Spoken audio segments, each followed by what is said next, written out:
and is a production of Open Door Communications.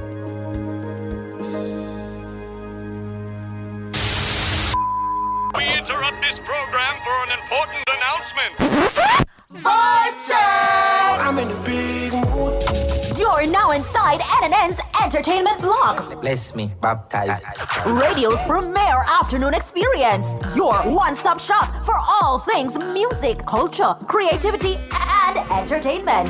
You make me wanna run. You deserve that break, so come, take it with us inside the entertainment block. Let's stay trending as we rethink afternoon radio.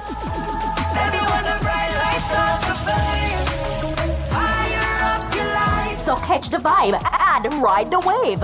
Every day, 1 to 5 p.m. right here on Nationwide 90 FM. Your new revolution in media. Three, two, one. Welcome to Nationwide's entertainment block, your number one choice in afternoon radio. You ready? You know, a fully body bad God attack, you know. You represent for the sound off. And me I say, yo, Karen, yo, Triple X. When that one that drop, then Triple Vex. Fully. Run it. When you want to hear the sound off, you can't listen it and don't laugh. The sound off. Hear me I say, keep it represent to the fullest and I mean for the sound off. Monday to Friday, 1 to 3 on Nationwide 90 FM, the new revolution in media. Man. That I'm ready. Show them what bees do. Okay. At the sound off, Nationwide 90 FM, 1 to 3 p.m. Live. They ain't believing us. God is. What's up? It's Megan Sue, and you're listening to The Sound Off on Nationwide 90 FM. Nah, malalai. Sound off, Monday to Friday on Nationwide 90 FM. This is Beanie Man. Give it to them, Saga. Then. Oh, you mean? Alright. You hear me I say, man, I deck set up saying you're listening to the sound off 1 to 3 every day on Nationwide. You know the chart. Love. The number one power mixer, DJ Jerome. The show boss. Mix.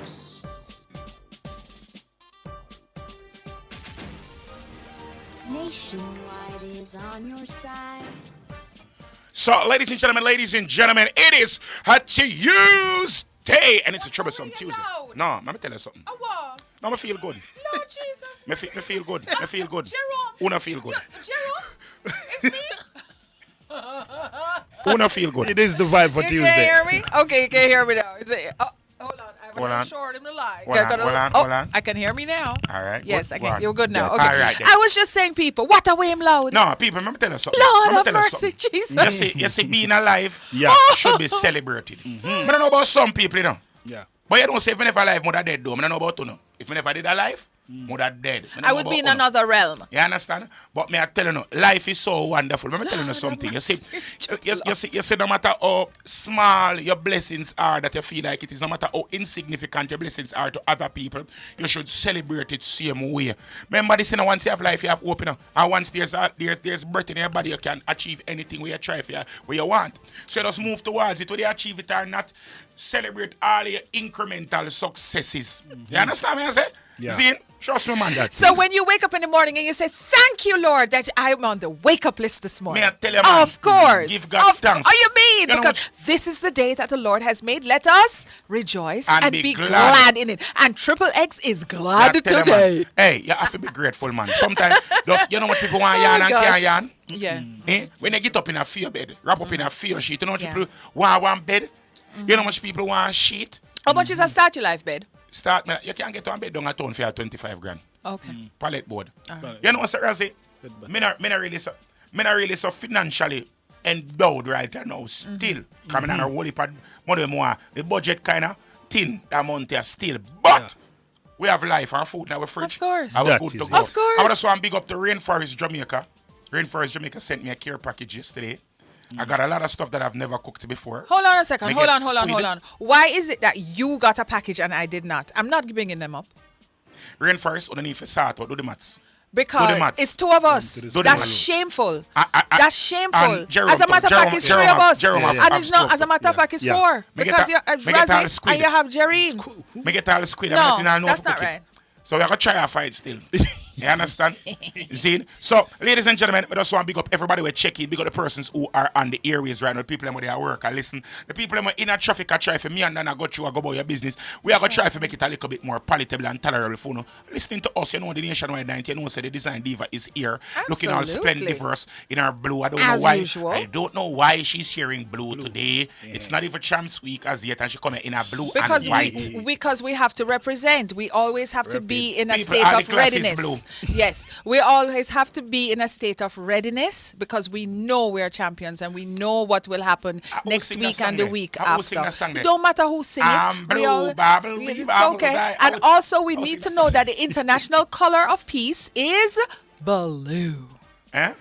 The international color of peace is blue. And when your woman come link you and she not give you none of what she link you, she left you with something that is blue. Thank you very much. Now, ladies and gentlemen, that's how we got the people employ YouTube. We have a jump pack show for horrible today. Person. We have a jump pack show for today. You know, we are gonna step right into Rip from the headlines, and then after that we're gonna talk our mind. And you wanna know the thing said at 1:45, it's what's on your lunch menu and the numbers to send your food in. 876-280-6629. Please send them in even before from 1:45. Now. From now. So we are going from top to flank. So if you're sending your food late and don't see it, please do not cuss us. Please to cuss Jareen and she a fight against you. And she a fight against you. You understand me? I say so. Without any further ado, we're going to jump right into Ripped from the headlines. Read all about it. It's Ripped from the headlines. So dancehall artist Tifa has re-emerged with a new track, Say Yes, which shows that she is arguably one of the best female lyricists in the industry. Bad so bad. Yes, for several years, the Spell It Out artist kept a low profile. It's true, we never really see much, but sometimes you have to kind of step back, as she hinted at retirement on a few occasions, despite resurfacing in 2022 for a collaboration with Kabaka Pyramid on the song Mr. Rastaman, which is also a part of Kabaka's Grammy-winning project for the Best Reggae Album, The Calling, of the same year. Tifa is known for hits such as Spell It Out, Dash Out, Big Bumper, Chronic Gal, among many others. Fast forward to 2024, she's back with an anthem for the ladies, Say Yes. Do we have audio? No, we can't play the audio because we do have a clean version and we did not edit it. So we just want to big up. We still get to the studio. I remember say she had the career surgeons in the street and she's basically saying she's not signed to any corporate entities right now. She have no real corporate affiliation, so she doesn't have to keep it clean. And she said for the first time in her life she's able to answer the naysayers and speak out against the people who have been closing doors and the so-called gatekeepers, window keepers, street keepers, and the people who say, oh, they are the home of dancehall. Now, I am not going to fling my 10 cents into the ring, but Tiff had a whole lot to say. We can't really play the video, right, Jerry? I would not really talk. No, but we can invite her on one day to come talk about the things. You understand? Yeah. So, Jareen, make the link. Remember, say we antify a friend. Yeah. And invite her early so she don't have no like a 5-minute interview. Yes, sir. Thank you. On a Friday. So, no fret. We are going to jump into that interview there. Let's just talk to Tifa. Yeah, but next week Friday, she'll be in studio. Don't fret, people. Yeah, let's just have a little talk with her. Oh, yeah. All right, so hear this now. R&B singer and actor Tyrese, Lord have mercy, has found himself embroiled in another damning legal dispute with ex-wife Samantha Lee over his failure to pay monthly child support order of USD $10,000. However, the singer is blaming the 2023 writers' strike for the late payments. Documents obtained by Radar Online reportedly show that the Fast and Furious actor recently gave a judge an explanation for why he was short on his latest child support payment, revealing that due to the actor's strike, his income was drastically decreased and making it extremely difficult for him to keep up. All right, reportedly, his statement says the years in which he filmed a Fast and Furious, the franchise movie, his income is the highest in those years, right? So in 2022, Gibson, Tyrese, filmed the franchise movie in question, and he has not filmed any segment since that franchise movie since 2022. Consequently, Tyrese's income has fluctuated downward since the trial in this case and is expected, and as expected, does not earn the same amount that he earned in 2022. It continued, noting that his income has dropped to less than 20%. Understanding this, Tyrese is seemingly asking for a readjusted figure. And I agree. I say I could disagree. No. What I'm saying is, what he could do when he saw that his income was now being reduced and give something. No, Not just hold on. Not just ignore it. Yeah, right? Give something, go to the court, ask them for a remodification of the child support because now it is dependent on the child support. And then now you're going to do it your legal way, but you don't need the woman to go bring you back in a court for this. No, you know what? You can't do it, so, you know. Yes, you can. You can't do it, so, but it's going to take longer. It's going to take longer. You know why? You can. No, it's going to take longer because guess what? You see, when you pay something on it, you already start the payment already, you know. You see, when you set and you don't pay the payment, it have a lapse, and when it lapse, it automatically get kicked to court, and she can't go to court. You know? Hold on, there is something called arrears that you can't get out of. No, at all. You can't get out of it. No, you cannot. Triple, listen to me. There is something called arrears in the child support system. So if you do not pay, it accrues, and it accrues with interest. Everything that you have will be taken away if you do not pay it. So you have to go back to court. Hold on. If you have proven that you have not received that salary and you cannot. You know why I mean? Then you have to get a modification. You know how I know this? How you know this? I know somebody will go through the exact same process already. Me know many. And I saw it go. Yes, so it go. So this is how it went for them. So when them stop pay the payment them because they moved into a lesser paying job. Yes. You understand? Yes. So when they stop making the payment and it accrued about 3 months. All right. Then after it accrued about 3 months, they got a summons to go to court. You understand? When you get the summons to go to court, is lawyer now argued that as of that point in time, he could not have made the monthly payment because a partial payment is still not a payment. You understand? A partial, but it shows good faith. It shows, but good faith is still up to the judge's discretion, and the judge's discretion is not the law. You have to go depend on the judge's discretion.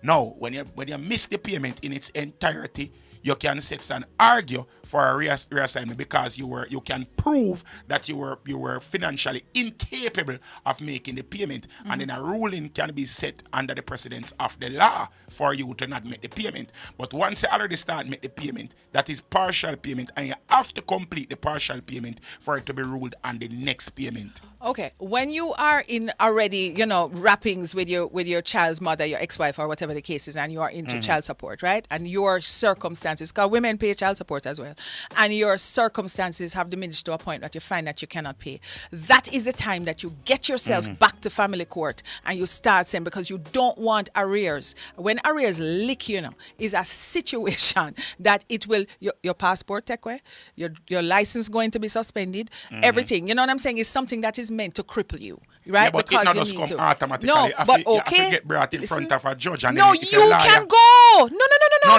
No. What I'm saying, I'm saying, the arrears go. Yes. Automatically does get slashed. You get a summons. If you do not go to the summons, you have a non-appearance ruling. Sir, child support is due every month. I know. And if you do, it's called late payment. Yeah, I know. Late. But if it's late, you're still going to get a summons. If it go in arrears, you're still going to get a summons if you come to court. No, first of all, it is the way you call it now. When it accrues to a huge amount, and it's not just 3 months. It have to go further for them to get you back that summons and get you back into court. Once more than 3 months in arrears, automatically you can get served a summons. Because they send you something every month. After the first month, the wife or the person, the recipient of the child support can go into court and file a claim. There you and go. Then they get a summons And that's the same what happened. time. But when you go in as the person where I go try to get your payment down, all of your finances are going to come in as scrutiny. And it take longer for work out that sometime. I tell you, it take much longer. Well, both of us seem to be talking about things that we know because I know. And plus the judge, this discretion, because the judge, I go look, remember say Tyrese is not a normal everyday somebody. That's why a half a lawyer in this thing is better than no lawyer at all. All right. So, you are, ladies and gentlemen, we are going to take a quick commercial break. Me and Triple are going to talk about child support until next week. And we are come back. It seems like just the other day that we hooked up. I was driving, you was walking, and I thought you were. From that moment on, I knew you were the one. I was single, you was lonely, and we fell. We would sit and talk for hours about anything. Baby, you hang up, no, you hang up, on 3 hang up. I bought you whip, I paid you, and I gave you everything. Said you'd always be my baby, then you bow. How you gonna up and leave me now? How you gonna act like that? How you gonna change it up? We just finished making up. How you gonna Stand out among competitors. Show your commitment to quality. Submit your entry in the Bureau of Standards Jamaica National Quality Awards Program. Your entry provides the opportunity for a free comprehensive assessment of your organization's management system and facilitates improvement in effectiveness and efficiency. This prestigious award associates your organization with performance excellence. Step into a world of excellence. Gain access to international markets. Enter today. Call 618-1534. The Bureau of Standards Jamaica, making standards work for you. It's time for a new look.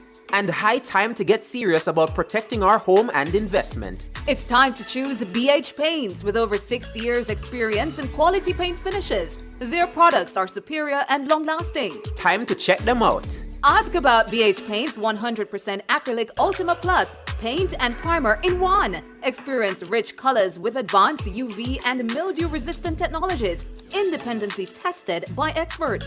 What are you waiting for? Visit a BH Paints Color Center today. The Olympic Games 2024 live from Paris in France, exclusively on Nationwide 90 FM. The Jamaican star shines bright once again. Live here halfway through in Olympic finals. This summer, Nationwide 90 FM is coming in hot. Jamaica to the blacks! Nationwide 90 FM will be blazing as we bring you the games of the 33rd Olympiad live from the French capital, Paris. 16 fantastic days of competition in 41 sports. Noveline Williams-Mills coming, the glory flapping, her arms are waving, and Noveline Williams-Mills coming through for Jamaica's gold.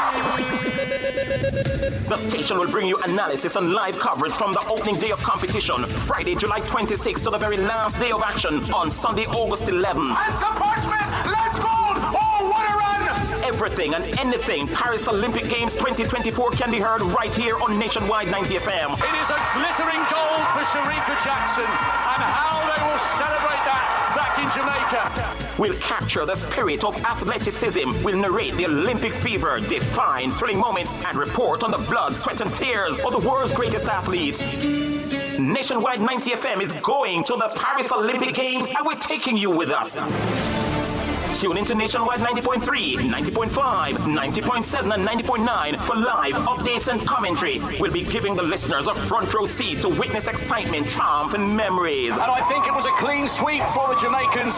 Stay tuned to Nationwide 90 FM 24/7. Experience the Paris Olympic Games 2024 right here on the Revolution in Media Nationwide 90 FM, your Olympic Center. Exclusively on Nationwide 90 FM.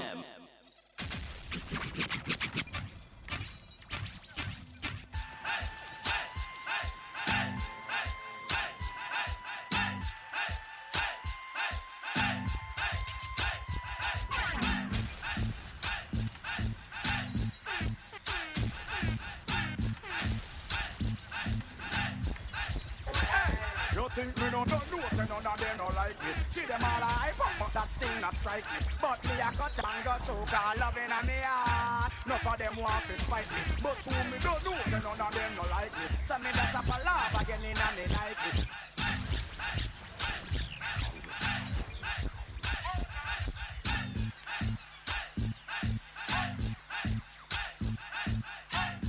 What you think?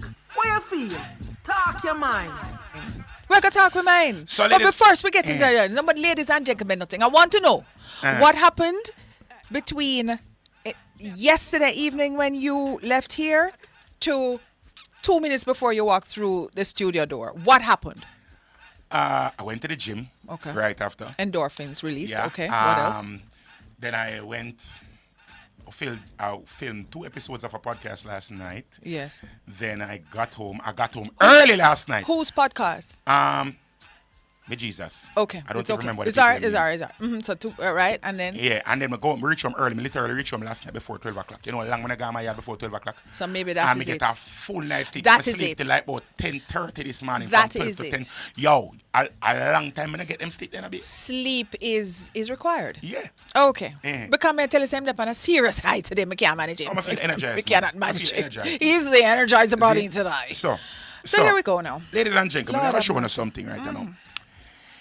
You see we over here, so we talk how we feel, right, Karen? Yeah, man. Karen, we not really sell reviews, them, correct? No. Whatever it is that you say is what you actually Is truly what believe. I truly You believe. understand? Yes, because we're authentic and credible people. Exactly. All right, And and we have to face ourselves in the mirror. And it's irrespective of how persons might feel about your statement, you are unapologetic in how you feel. Absolutely. Even though we are not trying to say anything to hurt anybody's feelings, or we're not being malicious in our statement. Never that. We are just giving our honest, personal and honest. true. And then we even disclaim it by saying our views are not necessarily the those views of Nationwide 90 FM. and its environs. Exactly.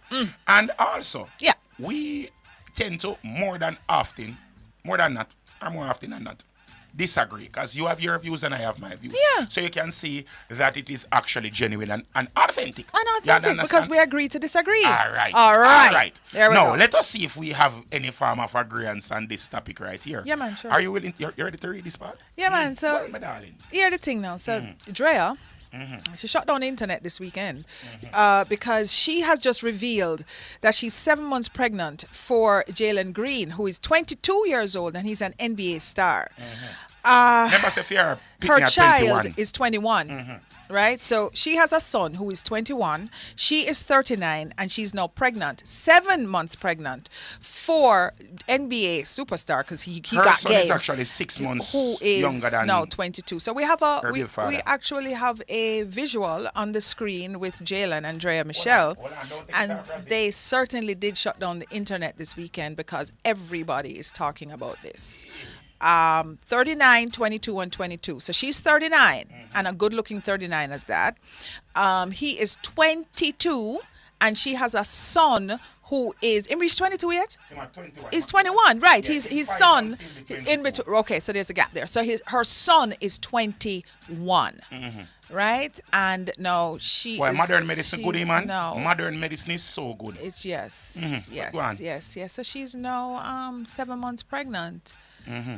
Men do this and women do it. When women do it, they're called the cougars. When men do it, it's like they get holy per stripes. Whatever it is, I think it's predatory. Whoever does it on whatever side of it, because I'm thinking and I'm looking at it and I'm saying, wait a second. If you know, like you have young children and the children come over to play and you're a mother, you're in your motherhood and you're doing, you're preparing lunch and whatever, and you have your son and his playmates coming over, and the playmates are like 5 and 6, and you're with your 5-year-old son. So you mean to tell me that you would be looking at your son playmate at that point in time? You understand? That is how deep I take it. To say, wait a second, this look like, it just looks predatory, it looks grooming, and I don't care who does it. I don't care if it's the man with a 22 and it's an 18-year difference. I don't care. The next thing that comes to my brain is, what do you talk about with a 22-year-old at 39? You already have some experience in the world. 39 is nowhere near way, shape, or form old either, But there is an 18-year age gap, and women do mature a little bit, more than men. Don't hang me up on that, Triple, but we do. And you have a 22-year-old little boy who's still wet behind his ears. And men can look at her and hey, she'll teach him. But why choose to get pregnant? Because that's a choice. Why choose in this day and age, 2024, that you're going to say, no, accident. It can't be an accident. She chose to get pregnant because this guy right so is well paid. He is not, well, no, but not just NBA because you get have 40 million over 4 years that I can rookie contract with him sign. and that's well paid. But you have some NBA people who get paid on the NBA now. They sit down for them entire career on the bench, and you know them get the little 10 and 15 million, right? This guy is getting 40 million. But him not play good still. I feel like him have him contract. Him have some skills, but I mean, play good. hopefully him can't. Well, you know, him not deliver. Him not deliver. All right, but go on again. As we sandwich this thing. So the truth of the matter is, whether it's real or whether it's fake, this woman look good. Okay.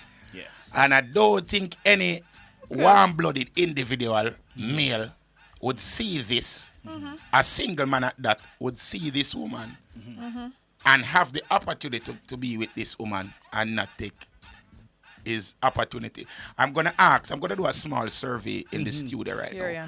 Razzie, would you, as a single, if you were a single gentleman, would you try to enter any form of or get any form of carnal favors from this young lady if it was you? When I talk about the baby mother picture them, why all of a sudden you put out the baby mother picture them during? Why you try for them? You think so afraid of Billy? Would you, Razzie? Realest way. 39. Would you try to be in a relationship with this lady? Yes. Me not talk about the pregnant lady. Put by the right picture now, Jerry, and stop your foolishness. Jerry, what you trying to do? You're trying to influence this or skew the survey. That lady right there, would you? The man said, a resounding, how you mean? No. The Jerome. carnality in this room. Jerome, irrespective of the fact that your wife is on the line, I am going to ask you right now. Hypothetically speaking, I love my work. Hypothetically speaking, if you were in some alternate universe, that you were single, and you never have nobody in your life as a young 21-year-old, and you met this woman, and this woman was giving you forward, wouldn't you try to engage in some form of relations with this woman? I would think it through, but you would have looked on this woman here when you and her interact. I mean, are you think it true? In terms of like, me have to look on why should I really like me as a big woman. Hello, we not talk about Jerome. Jerome is being politically correct, and I don't think it is fair that you go put him on the spot like this. Where is it? In terms of man, yes, I would, but would I think? All right. Of course you have to think. You know, we have a black Jerome woman for the life. No, I would think get the real and honest thing.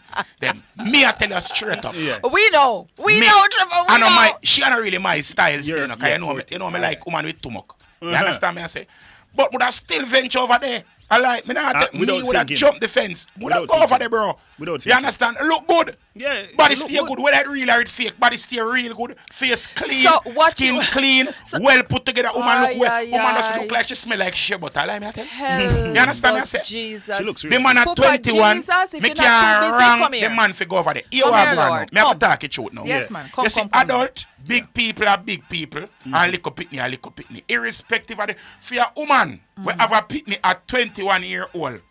First of all, me not really too subscribe to hobby or black magic. But whoever a crack egg over for your head, I do a good job, because this can't be real, me I tell you, brother. She don't look at age, none at all, fam. Fam, me can't vex the man. You understand me? I say, it's a brand new scratch and dent, that brother. You understand me? I say, you have someone who say, oh, them not go there with woman who have pitney, or them not go there with old woman or big woman. But if you look on this woman here, as a young strapping gentleman with testosterone and flow through your body, and you not feel the impulse or get the impetus for all your animalistic instincts rile up in a you. Dariel Cummings. Something is wrong. Dariel Cummings. We are not talking about a ride by or drive by or whatever the case is. We are talking no buys. We are talking about a relationship. No, a child is coming. We're not talking about we're just gonna be hanging out and friends with benefits or whatever. We're talking about a real relationship where that child is coming. 22 and 39. 20, regardless of how she looks. Because looks right now can be manufactured. You want to see me when we come in here next week with my brand new BBL? Just joking. People do not take me seriously. Because my girl who did come here last week. We are going to take a quick commercial break and come back with the rest of the talk, right?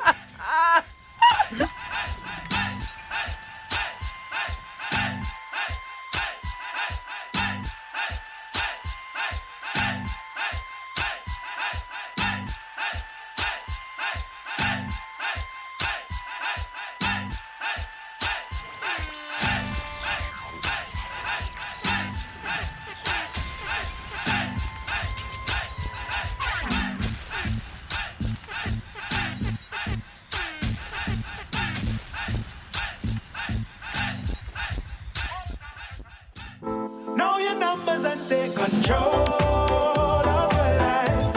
Don't wait till it's too late. Check your doctor today. Yeah. Get your BMI check, your blood pressure check, your blood sugar and cholesterol check. We're living well when we stay on top of our health. Know your numbers and take control of your life. Don't wait till it's too late. Check your doctor today. Know your numbers and take control. A message from the Ministry of Health and Wellness. Nationwide 90 FM, the station for the very latest in news and current affairs, will broadcast live the opening budget presentation by the Minister of Finance and the Public Service, the Honorable Dr. Nigel Clarke. On Tuesday, March 12, Dr. Clarke will put forward the government's plans to finance the budget for 2024 to 2025. That's a live broadcast of Finance Minister Dr. Nigel Clarke's opening budget presentation, Tuesday, March 12, from 2 p.m. to 4 p.m. on Nationwide 90 FM, the new revolution in media. Due to this live broadcast, the E-Zone will not be aired on Tuesday, March 12.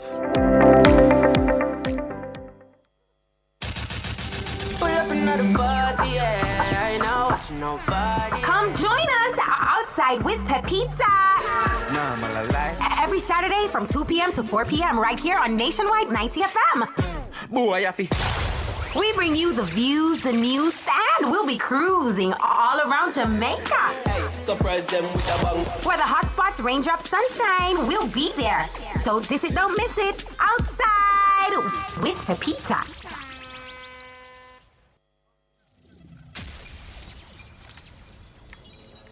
She wants an elderly man. I don't run her still because she's thinking about the dollar bill. Come now. I'm in love with a man nearly twice my age. Don't know what it is, but it's a hit for my youthful days. As I go my way, I don't hear what people say. I'm in love with a man nearly twice my age. Come now. I go to me. I go to me, Toronto. I go to me. I go to me, Toronto. I go to me. I go to me, Toronto. I go to me. I go to me, Toronto. I go to me. I know, I will jubby that because the money $40 million worth of jubby. Yeah, a good jubby. A good juvenile. A good juvenile. Here we go now. Oh, God. Here we go now. So, Karen, you're saying. Dariel. Hold on, for the persons who don't know what we're talking about, what's your name? She named Drea Michelle, who is 39 years old. Yes. Is now pregnant, 7 months pregnant with a young man who is in the NBA. He's 22 years old, and she has a son who is 21, and in 5 months, junior of our son. 6 months to junior, exactly. So the internet has been shut down, and we have now been having robust and riveting conversations about this union. Now, Mr. Triple X here is going about it in a very carnal state. And he is talking about how wonderful this woman looks.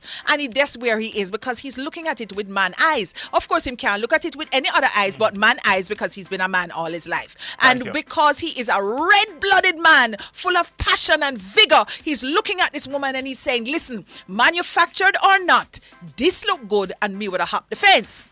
I am trying to say that regardless of what, when you go past your eyes and you look down, this is a relationship. This is not a drive-by. This is is not a friends with benefits. This is not just a hit or miss. Oh, yes. This you think is... we would have get it on his Exactly. You think we would have A baby is coming. Yeah, right, because guess what? It hit, but you can't run because the baby is coming. It has stuck. It hit and stuck. It's stuck. But Now, what do they target? To me, it looks like grooming. It Yeah. looks predatory. To me. All right? I feel like I shoot off a bar still. I say no. But Uh-huh. you can't run her. You can't not the hustle. You can't not the hustle. Just Don't hate hate the the game. player. Hate the game. Hate You understand game. me? I say? We have to understand. Man, I do this for years. You understand? And it's still wrong. And the truth of the matter is, a lot of young girls date older men Okay. for their money. So if a big woman find a young boy with money, I want to date him for money. I have a question, Triple. What the difference? What age is bigger man? What All right, what age all do right, you pass to, all right. to have bigger man status? All right. Is Jerry in a bigger man? Jerry na older man. Jerry in a older man. Jerry a trick that. All right. Okay. Yeah. Love you, Jerry. But We anyways, love you. anyways, big woman to Yeah. me is not age. Is the behavior. It's the maturity and all them something there. Because really and truly, I have seen a few podcasts with this woman here, and she doesn't seem to be the most mature person. You know, she said in a podcast, say any man where she is with have to be able to choke her and send her back in the house and tell her say, don't put on that. And when the whole thing did go on with Tory Lanez and Stefan and Anna Stefan, what's she name again? Tory Lanez and Megan the Stallion. No, yeah, the Stallion. Zin? Really? No, I never remember. Megan Why the you have to Stallion. say donkey? No, I never remember. I know say some type of Yeah, Stallion. when that did go on, she was like that turn her on. The fact say a man would send her back in the car and take out a poi poi and pie pie and he catch her. She said that would make she want to stay with the man even more. Wow. So that is the type of mindset where she have. So and plus Questionable. she has literally been around the block a couple of times with a few notable rappers and. How old were they, Triple? Me don't know the age, but I know say them pocket did enough. Because everybody have a type, you know. She not discriminate age. She only discriminate wallet. Wallet. Okay. You understand So me? I people say? have a type, you know, Triple. Yeah. Like how you have a type and you say, you know, this is what I like and whatever. People have a type. You're usually attracted or you go with a certain type of person. Whether it's wallet, and sometimes people are attracted to people who are younger. You know? And she, it's saying It's a that type. one time she actually left her child in the apartment. He was a teenager. A teenager? Or a teenage child. No, it was young at the time. No, man, he was about 12 or 13. It the younger. He was younger, Jerry. All right. What's Jerry? All right. Jerry? Ooh, Allegedly, she left her child, prepubescent child, Uh-huh. in the apartment for a weekend by himself with hot pockets to feed himself while she went to Florida to party with Chris Brown. So you can see say she not really the most mature person. I know one pity she have now, and about three pity she have. And this is the woman Three that you're pity she just have. going on and I talking am about not how she's going. wonderful. I'm talking And about. she I look never say she. good. I never say she wonderful. And she look I good. says she is ocularly stimulating. Mm-hmm. See, she's not. She's But she not visually. about Sorry, that. not ocular. She's visually stimulating. She's very. Our shell bossy. Okay, but We that's no- the shell. we don't know about the substance. We're going to go in deep. And You understand? But we do know about the substance. She left her child alone for hot pockets to Listen, babysit my and granny feed. always say, you see, if you never go there, your name could not call. There you go. You understand? Yeah. This man, because when a business owner wants to say, I'm 22, him is a big man. Yes. Him is a big man. If I were his mother, I'd be You crying. understand? If you know, body for your mama after you, I would be crying. Your mother never did in time him over the adventure and a frolic ground and a frolic in a Babylon. Babylon. You never Yes. did over there. This Him is is what a we call big man. Sodom and Him fi Gomorrah. know say you have millions of millions. Where's his manager? You go imagine manager now go hold him follies. Him manager if him have time by himself, him a go want is a warm-blooded individual. Him have to understand say you're worth millions now, my brother. Yeah. You see, if you go there, so wrap it up, strap it up, and make sure you carry your own wrappings and your own strappings. Yeah. You understand? Zin?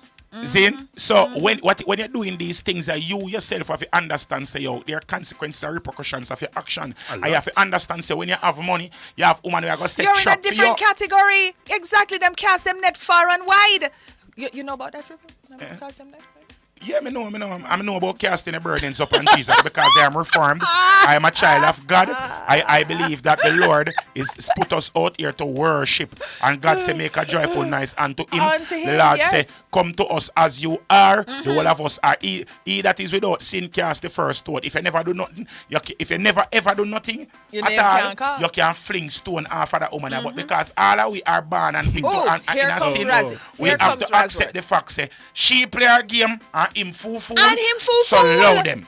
But also, Triple, you have to give him the benefit of his age. He is also not, because he's 22, him not have no world experience. He has never experienced a vixen like this. Yes, Mr. Rasworth. You see, that's why I'm say, Yes. the mother's important. Yes. The mothers and the fathers are coming in and say to him, say, this not look good, you know. Yeah. So, what mothers have to do with this? No, I'm what saying. Poor party come at this? No, because at the end of the day, him is a 22-year-old. Two party and a Jews come at this. He's a 22-year-old and he have a lot of money. So a young man Yes. who has come into a lot of money at a very young age. Yes. He Yes. won't have the maturity and know how Thank to handle you. it. Which one am I say? The one at crossroad and the one at half a tree. I say, son, this how we have to do. This how you. You understand what But I'm saying? some children don't listen because him probably in himself now and saying, okay, I think for me at least, yes, one of the allures of older woman is the maturity. Yes. You know, not just looking good and all of that and have the flat belly. That is a definite plus, you know. But for me, the attraction comes with the maturity, going through life. And so you like flat teach belly? me. You like flat belly? Which man like flat belly? Which woman like a look good flat belly man? Triple say, I like the flat belly to me. Oh, you don't? When to me is a turn off to me. When I see woman with abs, it's a turn off to me. When I see woman with abs, but them just look like them do long jump or run 100. I just know me, brother. Me love at least athletic looking women. Me not like. I just me that, bro. Me not bash you if you like that. You like that. Me not like that. Let me put a disclaimer out here. Let me put a disclaimer. Triple is already taken. Yeah. So everybody without abs and some, please don't put in your application. I have to go through it. I'm telling you, it's gonna come through me. Don't put in your application. It's fine. Back to what I say. I think that somebody like this, young people like this, who have this vast amount of wealth through sports, you can't lose it. We see a lot of stories. Look on Tyrese. Of men who lose it, especially in messy divorce cases where absolutely. So absolutely. I think that it is his parents' responsibility as well to help guide him with this money as well. You understand? I totally agree with you. That's my I agree with you, but what happens when you have like these and I'm going to call her a vixen, with these Jezebel vixens who go after not a Jezebel. Oh yeah, because that is an assignment. You know what I'm saying? You have a new who go after your children, after your young man. Jada Kingdom. Yeah. You have a new Jada Kingdom. Clean. There's a new one. Okay, when you go after this kind of influence and this kind of assignment after your son, and because what do they talk about? You 39 and you're 22. What you talk about? So what them have in common? And then the two of them merge together, and then a seed is planted. Belly comes. She's 7 months. What happens then? Come on, man. Come on. I can tell you something. Please. When I blame everybody, I say the people them way. If we are going to fling blame all about, let me just fling blame. No, because everybody I blame everybody except for the individual that get himself with their problem. Yeah. I could blame the team. First of all, the team where him play for. Today we care less for hold on, the team where him play for. That team need to hire a mentor for him. When you come in a league with them, you pay money there, you have to hire them to teach them, say, all right, them type of woman here, and show them the signs and symptoms. But the old NBA veterans them need to attack Reese with the young youth them and show them the levels. Them no, man. Because all of the cheerleaders out there looking them. See? All of them white. First of all, them man are supposed to use spermicidal lube. Yeah. You understand me? I say? To ensure say anything we get away, dead out. You understand me? But there was nothing to get away because apparently they were having unprotected. If we are going to blame nobody, make we also fling blame on Bob Marley too. Yeah, because Bob Marley for blame for this. Yeah, because all of we would have, say you and I would have been cousins. Do you know that? Bob Marley said. Bob Marley sing about 3 little bird. And because him sing about 3 little bird, remember say bird fly in the sky. I remember say when bird are fly in the sky, sometimes them pitch by window. Him live in a house, we have window. And because him live in a house, we have window, the woman could have come through the door of the house, which is adjacent to the window, and go up in them room. Ladies and gentlemen, so everything lead back to Bob Marley. Please pray for Triple that him got to in bed at 4 o'clock tomorrow morning. Me blame Bob Marley and the whole of the melody makers them for this. Ladies and gentlemen, let's take a quick commercial break. I'll come back with what's at the lunch menu. Please send it to the food. The number is 876-280-6629 and no chicken foot and no pig trotters. Thank you. That is it. Pick up for the cell.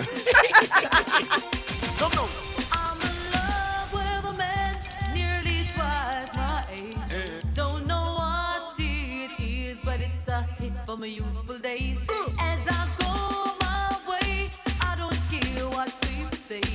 I'm in love with a man nearly twice my age. Come now, I go to me, I go to me, Toronto, I go to me, I go to me, Toronto, I go to me, I go to me, Toronto, I go to me.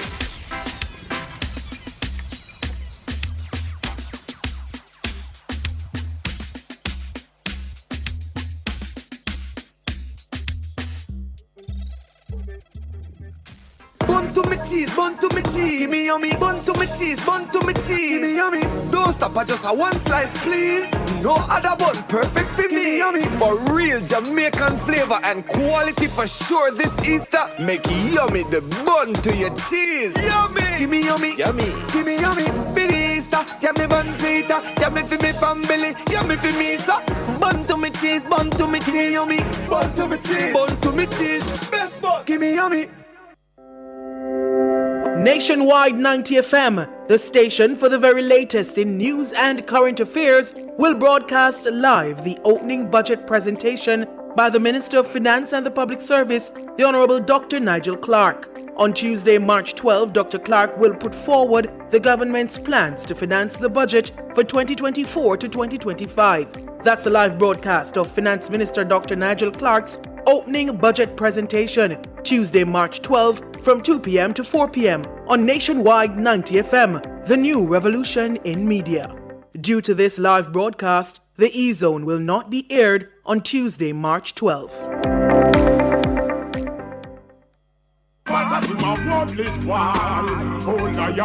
Strong, loving, giving guidance and gifts. A protector.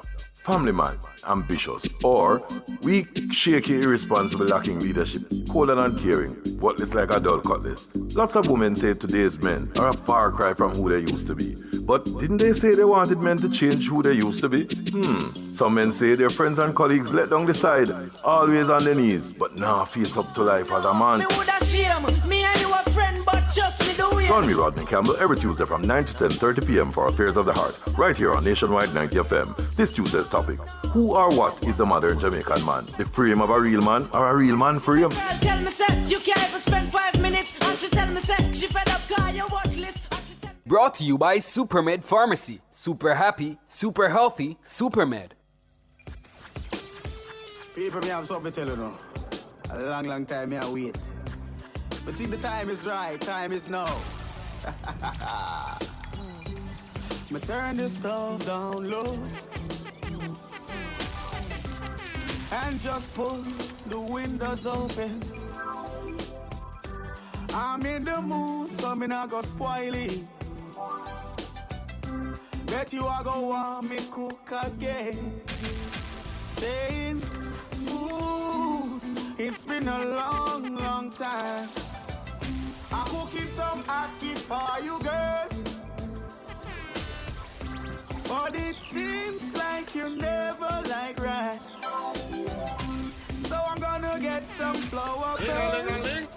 That swing, DJ is stuck up in the I want to give you some good. Ding-a-ling-a-ling, gold bell a ring, I pan park a pint for dumpling. Booyah, time for shabba ranking, shabba ding-a-ling-a-ling, ding-a-ling-a-ling, gold bell a ring, I pan park a pint for dumpling. So, here we go, ladies and gentlemen. So, hello. Guess what I have in my hand? Easter. Yeah. And mothers. Yes. Mothers have stepped into the bun ring. Yes, they have. You understand? Yes, they Mother's have. Bakery, the taste of happiness, Easter bun. You understand? I bun look juicy in that box and the packaging. The packaging is really, it's really nice. The packaging is amazing. Me I gotta tell you right now. Me not gonna tell you like that box that look good on some wheel. Back of one box juice box. I like me I tell you. Boss a little truck in the Easter. Okay. But now tell you like, remember them saying, enough time I think them look good and them not taste good. Like me, exactly. So what we're going to do now is open up the boasty packaging because the packaging is indeed very, very boasty. You know what I'm saying? I'm going to take, because they even gave me a knife, but I'm not going to be very aggressive with the knife. Why me not doing that part? Why? Because Karen I want me bun. Karen make she do it. No, I mean, why? Oh, you mean why I'm not doing that part? You say triple hype. Next thing you know, that the knife will slip and all these things. Cut this half and half. Me I cut this now. You understand? Half and half. Me I cut a little small slice. Cause I one dege bun then send I studio. Mothers be doing so no send about 10. But between the door and the studio, 9 evaporated. 9, I don't know. It's one bun. I don't know how we're supposed to. First of all, how are we supposed to feel the bun? Okay, oh it's my rice. It's God. right. Okay, so we me and Triple is feel and buy and taste and buy, right? Full of fruits, you know. And it's full of fruits because it's Easter bun. But the thing, but Triple, we don't have nothing to eat it with. It's just so bun. Me a cuss, you know. Me I tell her from now. No man, this can't right. Me love bun. Easter my time of year, you know. I used to when I send bun. Oh, okay, hold on. You get the smell? Did you smell that? You smell the whiff? You got to sweet. Yeah, it smell good. Yeah, what? You see a bun back, and other one them out the part them over here. You eat bun back? Yeah, let me cut it in. Okay, you're going to get afraid to chop you up. Come. So me I go take that piece. Me I try to catch you in that race near night. Don't watch your triple slice is 1 inch. 1 inch. No, people. It is right. 1 inch. May I cut your slice? No.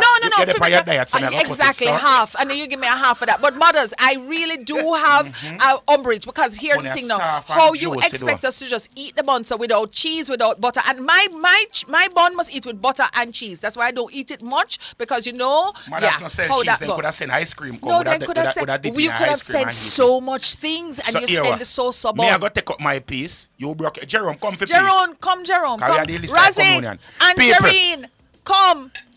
Okay, so it's well packed with raisins. I can count the raisins in 1, 2, 3, 4, 5, 6, 7, 8, 9. The whole heap of raisins. We have cherries in the bun as well. It is nice and soft, so the texture is good. It looks good. It looks like it was really well baked. You know, soft. It's soft. Karen, we have chat too much and you have to come for this but man. We have to remember, wait. We have other people food to go. Come, Raz. Take up your piece. Yours, Raz. Let's just take up the Raz, something. Just take up the something, man. If you hand dirty, you don't have Gosh, we survived COVID. We have herd immunity. So all right, ready? 1, 2, 3, eat. All right. Okay. All right. I still not tasty yet. I want cheese and butter. So now draw this out of the bag, me I take it next back here and I can take the middle part. Mothers have water. Them have them own water. Not even liquor water. Them could send to us wash it up. It's really good. It's very spicy. It's really good. People, me I gotta tell you the truth. It is very spicy. It's really good. It is very fruity. No short of fruits.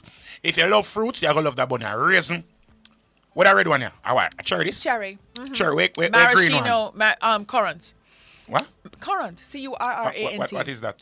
One of them mixed peel. You know, mixed peel when you're making cake. You don't make Christmas. I'm gonna make you a Christmas cake. Okay. Yeah.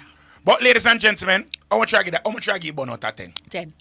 Yeah, 10. It's 10. Agree. Okay, hold on. Nice, mothers, I hope you're listening. And I hope you're watching us. We enjoy the bun. We love the bun. And we just get bun. Me not give no 10 in a car. Me not give no 10. Because one bun come here. Me give you no 9. Okay, but so we give you the 10. We give you 10 for the bun. We give you the 10, but you're going to get minus points now for the fair fact is only one bun. We don't get no cheese, we don't get no butter, and we definitely don't get any water or anything to wash it down. No, have to do better than that. Me no business what I want to say no. Me not give them no 10 in a car. One. The bun is nice. When I can show that bun, I left it back for me now. Come on the front, back, and the back. So hear what me now. I'm telling you.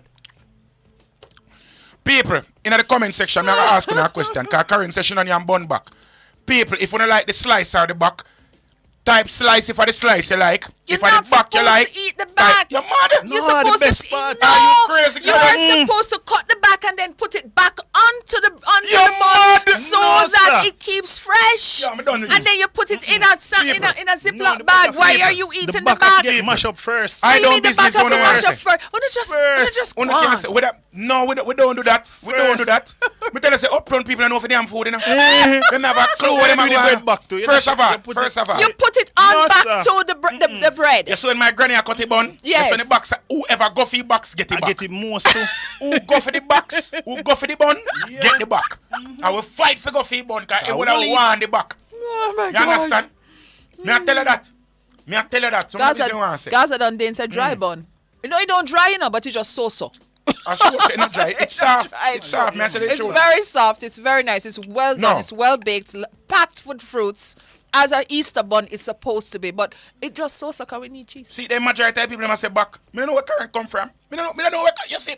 Me tell you now. Once you pass crossroad, crossroad, and go up, it's like your last. Your last not this thing yet. Jamaican tradition really see it go so far. It no leech go up so far. You understand? Anyway, make us see some of my food them now because we have a little bit of time, you know. And here the thing now is 458 people on the live. We would really certainly appreciate if you would like up the live. Send that algorithm up. Send the elevator up. Well, Warren agree with me. I have one person agree with me. Big up that screen because you are one. Fast food. That looks like curry thing. Curry chicken. Curry chicken. It's a nice color. It's a nice color. Curry chicken, how it is? Our seasoned rices? Rice with, that look, to me, it look like that cabbage. looks like gravy on the rice with carrots. When I get a description for it? And you know what I like about this? You know what I like about that curry chicken, yeah? What? Too much meat tonight, man. Not enough bone. Like I breast like a chicken parts then curry. Seriously? I like the chicken. Yeah, look at cut up my breast. Fine. Curry chicken and vegetable, chicken parts, man. Would I eat this still So now? what is wrong with chicken parts? No, hold on a second. What is wrong with chicken parts? Chicken parts not for curry. Then what must... hold on. So then what must curry? Back, foot. So you're talking about curry Wing. bone? Yeah, the bone part. My curry nice. So you said curry bone, not curry chicken. No, curry chicken bone.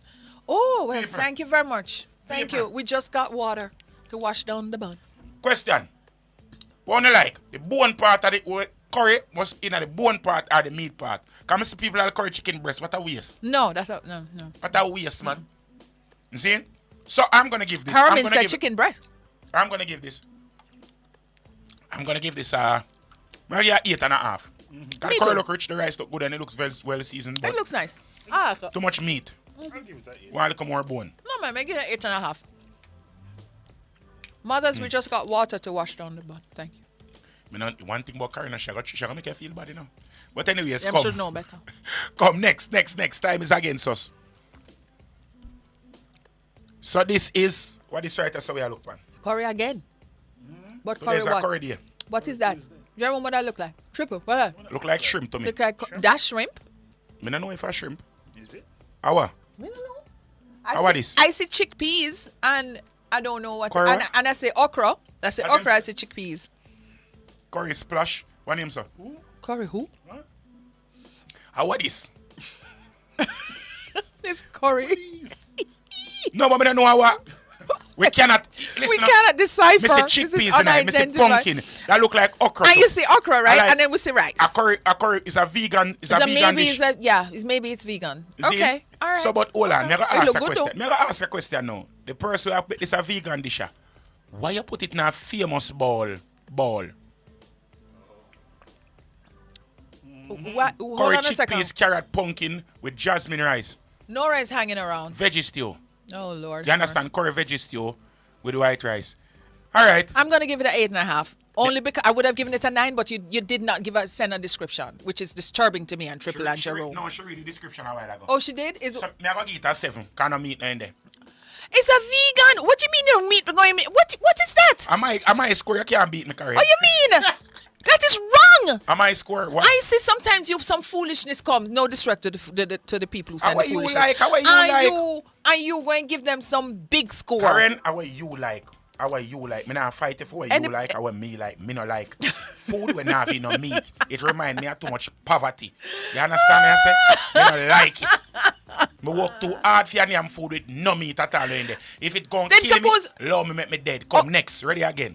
Jean, Jean, I when you miss. see cucumber them, you know see a Jean. One thing, Jean, I go sign her food with piece of cucumber. Oh my God, Jean, where have you sign been? her food Jean, twin, with where have you piece of been? Look, man, come on. People in Radio Land, you're really missing out. I'm telling you, you all are right, so this missing is out. pumpkin, yellow yam, Yes, sweet potato. yes. That look like white yam. What is and that in the middle? I look like a saltfish cook up with. No, but what is that in the middle right Look there? like piece of soft yam too. So, okay, all right. Or a piece of cassava. And cassava still, no? atop each of this Everything is have one piece of cucumber. serrated cucumber. I love this. For every piece of food. Jean, I work on presentation bad. Me go give you 1 9. Jean, you're getting a 9.5. You know why I get a 9? There is no dumpling. And ground food it's without true. dumpling, Dumpling is a it problem. reminds me of. Yeah. You know, I'm What? going to leave it alone. Load that right there, so. All right. Jean, you get a 9 for this. Next again, come, we have speed round. We have 1 minute. We have one more. No more. No more? Oh, okay. All right. Huh? So Jean must have one cucumber farm. Oh, look, grapes. Grape and yogurt. Oh, gosh, that's a 10. For what? It's my score. It's my score. You For can't what? fight me from a score. You can't fight me from a score. It's my score. It's 10. fine. It's 10. For That's what? a 10. What do you mean? What do you mean? For the grapes and the yogurt. That's a 10. For what? What do you mean for what? For the grapes and yogurt is a meal. This is for tomorrow. It's a meal. what? It's a meal. What does it say? This is where you give baby. What you mean give baby? You can't give It's a baby this. snacks. You have to, cut it and take the skin off and all Or if that. you name this by yourself and say it's a meal. That's a meal. I eat that as a meal. This is when you just walk out the fridge forget sitting till the food done cook. This is a pep up. This is a pep up. Nope. That's You a know meal. what? Late night snack. That's a meal. Me not It's a 10. warring, you know. Me not warring over here. How much you say you give this? 10. Me I give this a 6. Really sweet. Me not go I like around. grapes. That's 7 for me. I like grapes. Oh my goodness. Anybody with me with the 10? Anybody at all? Anybody? I'm saying a 10. We need a 10. We need a See 10. there? We see a 5. Rosie We see says 8 and a 6 half. What is wrong with... Oh, we got a 10. Bloom. Waste Who a gives 10. 10? Oh, no, she didn't. She said waste a 10. She says it's a Waste waste of a 10. Waste. Karen does not try to be disruptive right now. Okay. Errol Townsend gives it a 9. Thanks, Errol. Okay, and remember me says, put some granola in the yogurt and you get And a that 10. me say would if now just up little bit, little granola, one little banana cut up on one part, 2 little piece of papaya, and It's then all something right. for try sitting. That's my score and I'm sticking Me not to say it. no, big up yourself. All right, have peace more at the bone. Next up.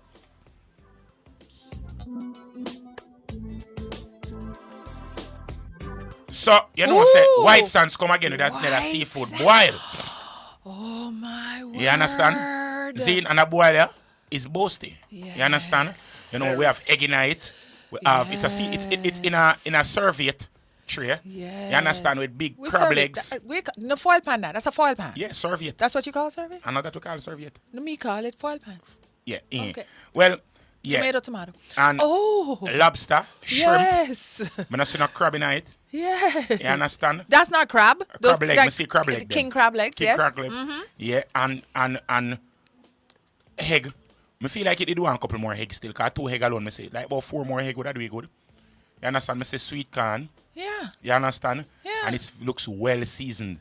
Hopefully it's certainly fair peppery. Does. No, Yeah. no pepper for me, thanks. Yeah, man. Them thing for hot, man. You're supposed to have fun your mouth with this, man. Can I With all ask that you a cold question? All sorry you beer. pepper lovers, if you are eating and all it is that you get the flavor of the pepper, which is one thing, but your mouth will burn you, your throat burning you, your nose running, your ears burning you, what is the pleasure in that? You don't taste nothing else. All it is just torture and burning. Why you love pepper? Let me tell you something. You see Please. certain food, it's you have to have it with a lot of pepper.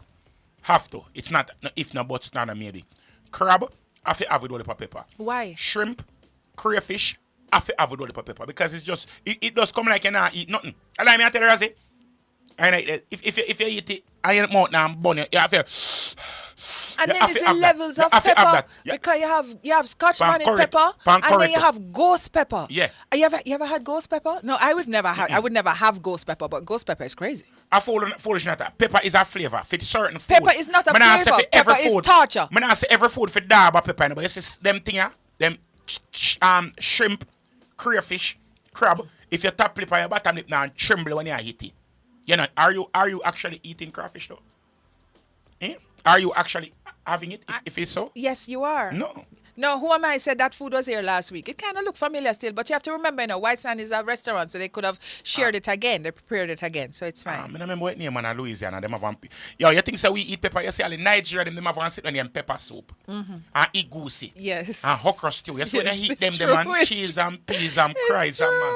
You run left it. African, she used to take care of a little boy. Lord have mercy, Jesus. And when them cooking, you smell the food from a mile off. But anyways, next up. Yeah. Ladies and gentlemen, no, may I give this one 9.5? 9.5. I'll give it a 9. 9.5. I'll give it a 9. Yeah. So when you put a Paris in a food part. See there, no, what this man? See there. So anyways, ladies and gentlemen, today is Paris' birthday. Happy you understand? birthday, So Paris. put a Paris picture for me now. Because we don't have a show I got done it. I mean, I make the show done when I big up Paris on her birthday. Paris. You understand? Where's our picture? So where's the picture? See there the picture, she big is, up to pretty Paris. girl. You understand? Paris, happy birthday to you from birthday. your nationwide family. Yes. You understand? People, Paris is over on a different station right now. I don't want to give the full details because I don't know exactly, but I know she should have think over by fame. But I remember exactly what our show is called. You understand? I want to go support her in the morning part. And them something there. Paris, baby, you know, so we love you. We do. You understand? I'm a boski. I'm a bad chargy. You understand? You understand? Big up you. Love and I hope hair. you enjoy the day to the maximum. You understand me? I say? That's a recent pic? Huh? Yeah, man. Okay, got a picture. The hair yeah, is man. very She nice. ever in this color, you know, say, she go in a setting sometime and put it on bad girl. You understand? So, ladies and gentlemen, that was what's on your lunch menu. There you go. I eat this. Producer. We're taking so we a are break. jumping a quick commercial break Okay. and we might be back to stay tuned. We just maybe, but bear with us, please. One more year pandemic. One more year pandemic. Yeah. Happy birthday, yeah, my friend. One more year pandemic. Go on, one vibe. Give thanks for life. Next year we doing it again. Yeah. Happy birthday, yeah, my friend. Shibidi-bidi-bips. JP said baby's banana chips. 20% more chips in the banana left on ground. The time by JP said Mary's banana chips Happy is. birthday, my friend. So the time is 2:07 p.m. It's time for a new look. And high time to get serious about protecting our home and investment. It's time to choose BH Paints with over 60 years experience in quality paint finishes. Their products are superior and long-lasting. Time to check them out. Ask about BH Paint's 100% acrylic Ultima Plus paint and primer in one. Experience rich colors with advanced UV and mildew-resistant technologies, independently tested by experts. What are you waiting for? Visit a BH Paints Color Center today. Nationwide 90 FM, the station for the very latest in news and current affairs, will broadcast live the opening budget presentation by the Minister of Finance and the Public Service, the Honorable Dr. Nigel Clarke. On Tuesday, March 12, Dr. Clarke will put forward the government's plans to finance the budget for 2024 to 2025. That's a live broadcast of Finance Minister Dr. Nigel Clarke's opening budget presentation, Tuesday, March 12, from 2 p.m. to 4 p.m. on Nationwide 90 FM, the new revolution in media. Due to this live broadcast, the E-Zone will not be aired on Tuesday, March 12.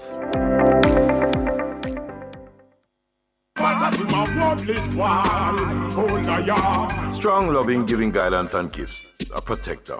Family man, ambitious. Or weak, shaky, irresponsible, lacking leadership. Cold and uncaring. Worthless like a dull cutlass. Lots of women say today's men are a far cry from who they used to be. But didn't they say they wanted men to change who they used to be? Some men say their friends and colleagues let down the side, always on their knees, but now face up to life as a man. Me woulda shame, me and you a friend, but just me do it. Join me, Rodney Campbell, every Tuesday from 9 to 10:30 p.m. for Affairs of the Heart, right here on Nationwide 90 FM. This Tuesday's topic: who or what is a modern Jamaican man? The frame of a real man or a real man frame? Girl tell me say you can't even spend 5 minutes, and she tell me say she fed up call your watch list. Brought to you by Supermed Pharmacy. Super happy, super healthy, Supermed.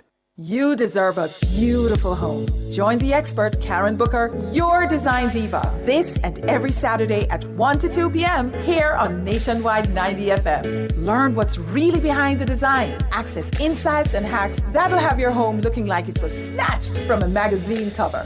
From cushions to curtains, choosing colors to carpets, Karen will teach you the secret of the pros. That's the Design Studio every Saturday at 1 p.m. here on Nationwide 90.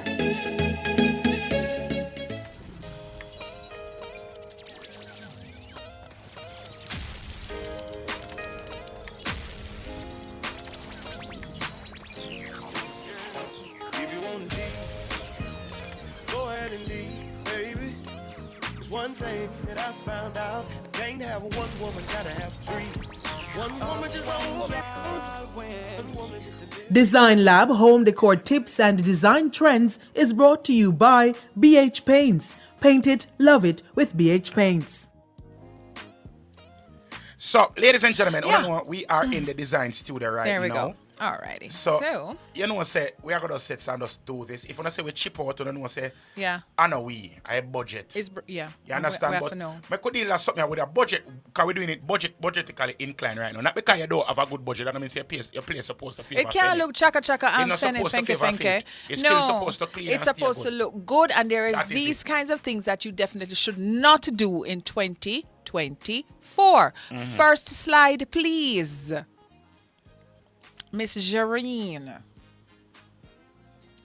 All right, so, you know, there are certain things that you just should not be doing in 2024, and this is one. For people in Radio Land, let us see what this is. This is what you would call the plastic covered You know, Karen is too wicked. Nobody not do this again. Them days are done. Them days are done. Nobody not doing this again. Why we even not talking about this?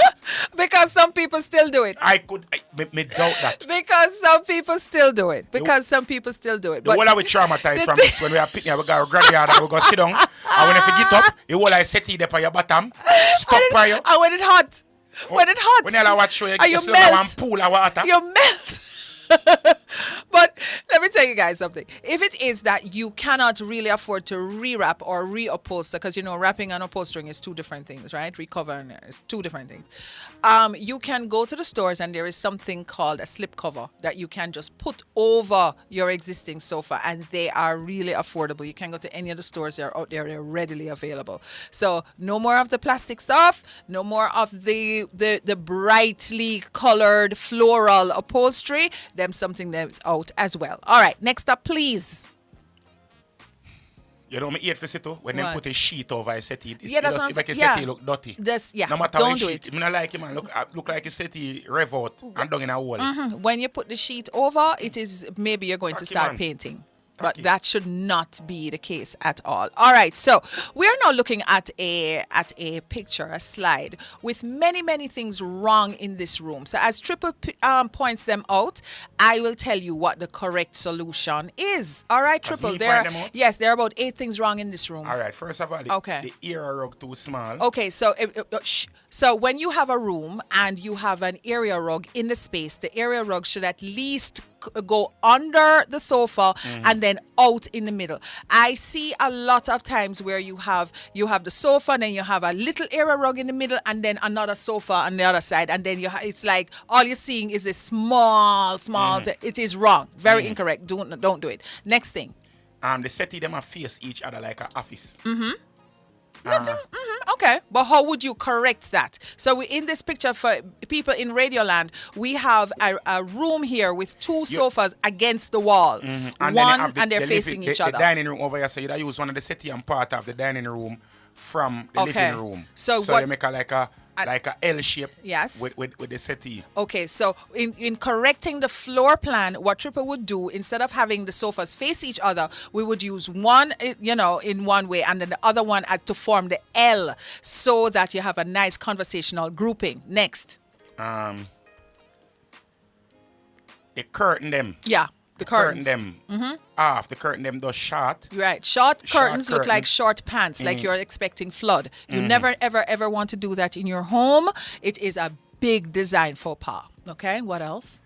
The room does look dry and naked and dead. Okay, the room is very dead. It lacks color. The ceiling and the wall are the same color too. It lacks a little bit of color. It lacks a focal point. What else? A TV look like it pregnant, like one of the big back TV. So what would you do with it? What would I do with that TV then? Yeah. Dash away. Okay, and then you would replace it with what? With one flat screen TV. And where would you put it? No, you know, someone put it on the wall though. Why not? If I put it on the wall, would I put it on the wall with the picture them there on it? So the picture them there on over there said I've got to change up the floor of the room completely. But you just did. You just change up the floor of the room. So I put the TV on the wall with the small picture them there on. And plus would I get rid of them small picture there to the picture. That was another thing. And where are you going to put those pictures? Or where would you replace and where would you put pictures in the space? I would put pictures on the wall beside the window. Or the wall over the settee. Okay. On the back? Okay, so that's two opportunities. And then I feel like them small picture they could have go up on the mantelpiece over there up on the fireplace. On the fireplace. You understand? Okay. That little sitting there underneath the window, that one dash way. That is okay, so if you throw it away, what would you do? I would remove that from there, so definitely. Would I get bigger flower pots and put 2 flower pots on either side of the window. All right. Okay, so what we're doing is sometimes we want to go in people's house and criticize. You can't criticize without offering a solution. Okay. So if you're saying you always have to offer a solution, and the solution better make sense. You have one more thing wrong in this room. You have one more thing. One more thing wrong with the room. And it's staring you right in the face. I like the lighting fixture. Light up my light. Exactly. I like the lighting fixture. Exactly. So what's wrong with it? Look whole, man. I look like Parch Corn in it. And it also it's too small. It's out of scale for the room. Yeah. Right? So we could put like a balancing piece, you know, the creeping piece them on the wall, like or one of the sunscape on them, or even a larger chandelier. A larger, exactly. Or if you could have put even a ceiling fan light fixture in there. There you go. One of decorative ceiling fan lights. And them things are not expensive, you know. And they're really not. So when you're looking at your rooms, guys, you need to look at them with critical eyes and fresh eyes and fix the room. Sometimes it is the color that is wrong. Sometimes it is the light fixture. Sometimes the light fixture is out of scale, out of proportion for the space. Sometimes, you know, you just need to just rearrange and just do a layout. Okay. One second. Next picture, but Karen, I'm going to ask the persons that are on the line. We have 500 people over here. We need at least 250. For real? Today.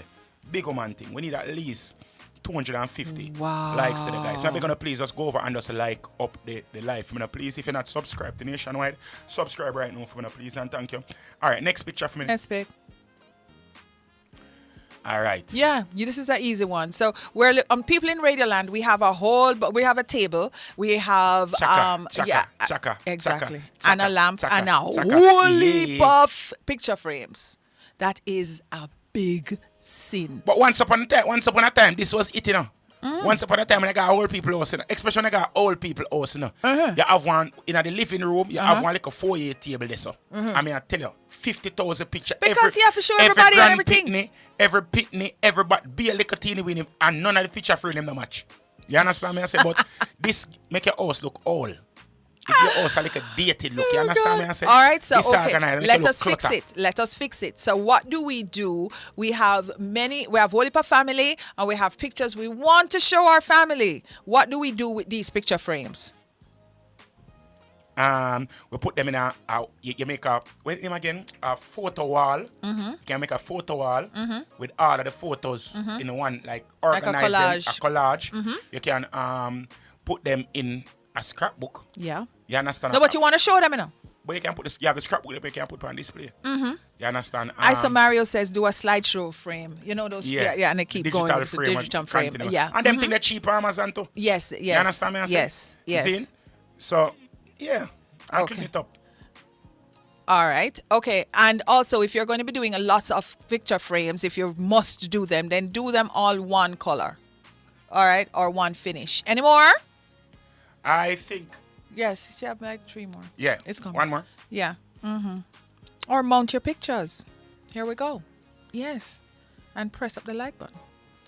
Why the picture? Okay, we all have a room in our space that we do what, Triple? What we do with the room? Storage. The fling down room. Fling down room. And then we have, do you see what's in this room here? It's exercise equipment. Machine. Exactly. The graveyard feet. It's exactly. If it is that you do not, if you're not going to use it, either give it away or sell it, but don't just have it take up space in the house. It's a downer. It really, it's not a good thing. Mm-hmm. So how would you fix a room like this now? It's an extra room, it's a spare room, and you have you don't know what to do with it, so you just put things. It's a graveyard, it's a dump. Fix up this room for me. Tell me what you do with it. All right, first of all, let's set and just organize one section already. Can get shelving and them something and put in there for storage, so, to store the things adequately. Put the exercise machine them in a space where they can actually be accessible. So you can turn it like a storage / home gym. Over there where you can, or activity area for your children, if you have children. You understand me? I say? We have to just sort out and make the room flow in a better way. Yeah, absolutely. Because what is happening in this house now, it could be a living room, it would be like a bedroom, or sometimes when you go in these houses and you have a room between the two rooms, it's just a space. A home office is a very good solution for that. Home office, playroom, anything like that. All right, anything else, ma'am? That's it? Okay, so that would conclude the Design Studio today, brought to you by BH Paints. And we thank you for that. Yes. And we hope we edutained you and valuetained you and edified you and all of these things. Yes. So, lady... Jerome, maybe can play some song, because when I really get the go-ahead for switch over to the budget as yet. Yeah. So, we could just play some song. Ladies and gentlemen, let's go and tune in, man. We'll soon get to know.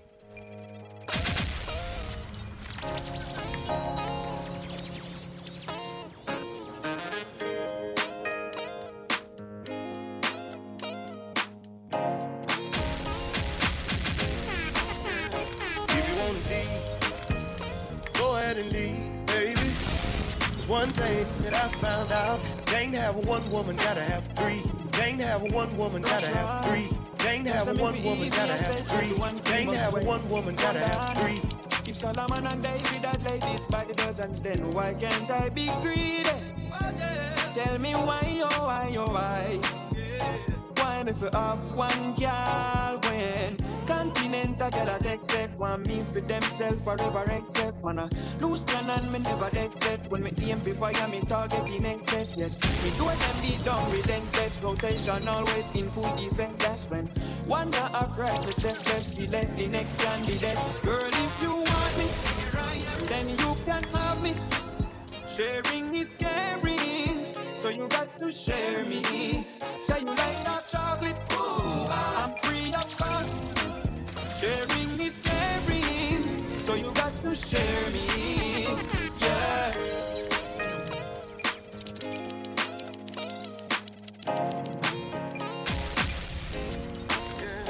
If you wanna leave, go ahead and leave, baby. There's one thing that I found out, I can't have one woman, gotta have three. One woman just to hold me down, one woman just to lift me up. And I gotta at least have one woman on the side that really don't give. So if you wanna leave, baby, go ahead and leave, yeah. There's one thing that I found out, I can't have one woman, gotta have three. One woman just to hold me down, one woman just to lift me up. All about your love. And I gotta at least have one woman on the side that really don't give. All about if you wanna go, baby, go ahead and walk out the door. It's all about your love. One thing that you gotta remember, one monkey don't stop no show. All about your love. Feeling like for just, feeling fine for just. Spend my life for you, I die for us, fight for us. Spend my life for you, young king of pretender. Something to remember. She hunting for a spender. The world freeze when you enter. You pretty like that, can you please take the center? Wow, me see you through me Gucci lenser. What a skin tender, you look like my Benza. She gon' surrender, I gon' caress you. Best friend. You can put 100 on it. Anything I said, I stand on it. In a private plane, I land on it. They live and they call me Bangoli. Cause I walk around with a bang on me. Show them Gangnam style with the gang on them. Just my fingers so bang on them. They live. Different type of evil available. And any one of them can do. At any time, anything can happen, no. school and the most high colors. So I'm paranoid, but I line bipolar. Wear my vest and clean my bike. I ain't going out, brother. You can me. You can put 100 grand on it. Anything I said, I stand on it. I wanna hold you so tight, coming closer. It's been a hell of a ride, but every single moment you were there by my side. Whenever I'm broken, you make me feel whole. Whenever I'm lonely, you're there for my soul. Wherever you are, girl, that's where I call my own. Whenever you doubt it, I'll be letting you know. Oh, girl, I want to be dancing with you forever. You see through the storm and take me as I am. Baby, it's magic anytime that we're together. I make I just love you and hold you for my hand. Hold you for my hand. Hold you for my hand. Hold you for my hand. Over and over again. Yeah, my love is burning today. Feels like time is frozen. My baby, my Valentine. Yeah, now you do make you what temperature do. If you leave me a good time, I swear. You are like the oxygen I need to survive. I'll be honest. Loving the thought in me, I am so obsessed. I want to chop your heart. Never did it, but I need sweet. Wanna make us see. Yeah, my love, one thing. Me make a bad man sing.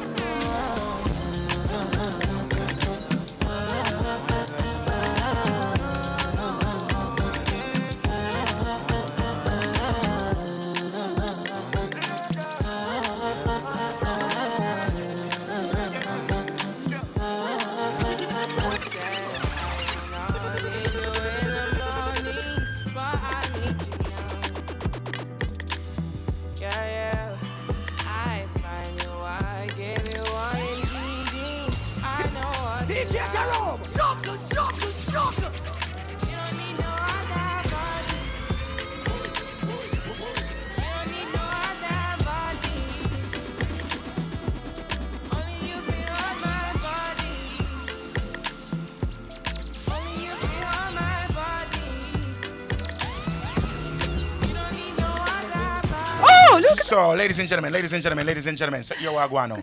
So, unfortunately, this is the end of our show, and I know a lot of persons are here waiting on the budget to be read. So, we are going to throw right to Nigel Clarke with his budget presentation. Ladies and gentlemen, thank you very much for tuning in to the Nationwide 90 for the sound off. I don't know what's the budget right now. We're going to see him place, same place tomorrow. Same time tomorrow. Yeah, man. Yeah, we'll be here at 1 o'clock. We promise we'll be back with a full show because tomorrow will be what? By thanking Almighty God, from whom all blessings flow. Great are his mercies, his faithfulness, and his kindness. The Lord is my strength and my shield. In him my heart trusts.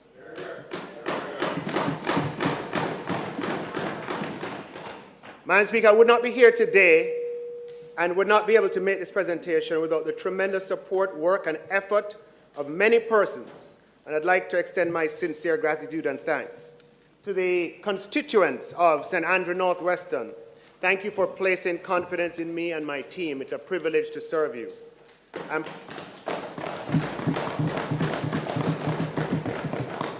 I am particularly grateful to the many workers and supporters, including the recently re-elected 3 councillors of St. Andrew Northwestern.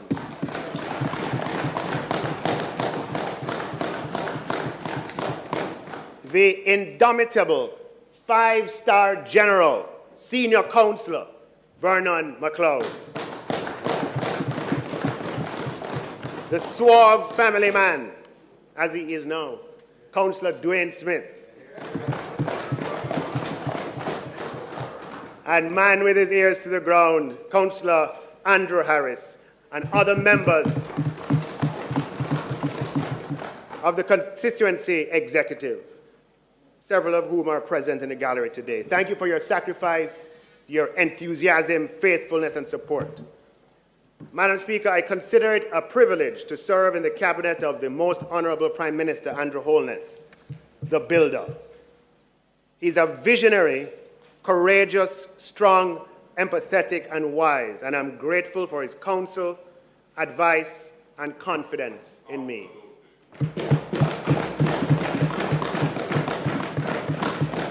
To the fellow members of my cabinet, I'm honored to serve with you in a spirit of teamwork, collaboration, and a shared vision. To my parliamentary colleagues on both sides of the aisle, thank you for your dedication and contribution to helping make Jamaica a better place. I'd like to thank my colleague, Minister in the Ministry of Finance, the Honorable Xavier Main, for his efforts, commitment, and support. He has been very supportive of me, and I am grateful for that.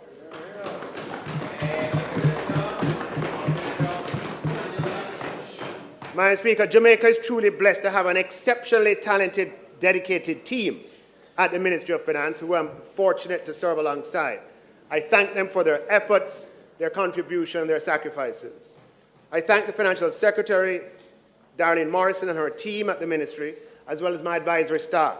I also thank the administrative and ancillary staff in my office and the security staff assigned to me, who always go beyond the call of duty. Madam Speaker, I thank the board, management, and staff of the Bank of Jamaica, the Planning Institute of Jamaica, the Statistical Institute of Jamaica, the Financial Services Commission, the Students' Loan Bureau, and all of the public bodies within my ministry, all of whom play a key role in Jamaica's economy. Most of all, Madam Speaker, I'd like to thank my wife, Rupi, and my children, who have kindly agreed to share me with the Northwestern Andhra and the people of Jamaica.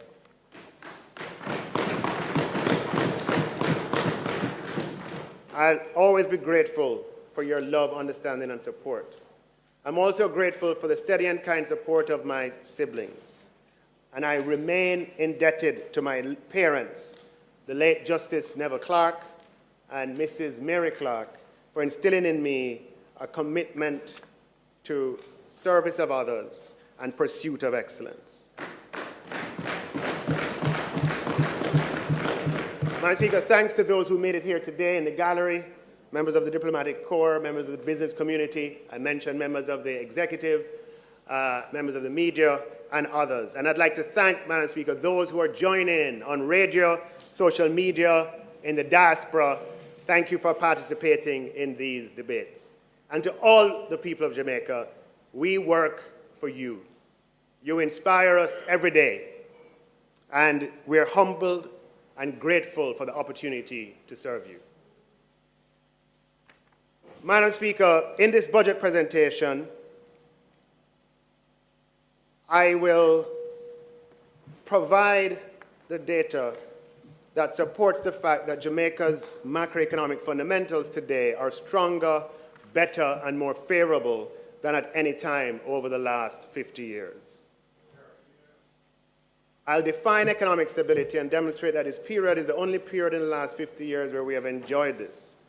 I'll advance the argument that economic stability is essential to the growth in investment and jobs which drive government revenues. And it is from government revenues that we finance public investment expenditure on police stations, on buses, schools, hospitals, roads, and other infrastructure, which benefit all the citizens of Jamaica over the long term. And materially increasing the levels of public investment expenditure is absolutely necessary if we are to improve quality of life. Madam Speaker, therefore, economic stability is indispensable to increasing the ability of the government to improve the quality of life and standards of living of the people of Jamaica. But while macro stability is absolutely necessary, it is by no means sufficient.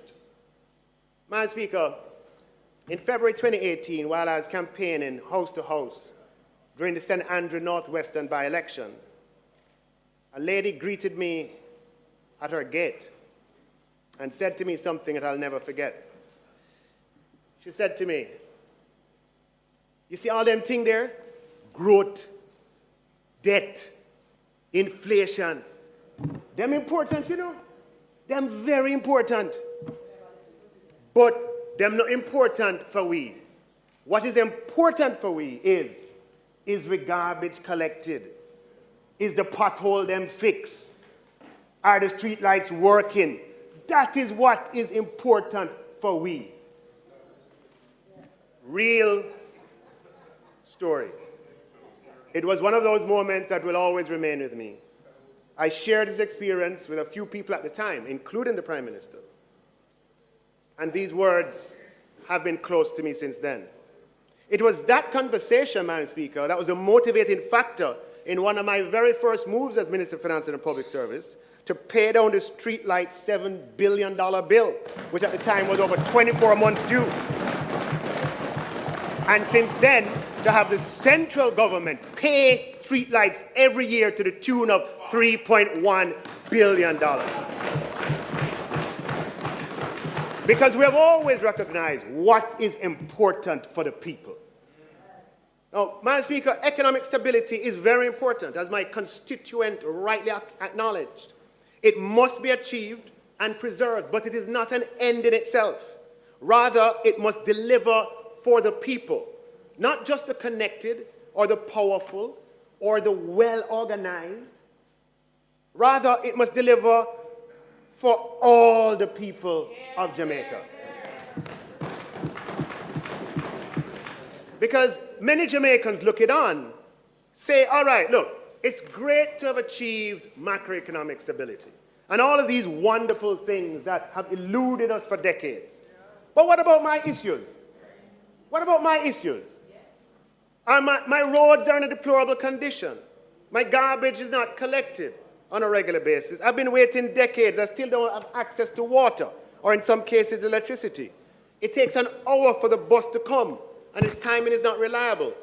Food prices have gone beyond my capacity, and I cannot go anywhere and hear reggae music in peace. Everywhere we go, them turn off the music. The people of Jamaica want us to address these important, critical issues and many others like them. The people want to see that these issues are priorities in the fiscal policy choices of the government. The people want to see that the allocation of resources in our national budget is aligned with the pain points that they experience. The people want us to put the same energy into the micro that we put into the macro. Madam Speaker, the people want to see an acceleration in how quickly we can use public investment to address long-standing challenges.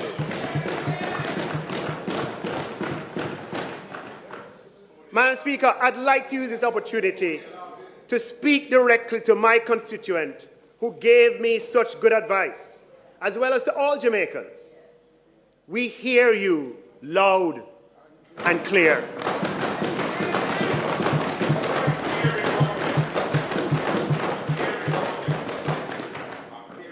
This government, headed by the most honorable Prime Minister Andrew Holness, is a listening government.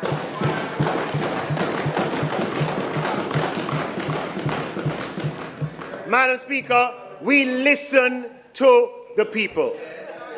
And let me say very clearly that what is important to you is also very important to us. Not only have we listened and heard you, Madam Speaker, let me make it abundantly clear that we're also a government that responds.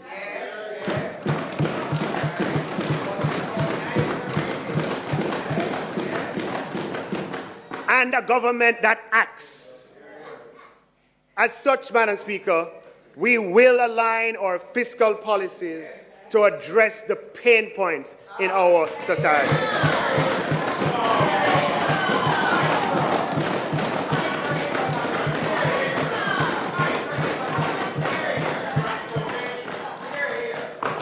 Madam Speaker, we will preserve economic stability. Best place to do that. Madam Speaker, we will improve economic stability. We're best placed to do that. And Madam Speaker, we will also leverage economic stability in the people's interest. We are best placed to do that. This government, Madam Speaker, has always listened and always responded in a manner that protects and preserves economic stability while also acting in the people's interest. We have endeavored to do so every year since we were first elected in 2016, and we will also do so. We'll always do so. It is abundantly clear, however, Madam Speaker, the people of Jamaica want even more from us as a government. The people of Jamaica want to know and feel that they're benefiting and participating more directly from the macroeconomic advances that we have made in a manner that improves their lives. Madam Speaker, this has always been our commitment, and we have a strong track record of record quality of life improving achievements that support this. And Madam Speaker, we renew, we redouble, we re-energize our commitment to walk and chew gum. That is to continue improving the macro fundamentals of the country, thereby creating an environment that's conducive to jobs and growth, and at the same time leveraging economic stability that in the people's interest. It is in that context, Madam Speaker, that I'm honored to present the budget for the fiscal year 2024-25.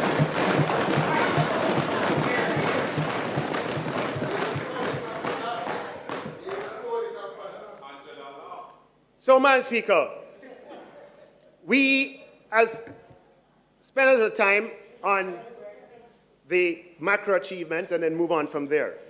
We need economic stability to sustainably improve standards of living. And, Madam Speaker, we can also be proud of Jamaica's strong democratic tradition. This year marks 80 continuous years of electoral democracy in Jamaica. Jamaica stands among a handful of countries in the world with such a long record of free and fair elections. Indeed, we just completed the 2024 Parish Council elections. And I want to thank all the citizens of Jamaica who participated and all the candidates, and to congratulate them. Madam Speaker, I'm also pleased to report that despite the local government elections, our fiscal, monetary, and economic processes were uninterrupted, and we remain steadfast in continuing to address the important business of the people of Jamaica during elections, before elections, and after elections. Madam Speaker, as I said when the budget was tabled, we are tabling the national budget on time, within schedule, and this debate is being opened on time and within schedule, which was not always the case. For the listening public, the general elections in 1989 were held on February 9th, the same month as this election, and the national budget was delayed until June of that year. The general elections of 2016 were held on February 25th, and this delayed the national budget until May of that year. Madam Speaker, some persons, I won't call any names, might be quick to point out that these are general elections, while February 26th was our local government elections. To those persons, I would point to the local government elections of February 1981, which resulted in a delay of the budget until May of 1981. Madam Speaker, election or no election, the national budget must be passed in the House by March 31st each year, and that is now law. And it's a sign of progress for our country. This brings order, increases certainty, and allows citizens to plan. Election or no election, the people's business must go on.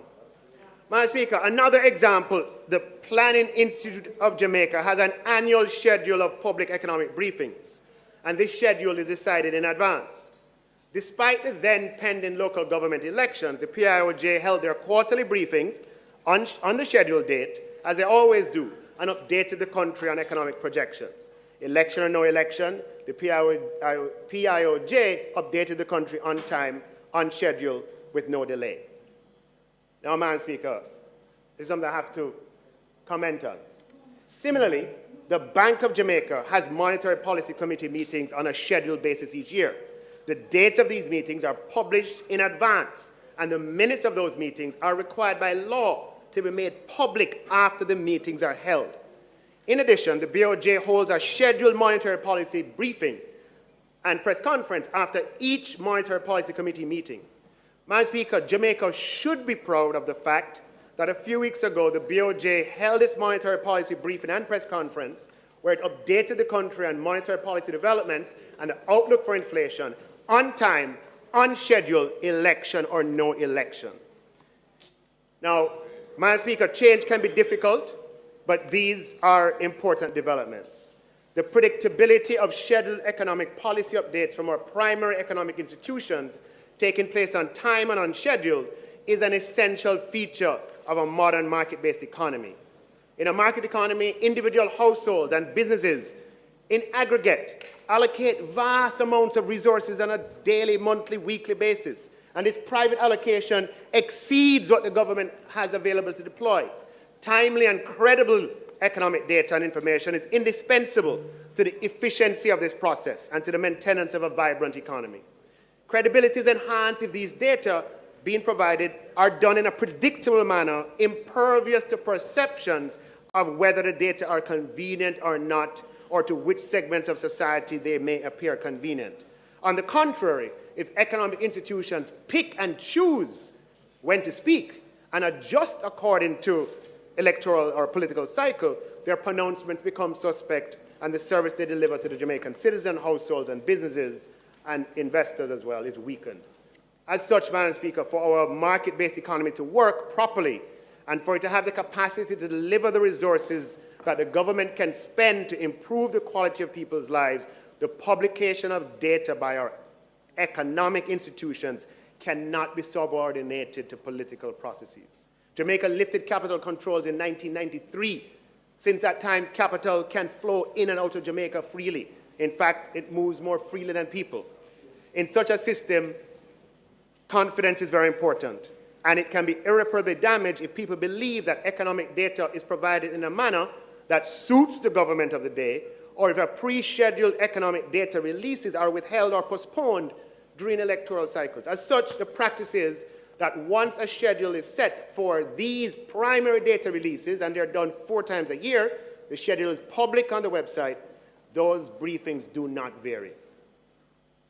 And why not one time? Well, the problem is if you do it once, you set unfortunate precedent that it can be done again and again. There's too much at stake, Madam Speaker. For the past 62 years, we have been squeezed into borrowing US dollars from abroad. We demonstrated that with a credible regime, credible economic and monetary policy regime, we were able to borrow in Jamaican dollars for the first time.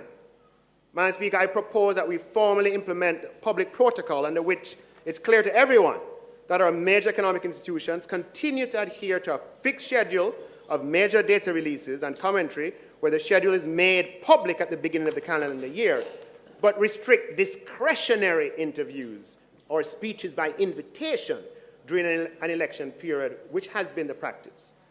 In the June 2016 referendum in the UK, a similar protocol was established and made public. It had existed before, but it was written and made public on this occasion. Some will say, but wait a minute, that's the big UK. You know, what does that have to do with small Jamaica? Well, Madam Speaker, Jamaica and the UK are similar in that we are both politically democratic, market-oriented economic systems. And as the right excellent Marcus Mazara-Garvey implied through words or deed, who becomes strong by imitating the weak? If you want to be strong, you do what the strong do.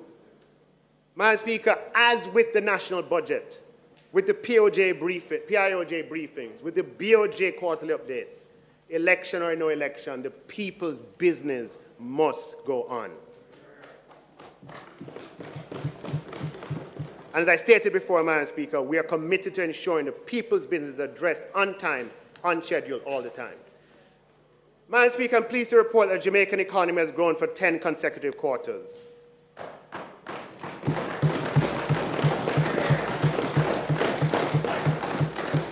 It is the second longest period of quarterly growth since we started measuring growth quarterly in 1997. The longest, Madam Speaker, was December 2015 to October 2019, when Jamaica experienced 19 consecutive quarters of growth. So, we grow 7 quarters, then we have a couple quarters of decline. Grow 3 quarters, then decline. Grow 9 quarters, then decline. 9 quarters, decline. 1 quarter, decline. So our history has been punctuated, certainly prior to, since we measured growth 1997 until 2015, before that 19 periods of growth, we had as many periods of quarterly growth as we had decline. And some observers cite the fact that for 40 years, between the 1970s and the 2010s, our average economic growth was 1%. That is true. But, Madam Speaker, that masks a deeper truth.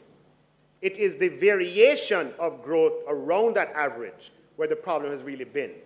Jamaica's economy, and here we have the 10 quarters of growth on the screen. Jamaica's economy has been characterized by profound volatility, massive ups and downs in quick succession and wild swings. And that has not been good for jobs, Madam Speaker, which is why the unemployment rate was so high for so long. It is that start and stop of the economy and high unemployment that we aim to address. We want to have longer periods of economic expansion and quick recoveries from economic shocks. We want to dampen economic volatility. It's for that reason, Madam Speaker, that we celebrate the 10 quarters, because it has not been the norm. Madam Speaker, Jamaica's per capita GDP is a measure of economic output divided by the number of Jamaicans. Using Jamaica's nominal per capita GDP at the end of fiscal year 2023-24, Madam Speaker, and our GDP per capita, at the end of fiscal year 23-24 is projected to be roughly $7,000 US. Using the GDP figures from Stockton and the population data that we have and the closing exchange rate. It has gone up. Anybody notice? It's now $7,000. But, Madam Speaker, we have a lot of catching up to do, because Trinidad and Barbados, for example, are moving at the same time, and they are now at $20,000.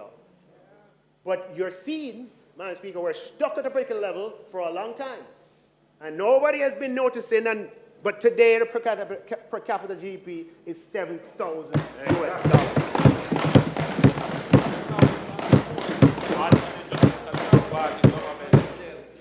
Madam Speaker, the unemployment rate has fallen to 4.2%.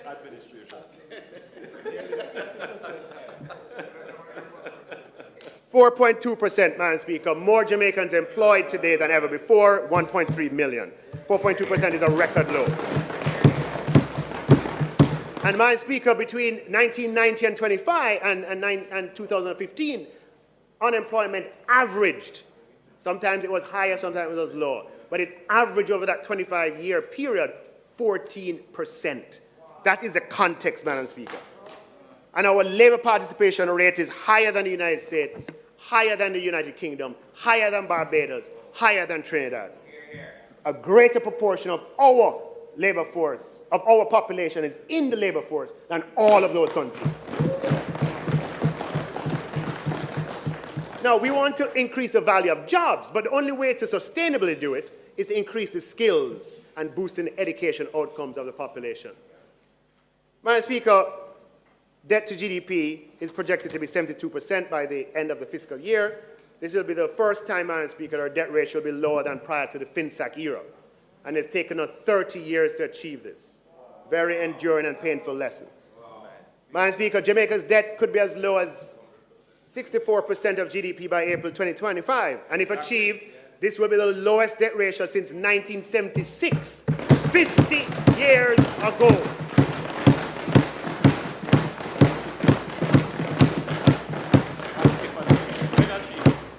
Let me just remind us, Madam Speaker, in 1970-71, Jamaica's debt ratio was 27%. Believe it or not.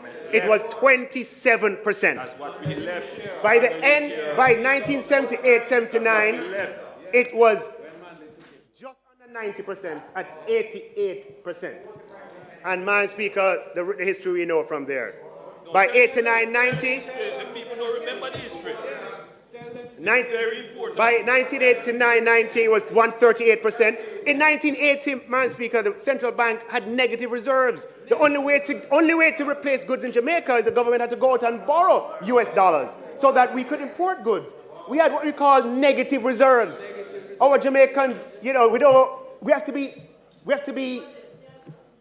internalize our economic history for the good of the country. That is the paradox. We say it don't matter, but it does. We say growth don't matter, but it does. We say interest rates don't matter, but it does. So, Madam Speaker, inflation don't matter, it we are, does. Madam Speaker, we are proud of our commitment and our successful effort so far to reduce the debt ratio to the lowest level, Madam Speaker, in 30 years, and by next year, the lowest level in 50 years, Madam Speaker. Now, just a point of fact, Madam Speaker, the debt ratio is not the absolute level of debt. Okay? So it's not a matter that we are paying down the debt. Right? Madam Speaker, the absolute level of debt in Jamaica stayed relatively constant for the past several years, hovering around 2 trillion to 2.2 trillion. It's not that we're paying down the debt in a literal sense. We're managing the government's finances so that we don't materially increase the size of debt. While we grow the economy, so the debt does not become a threat to the economy. And we grow the economy so that the ratio between the size of the debt and the size of the economy gets lower each year.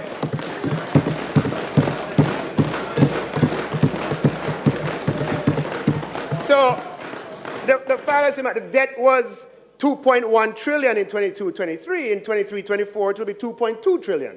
Not that we're paying it down. It's actually going up, but we're doing it in a way that is sustainable. Right?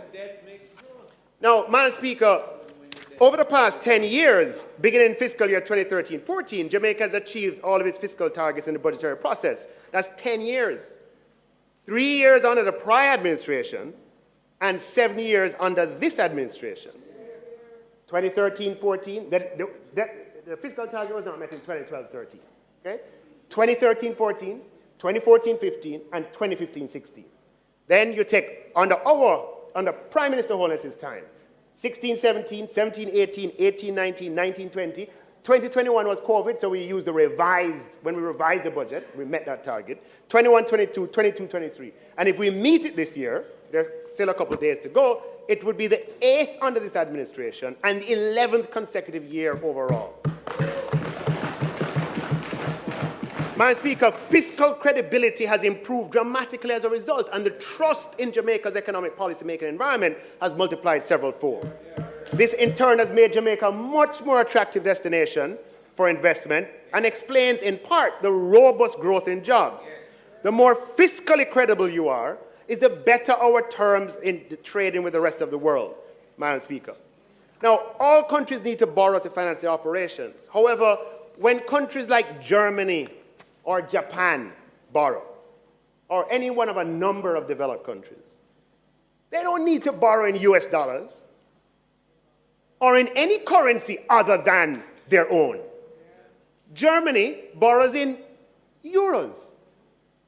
Japan borrows in yen. This means that Germany and Japan have little or no foreign exchange exposure on their international obligations, debt. In other words, foreign exchange risk is effectively eliminated, and that helps to make them economically stronger and more resilient.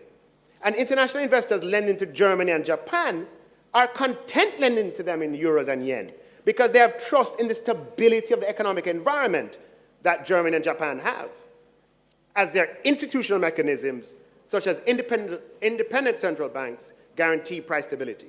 For a developing country like Jamaica, the picture is quite different. Jamaican developing countries also need to borrow internationally. There's not enough resources domestically. But when developing countries choose to borrow internationally, they are compelled to do so in currencies other than their own. International investors want the comfort and safety of the US dollar or a similarly strong developed world currency. This has the effect of adding a source of risk to the economies of developing countries, because borrowing internationally introduces foreign exchange risk vulnerability. Madam Speaker, it was in 2019 that I publicly stated that Jamaica will launch its first local currency bond internationally within 5 years. Madam Speaker, some people thought I was whatever. The Gleaner captured my statement, and I'm particularly pleased that November 2023, prior to the expiry date of that commitment, the government of Jamaica issued its first ever Jamaican dollar currency denominated instrument in international capital markets. Never been done before in 62 years. Promise made, Madam Speaker, and promise kept. Now, what this means, Madam Speaker, is that international investors from all over the world, London and Zurich, Frankfurt and New York, Boston and Los Angeles, took Jamaican dollar exposure to lend to the government to the tune of $46 billion. So, Madam Speaker, this would have been unimaginable 5 years ago.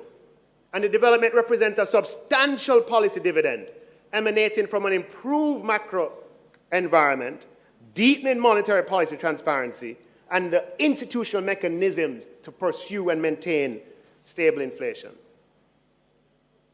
Madam Speaker, the ability to tap overseas investors for Jamaican dollar financing broadens and deepens and diversifies government's funding sources, while providing an opportunity over time of altering the currency mix in a national debt. Madam Speaker, the more of our national debt that's in Jamaican dollars is the stronger Jamaica will become, and the more we'll be able to benefit the people. Today, the foreign component of our debt is 62%. Our goal is to get it to 50% within a reasonable period of time. It will take time, but we have to have ambition. Our goal is to reduce it to 50%. Madam Speaker, the level of foreign exchange reserves stands at $4.7 billion. This is more reserves than we've had at any period in the past, and it will soon pass $5 billion US dollars for the first time. We've come a long way. As I mentioned earlier, Madam Speaker, in 1980, Jamaica had negative foreign exchange reserves, and that influenced what had to happen because the country needed foreign currency. The only way to get it would have been to borrow, and that is what happened. And it wasn't for 17 years. We had negative net international reserves for 17 years. 17 years.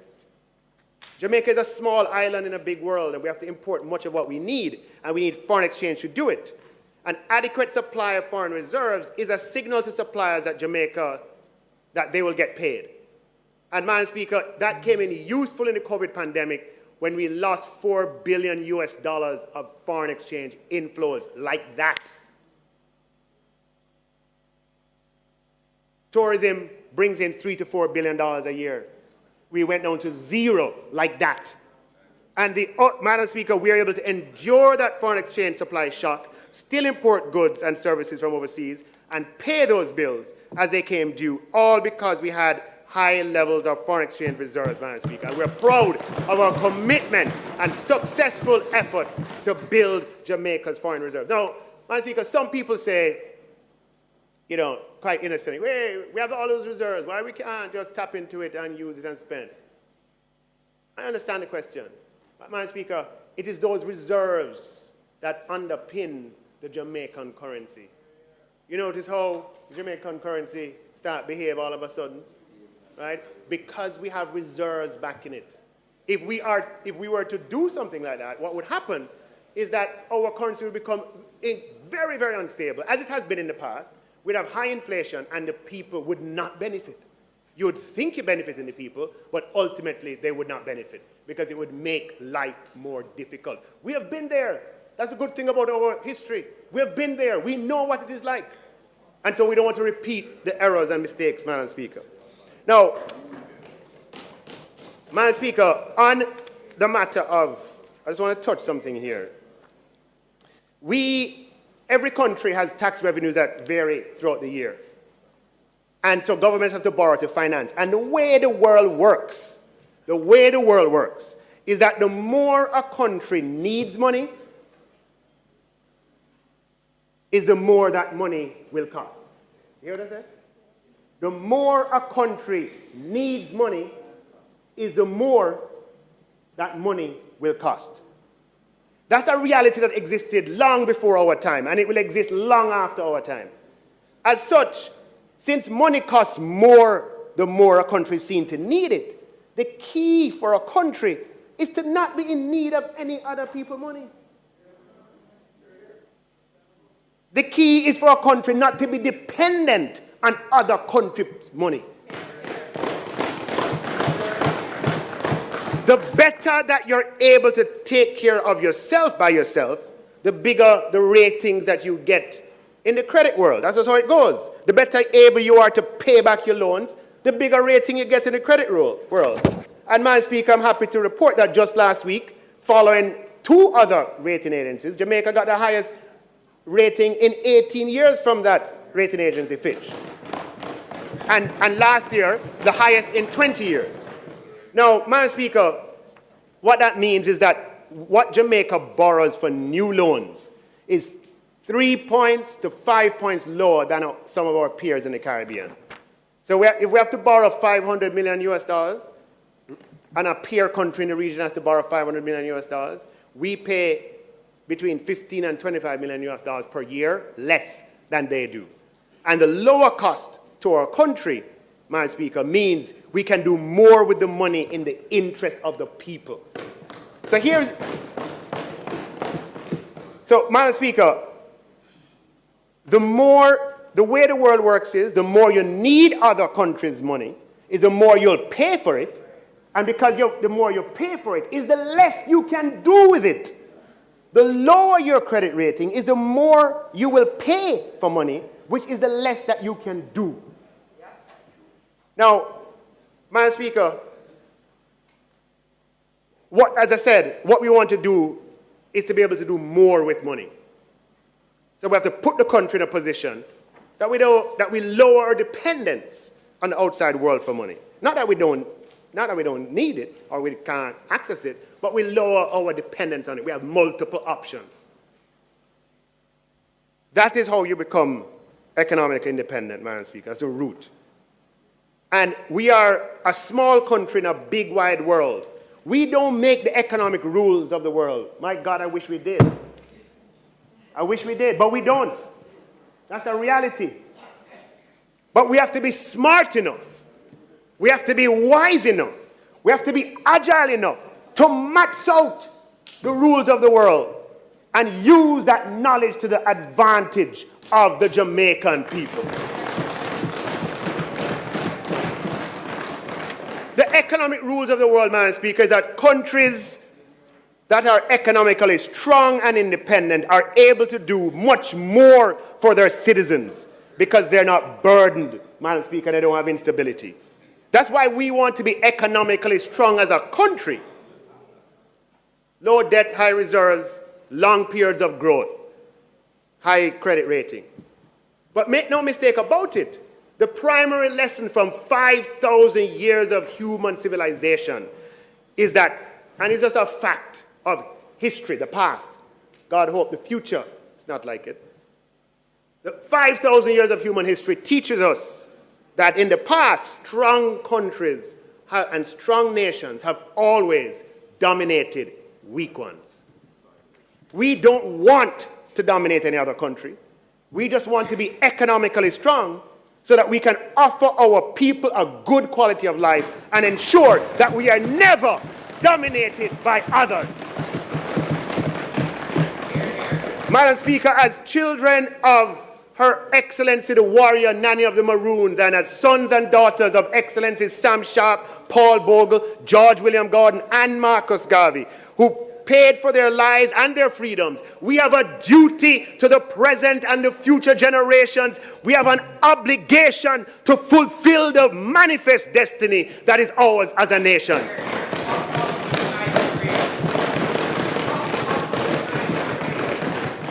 Madam Speaker, we are a people with a message for the world. We are a nation that is destined. There are some who may have a limited vision of who we can be, of who we are, and what we can achieve. Madam Speaker, my vision, Madam Speaker, the vision of this government is that we can achieve what any other country in the world has achieved.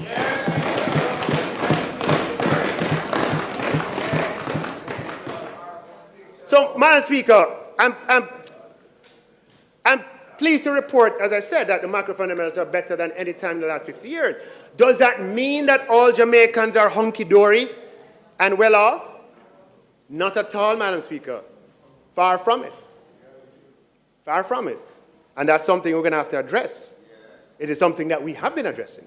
And it is something that we'll continue to address, Madam Speaker. But we cannot afford to throw out the baby with the bathwater. In other words, let us be careful not to make the tragic mistake of acting in a way that we lose the good parts of what we possess because we reject it as a whole instead of just fixing what needs to be fixed and keeping what is good.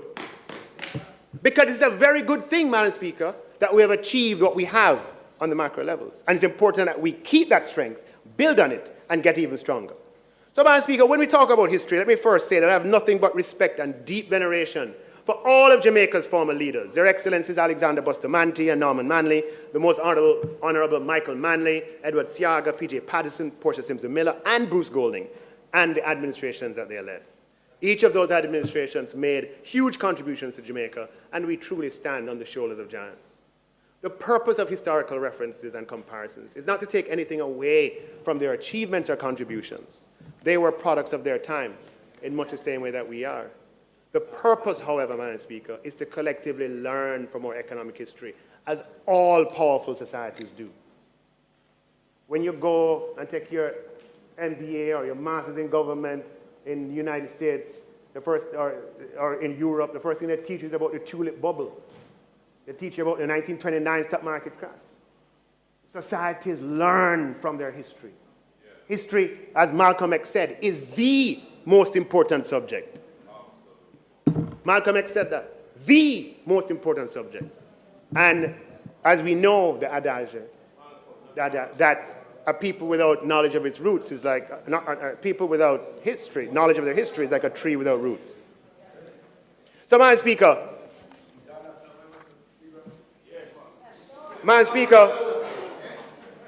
over the last 5 decades, Madam Speaker, this is the,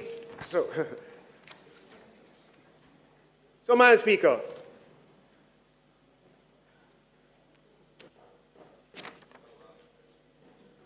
we intend to pursue economic stability in the people's interest. It is stability that allows us to expand. Minister, in fact, you do have another minute, but listening to your speech, I do not want to break you when you are in full stride. So, House Leader. The member's time having been expired, I beg to move that his time be extended sufficiently to allow him to complete his presentation. May it please you, Madam Speaker. The question is that the Minister be allowed to complete his presentation. Those in favour?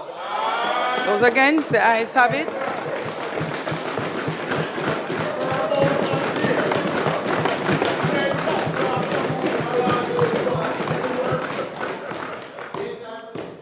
So, Madam Speaker, I want to make it clear that we pursue economic stability in the people's interest. And it is that stability that allows us to expand the capital budget even beyond the capacity of the public bureaucracy to implement, something that we need to address, and I will get to that. It is stability that allows the government to plan years in advance and to share those plans, which allows for steady, even development. You'll recall, Madam Speaker, that last year we informed this Honourable House about the Spark Infrastructure Programme last year. I'm proud to announce that we're entering a period, Madam Speaker, where we will leverage our economic stability to usher in the largest period of public investment designed to address the problems experienced by Jamaicans every day. Madam Speaker,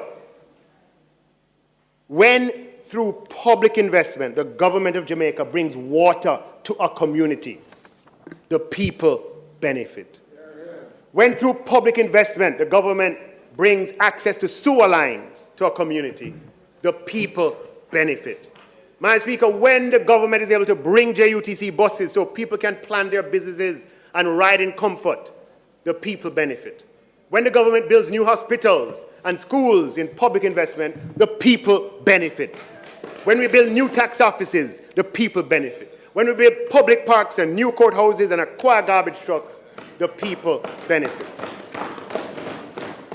Now, Madam Speaker, in my capacity as chairman of the Public Investment Management Committee, the committee embedded in the Financial Audit and Administration Act, responsible for considering, reviewing, and approving public investments, let me assure you that we will positively impact the daily experience of Jamaicans with public investment expenditure designed to solve pain points. Some of these will be financed by the government and some by the private sector by way of structured transactions.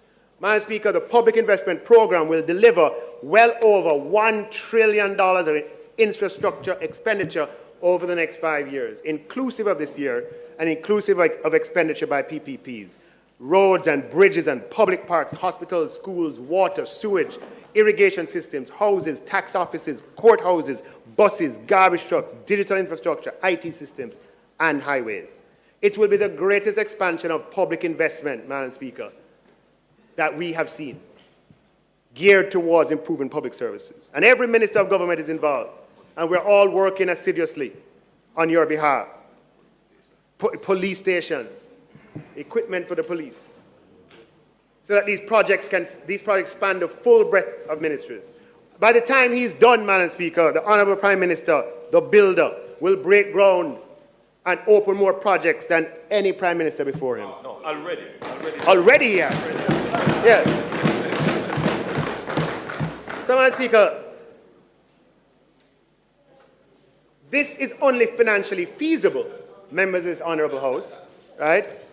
This, what we're talking about, $1 trillion of public investment over the next 5 years, is only financially feasible. Remember this.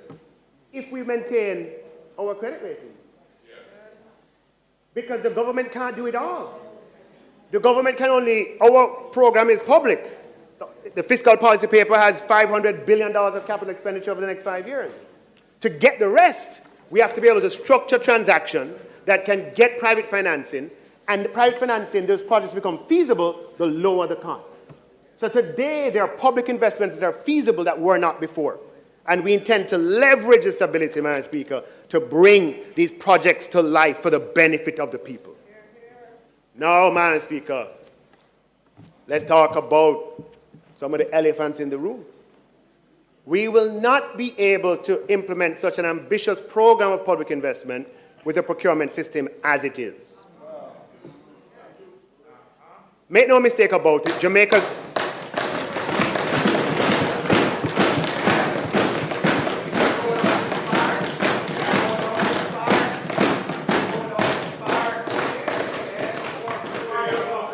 And Madam Speaker, I want you to permit me to spend a little time on this. Can you see the connection, right? We need economic stability to get public investments to solve the people's problems. But for the public investment to turn into execution, we need procurement and we need public investment to work.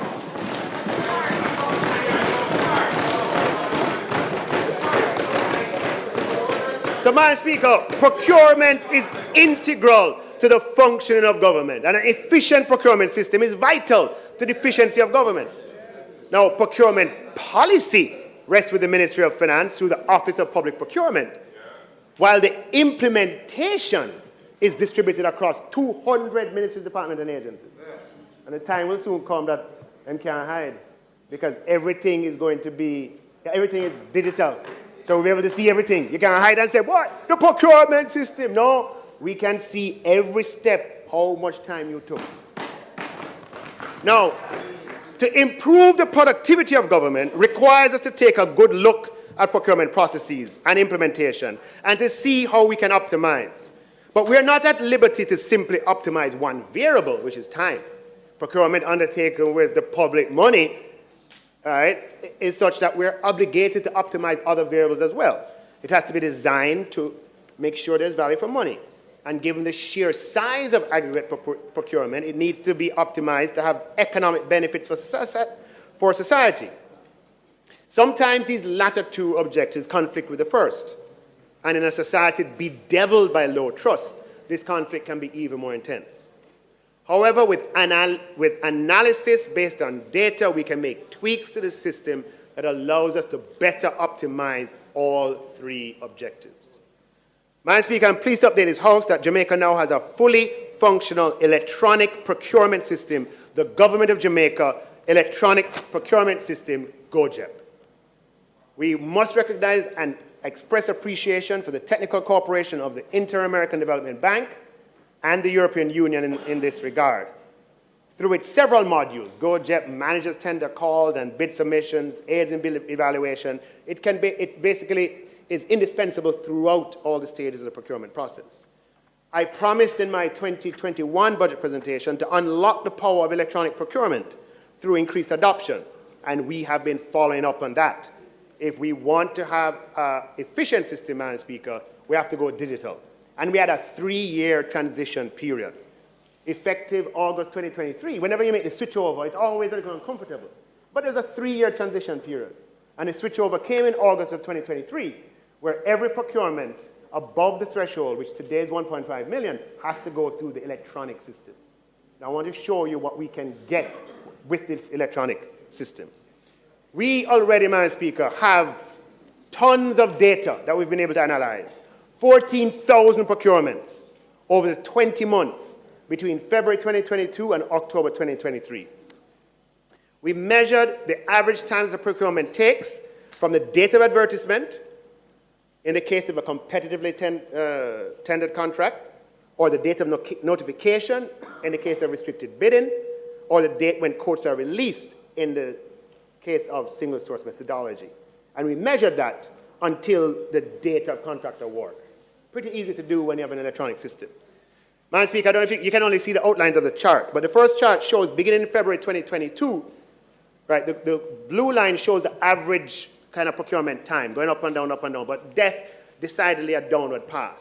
And this is average now across all procurement types for all procurement methodologies. A crude statistic, but a useful one nonetheless. Procurement average time oscillated between 47 and 77 days, but by the end of that period, it was 53 days. We can look beyond those basic averages and look based on methodology. The single source methodology took an average of 35 days for goods, 37 days for services, and 33 days for work. Again, we have this data because of the electronic procurement system. Couldn't respond before because the information is too hard to collate. So it took 30, this is under the pink at the bottom. That's the time that single source takes, which is why, yeah, the red. And the column to the right of the people in the parliament is goods. So when you purchase goods, 30 days single source. Services, 37. Works, 35. Leave out the first column in a second. The purple is restricted bidding. And for restricted bidding, it took 44 days for goods, 59 days for services, 85 days for works. Now, when you come to open bidding, national, Madam Speaker, an average of 152 days for goods, 202 days for services, 193 days for works. When you look at open bids internationally tendered, it took an average of 284 days for goods and 200 days for services. So when you hear people talking about procurement, Madam Speaker, it's really those that they are referring to, which are the more impactful projects, the one that can really materially change the quality of life. Well, we haven't had one in that period. So, Madam Speaker, clearly the data shows and it confirms the experience, right? That it just takes too long for the things that really matter to people. So, we have had a good think about it, Madam Speaker, and discussed it at many levels. And we've dug deep, and I'm going to talk about some of the soft issues first, and the soft changes. Then I will talk about the harder issues. And I know that some of the people in the room want to hear the hard issues, the hard changes. But the soft changes are just as important. Madam Speaker, one of the things that we have found is that procurement failures occur too often on big procurements. And that's when a process fails to deliver even after bids have come in. I had one in my ministry on something that was very, very, very important. Has to be done again. I know the Prime Minister had a big one. And I'm sure it has been experienced. That you go through the procurement is one of the, show the color graph again, is one of the big ones that take 200 and odd days. You go through and you finish the 200 and odd days. Do everything.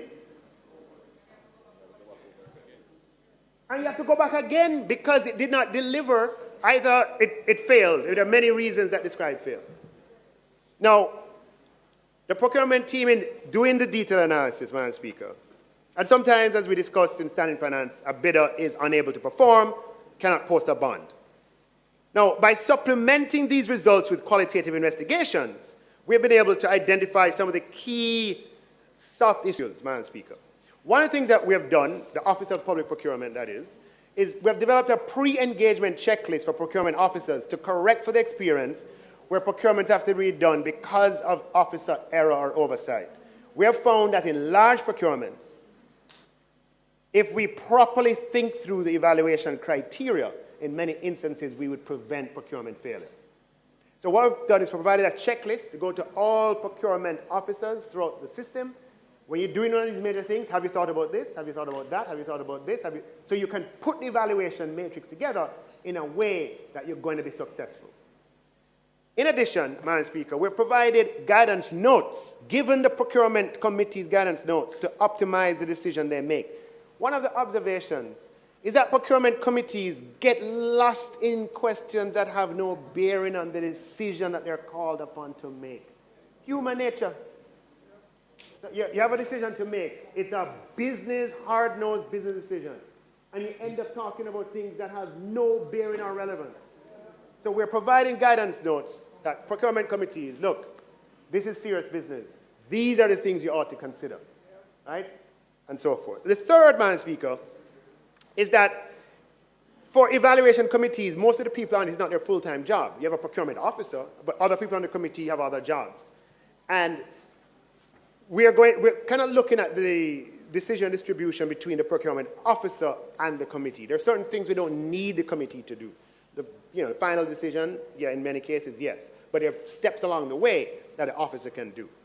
And, Madam Speaker, the ministry has now published a series of time efficiency benchmarks that will form the basis of reporting going forward. So what we have done, we're sending it out to all procurement departments, and we have said, for this leg of the process, it should take no longer than this 10 days. For this leg, it shouldn't take more than that day. For this leg, it shouldn't be more than that. And, Madam Speaker, what gets measured gets done. We're going to publish the procurement statistics of every ministry, department, and agencies, Madam Speaker, correcting for contingent issues such as resources and contract volume, because what gets measured gets done.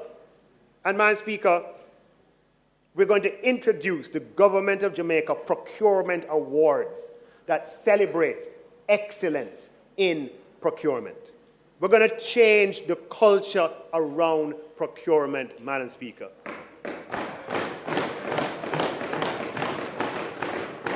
Procurement, for many, was a bad word. People afraid and scared. No, the country can't move ahead like that. We're going to say that we are going to honor and reward procurement leadership and procurement efficiency and procurement innovation across the 200 MDAs. The Corporate Governance Awards, introduced before my time, have played a key role in improving corporate governance over time. And I believe the Government of Jamaica Procurement Awards will have a same cultural impact. So, Madam Speaker, for the hard issues, we have reviewed the Procurement Act, and we're going to be proposing some amendments to the legal and institutional framework, and we need to get it through the system quickly. For example, Madam Speaker, in the case of contracts for goods and services, we'll be increasing the threshold below which single-source procurement is permissible from $1.5 million to $3 million, Madam Speaker. The $1.5 million threshold has been in place for almost a decade. And for works, it will go from $2 million to $5 million.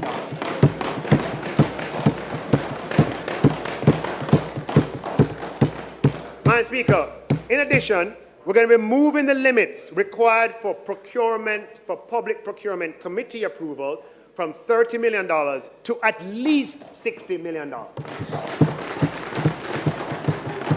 So we are going to be empowering procuring entities to have more autonomy and to award higher value contracts without need for external approval.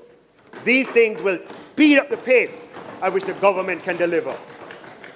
And Madam Speaker, there is a mandatory 10-day standstill period in the Procurement Act. The intention is good enough because we're like, again, it's built for negativity. Oh, if there's just in case somebody gets upset, we have to have a 10-day, the procurement done, you're ready to go. You have to sit down for 10 days, 2 weeks, and wait. Because what? Somebody going to come and complain or whatever. Now, I can understand that for the large material procurement. But my God, to hold up the whole system, the whole procurement system, 10 days? For what? Madam Speaker, we're going to shave unnecessary delay and we're going to abolish this mandatory standstill for all but the large procurements.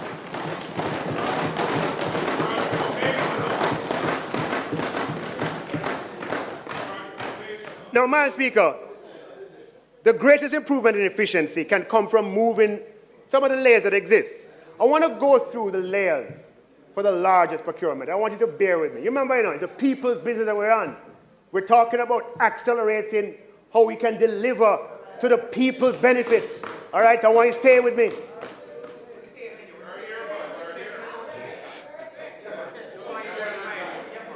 So, Madam Speaker, the layers. You have the procurement officer. Let me see if I have enough fingers here. No. All right.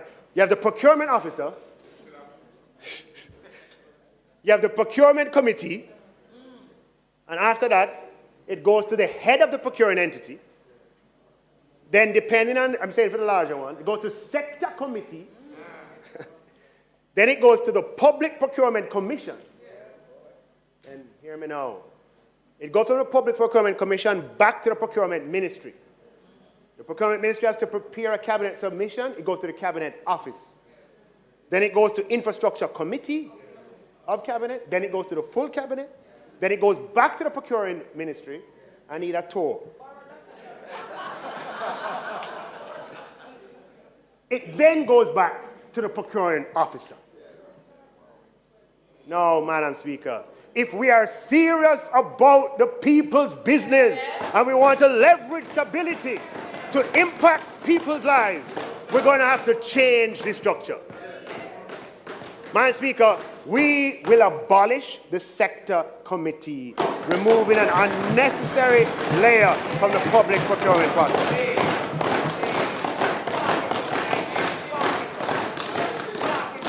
Now, Madam Speaker, the draft bill is in advanced stages. Madam, I know I'm dependent on the process to help me to get the bill quickly. And I know that my colleague minister, Malahu Fort, will make sure that this bill comes forth 2 weeks' time. 2 weeks' time.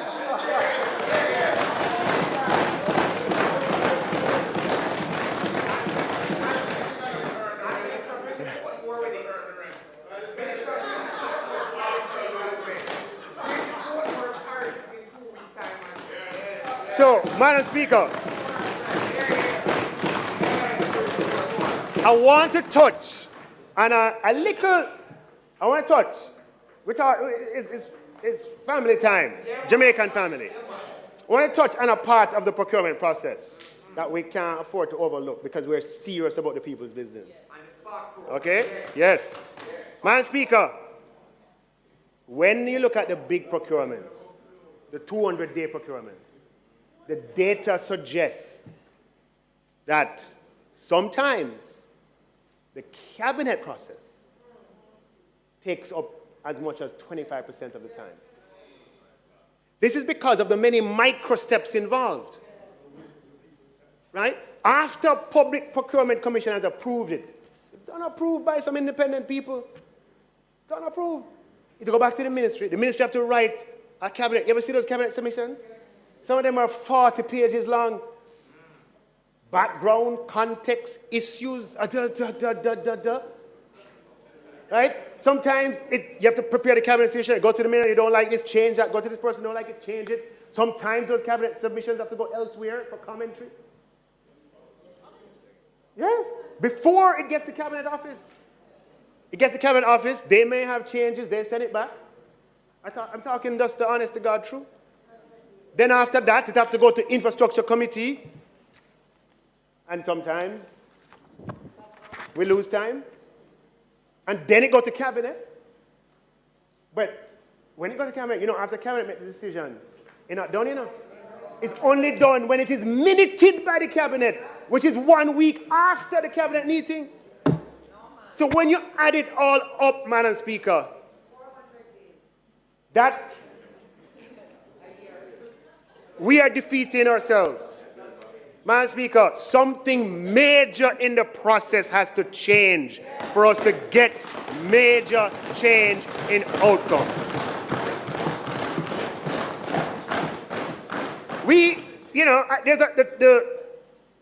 The reason why this is instituted is a low trust society, and this is probably the reverse of the low trust, so to speak, right?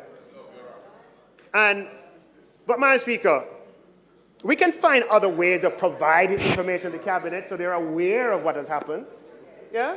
But Madam Speaker, if we are to leverage macro stability in the people's interests and to contemplate $1 trillion of public investment over 5 years, to resolve the society's pain points, including big ones for this year, these considerations are very important. I'm not coming with a prescription, but I'm putting it out there, Madam Speaker. We have to look at the cabinet's role in the procurement process. There is good reason why maybe there should be no role, or maybe that you set the threshold so high. Today, the threshold for cabinet is 100 million Jamaican dollars, 700,000 US dollars. It's 60 million, sorry. 60 million, what am I talking about? It's 400,000 US. Right? So every pencil and pen you buy, that's an exaggeration, but $60 million in the context of a government, there's so many, there's hundreds of procurements that are coming through cabinet. Cabinet has become a procurement office. It's not efficient. And it's something that we, as having policy responsibility for procurement and putting it out, that is something that we have to change in a major way.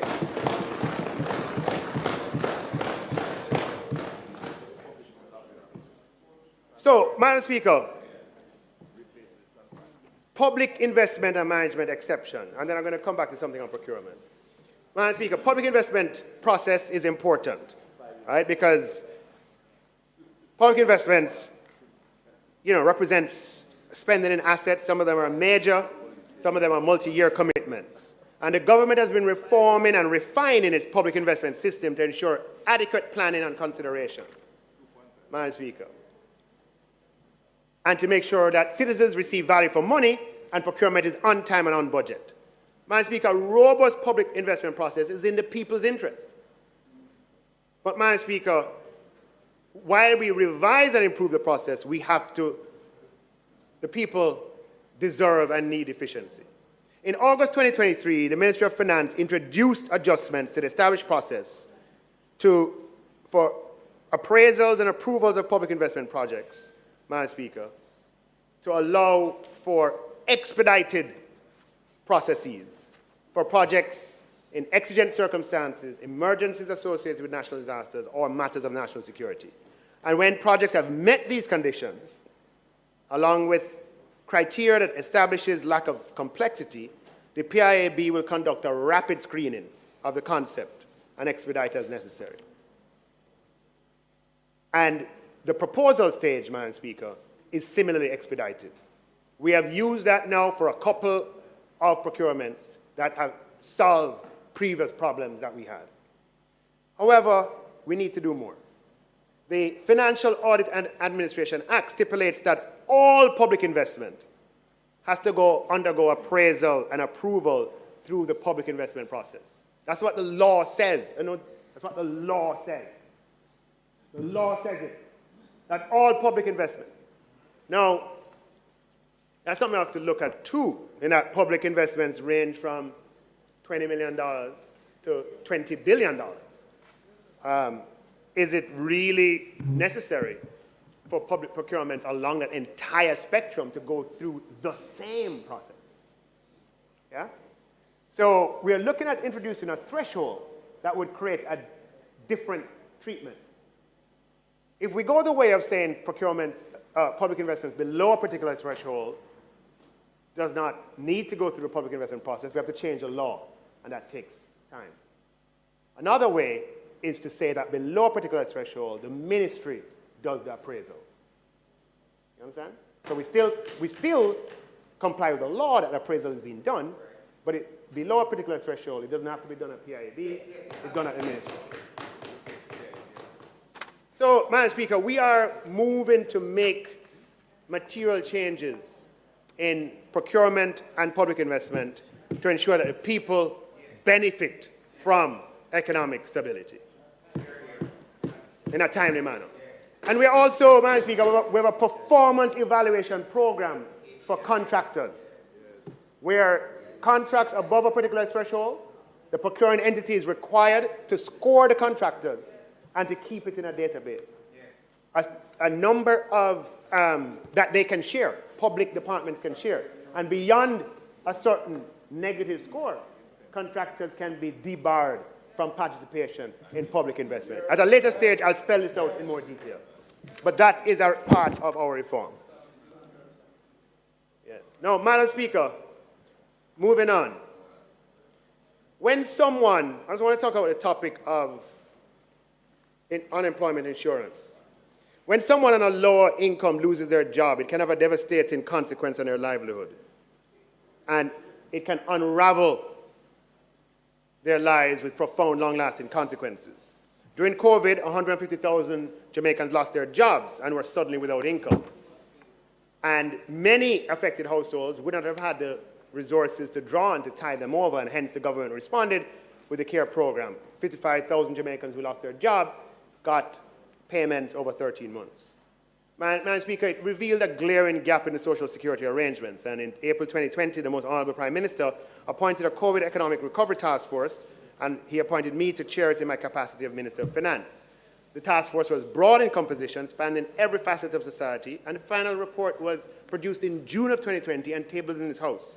And one of the recommendations was that the government funds and completes a feasibility study on an unemployment insurance scheme for specific categories of workers within the context of social security reform. It wasn't the first time this recommendation was being made. It was made under the Labour Market Commission chaired by Dr. Marshall Hall a few years earlier.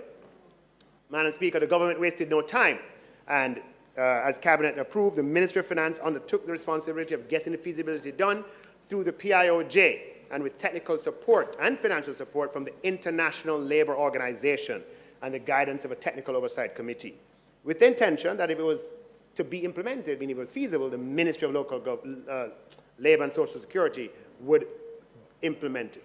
And I must thank, Madam Speaker, Dr. Wayne Henry of the PIOJ and his staff and the Technical Oversight Committee chaired by Dr. Henry for enthusiastically pursuing the feasibility study and coordinating the consultations required. I thank the Ministry of Labour and Social Security who ably assisted the effort. Madam Speaker, I'm grateful to the International Labour Organization, which conducted the feasibility study, and the entities that participated in the consultations, the Confederation of Trade Unions, the private sector organization, and other groups. I'm happy to report, Madam Speaker, that macro stability makes it feasible for Jamaica to have an unemployment insurance scheme that benefits Jamaican workers. So, Madam Speaker, an insurance scheme can play a critical role in a stabilization role in providing income security of the unemployed, particularly during periods of economic shock, and therefore compensating partially for lost earnings. And it breaks the negative cycle of unemployment leading to reduced consumption, leading to further reduction in economic activity. So it can stabilize, Madam Speaker, and improve macro stability. And the social impact of unemployment insurance is huge. Right? Jamaica's average income is such that many persons live, paycheck to paycheck. Long been a reality. And having a job is better than not having one. But if you lose that job, it plunges the family into disarray. Several observers and commentators have often pointed to the relative social stability of Barbados. One of the big differences, many differences, but one key economic institutional difference is that Barbados has long had unemployment, a solid social security system with unemployment as a major pillar. Bahamas also has unemployment insurance. And the COVID-19 experience, Madam Speaker, my understanding is that several countries in the region have been doing similar work as we have for similar reasons. Now, how would it work, Madam Speaker? It would work like it works elsewhere, that employees would be registered and included in an unemployment insurance scheme. And for Jamaica, it's likely that those who contribute to the national insurance scheme would be automatically included.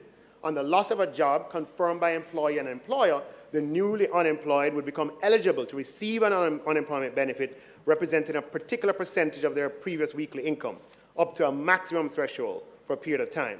In Barbados, the unemployment benefit is 60% of previous average weekly earnings. In Bahamas, the benefit is 50% of previous average weekly earnings. In Barbados, the benefit is paid for 26 weeks. In Bahamas, it's paid for 13 weeks. Jamaica will have to work out unemployment benefit parameters that work for us. And, Madam Speaker, unemployment insurance schemes are not free, they cost money.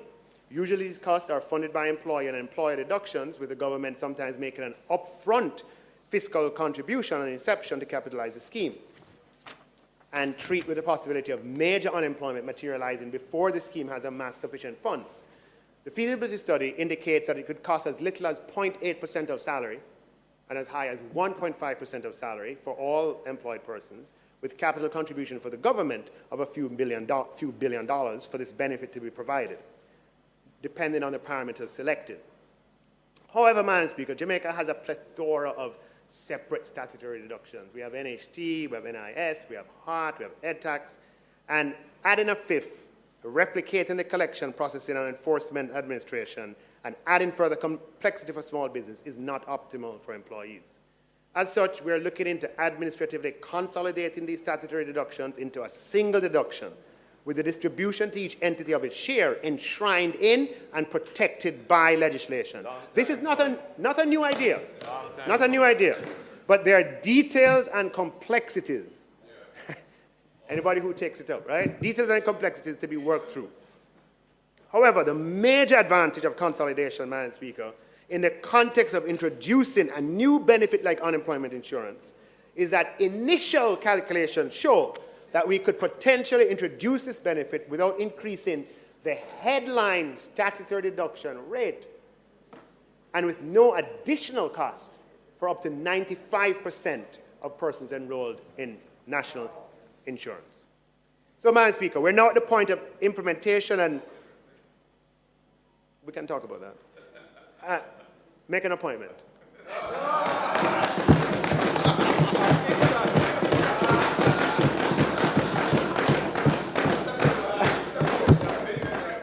Yes, this is an appointment. Yes. So,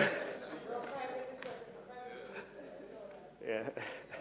So, Madam Speaker, we have a lot of things, right? We are expecting to sign, I believe it's a $20 million loan agreement with the World Bank, where they'll provide the Ministry of Labour and Social Security with the technical support to implement unemployment insurance. And the World Bank will assist us with many things, including the legislative architecture, the institutional mechanisms, the administrative arrangements for unemployment insurance. And Minister Charles will have charge of this leg. My leg was the feasibility, Madam Speaker. Minister Charles' leg is to implement with the support of the Ministry of Finance. And while we work on the funding model and refining the funding model and optimizing the efficiency, consolidating statutory reductions, and so on, in the manner described. You know, we had the consultations we had with the Confederation of Trade Union and other unions. We discussed the fact that Jamaica has in place, one of the positions of the business community was, you know, having unemployment insurance, do we still need the provisions under the Redundancy Act? And Madam Speaker, we had a fruitful engagement in a session. Members of the Confederation of the unions felt that was a hard-won gain of the 1970s, I believe, and it's something that they're very jealous of giving up. But the conversation continues in an open, transparent, and democratic space. Madam Speaker, in doing the feasibility and so on, I had occasion to look back on the debate in this House in 1965 when Minister Newland, under the Jamaica Labour Party administration, brought the national insurance scheme to this House. Then turn it around. So, Madam Speaker, a debate ensued in 1965 about unemployment insurance. And that if you're doing NIS, we need to tack on unemployment insurance. And just to be truthful to the fact, it was raised by the opposition, Mr. Arnott. He said, hey, what about unemployment? And the government of the day said, look, I want to see unemployment benefit, but we can't do it without strong financial support. We just started an NIS. It has nothing. And as soon as it becomes practicable, this government will come back with proposals to deal with the security of the unemployed.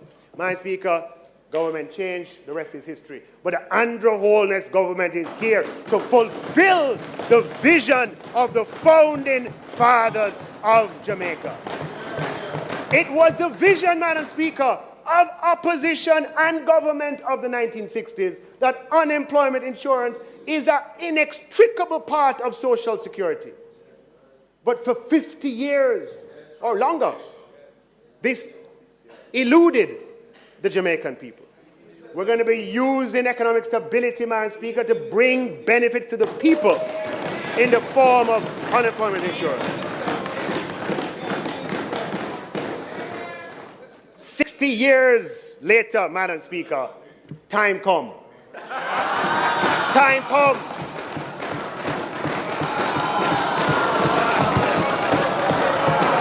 For unemployment insurance.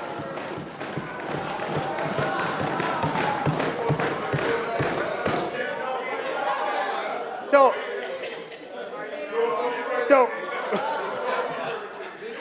Madam Speaker,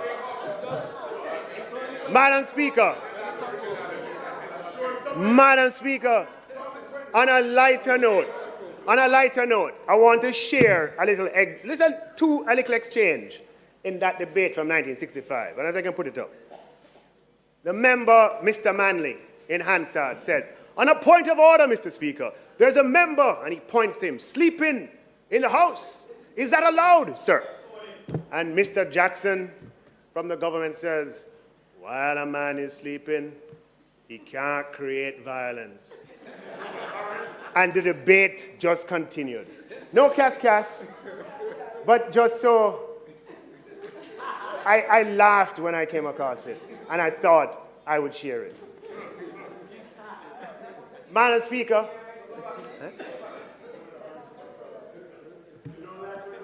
Madam Speaker, so the next time, Madam Speaker, so the Social Security Reform has been an indelible feature of the Holness administration. We introduced the social pension, which benefits 12,000 elderly Jamaicans, soon to be 15,000, Madam Speaker. And Minister Carl Samuda, former minister, was instrumental in that implementation, being carried on by Minister Charles. We introduced the tourism workers' pension scheme, Madam Speaker. And Minister Bartlett has been instrumental. And I'm proud to announce that we're working to introduce unemployment insurance to Jamaica. Madam Speaker, we live in a climatic zone that makes us vulnerable to rainfall and earthquake.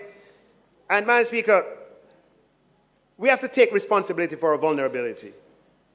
As I often observe, the Canadians, in response to their vulnerability of freezing winters, they have created huge underground cities, under Montreal, for example, 12 square kilometers. Shopping malls, apartment buildings, hotels, banks, offices, museums, universities, underground, connected by tunnels. And this infrastructure is used by hundreds of thousands of Quebecois, every day during the winter.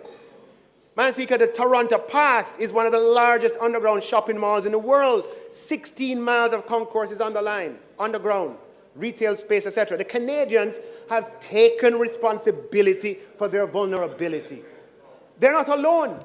When the United States experienced the oil embargo in the early 1970s, it was then that they started the Strategic Petroleum Reserve, which became the largest physical supply of oil in the world. Madam Speaker, countries that achieve for their citizens take responsibility for their vulnerabilities. They don't leave themselves exposed or wait for other countries to come to their assistance. Madam Speaker, we became the first small country to launch a catastrophe bond, covered 3 hurricane season. We got support from the World Bank, Madam Speaker, and from the governments of the UK, the US, and Germany, who paid 100% of the premiums for the first 3 years. And we'll always be grateful to them for that. And what we said to them in our pitch, when we went to pitch it to them, was that when it matures, we will, out of our own resources, continue to provide that protection for Jamaica. As night follows day, at some point, it's going to be necessary to have it. Just make sure that when that day comes, whoever is at the helm at the time has renewed this degree of protection.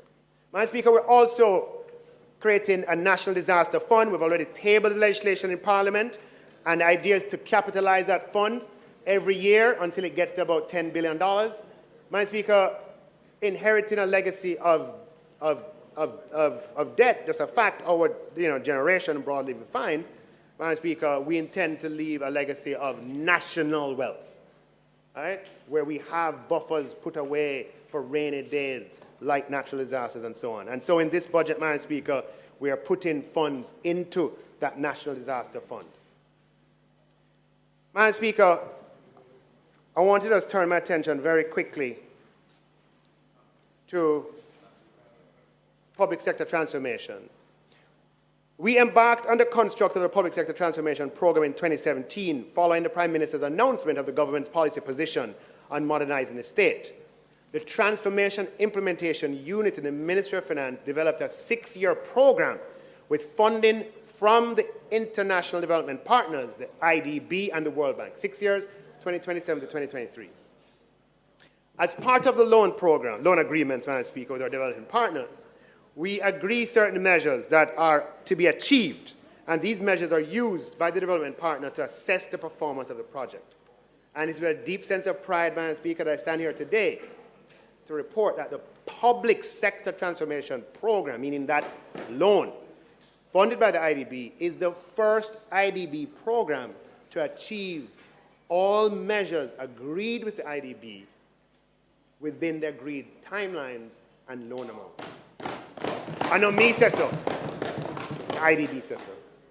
Now, the Transformation Unit, headed by Mrs. Maria Thompson-Walters and the Financial Secretary, Mrs. Darlene Morrison, are deserving, Madam Speaker, of your recognition of this House. The audit and final evaluation of the program will be conducted between April and June of this year. What did we do differently? Given Jamaica's long history with reform, we had to do things differently to get a different outcome. We knew that we had to have realistic targets. Madam Speaker, the transformation program was built on 5 pillars, even though our minds probably just go to one. The 5 pillars were the improving the use of information and communication technology in the public sector. And you can see this as a precursor, really, to the Prime Minister's innovation of putting a digital ministry in place. The digital ministry was not in place at the time. So we had a public sector transformation, and one of the pillars under the Ministry of Finance was to go and digitize certain areas of government, and we picked 4 or 5 areas. The second was a shared service operation. The third was transforming human resources practices, compensation management, and rationalization of public bodies. On the ICT transformation, Madam Speaker, Mrs. Thompson-Walters and her team, Madam Speaker, under this government, has made significant strides in the program that was outlined. A big part of that, Madam Speaker, of that progress is that we now have a dedicated broadband infrastructure. And, Madam Speaker, many people would have heard about GovNet for quite some time and may have wondered whether it would ever become a reality. As we speak, the TIU informed that over 200 entities in the Kingston area have been connected to the system, and over 500 entities, including police stations, schools, and courts, also have connectivity. Madam Speaker, this program also funded the data center at eGov to expand storage by 260%, and I had the pleasure of touring it recently.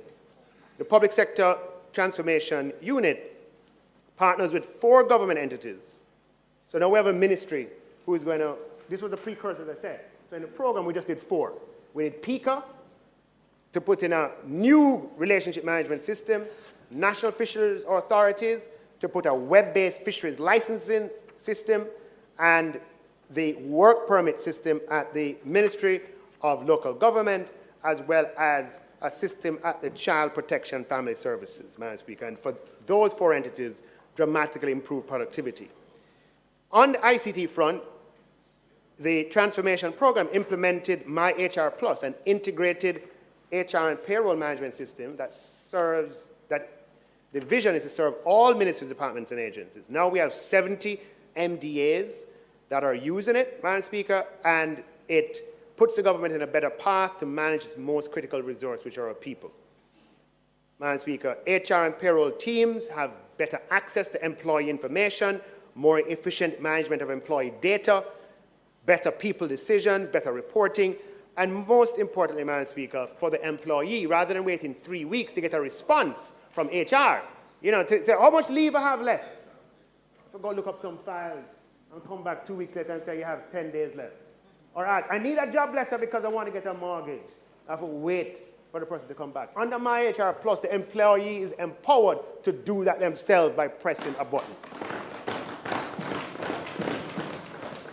Madam Speaker, on the restructuring of compensation, Madam Speaker, we set out to, this was a process to be implemented across 3 years.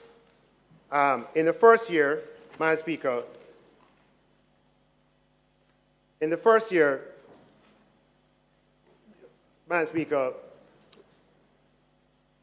we set out to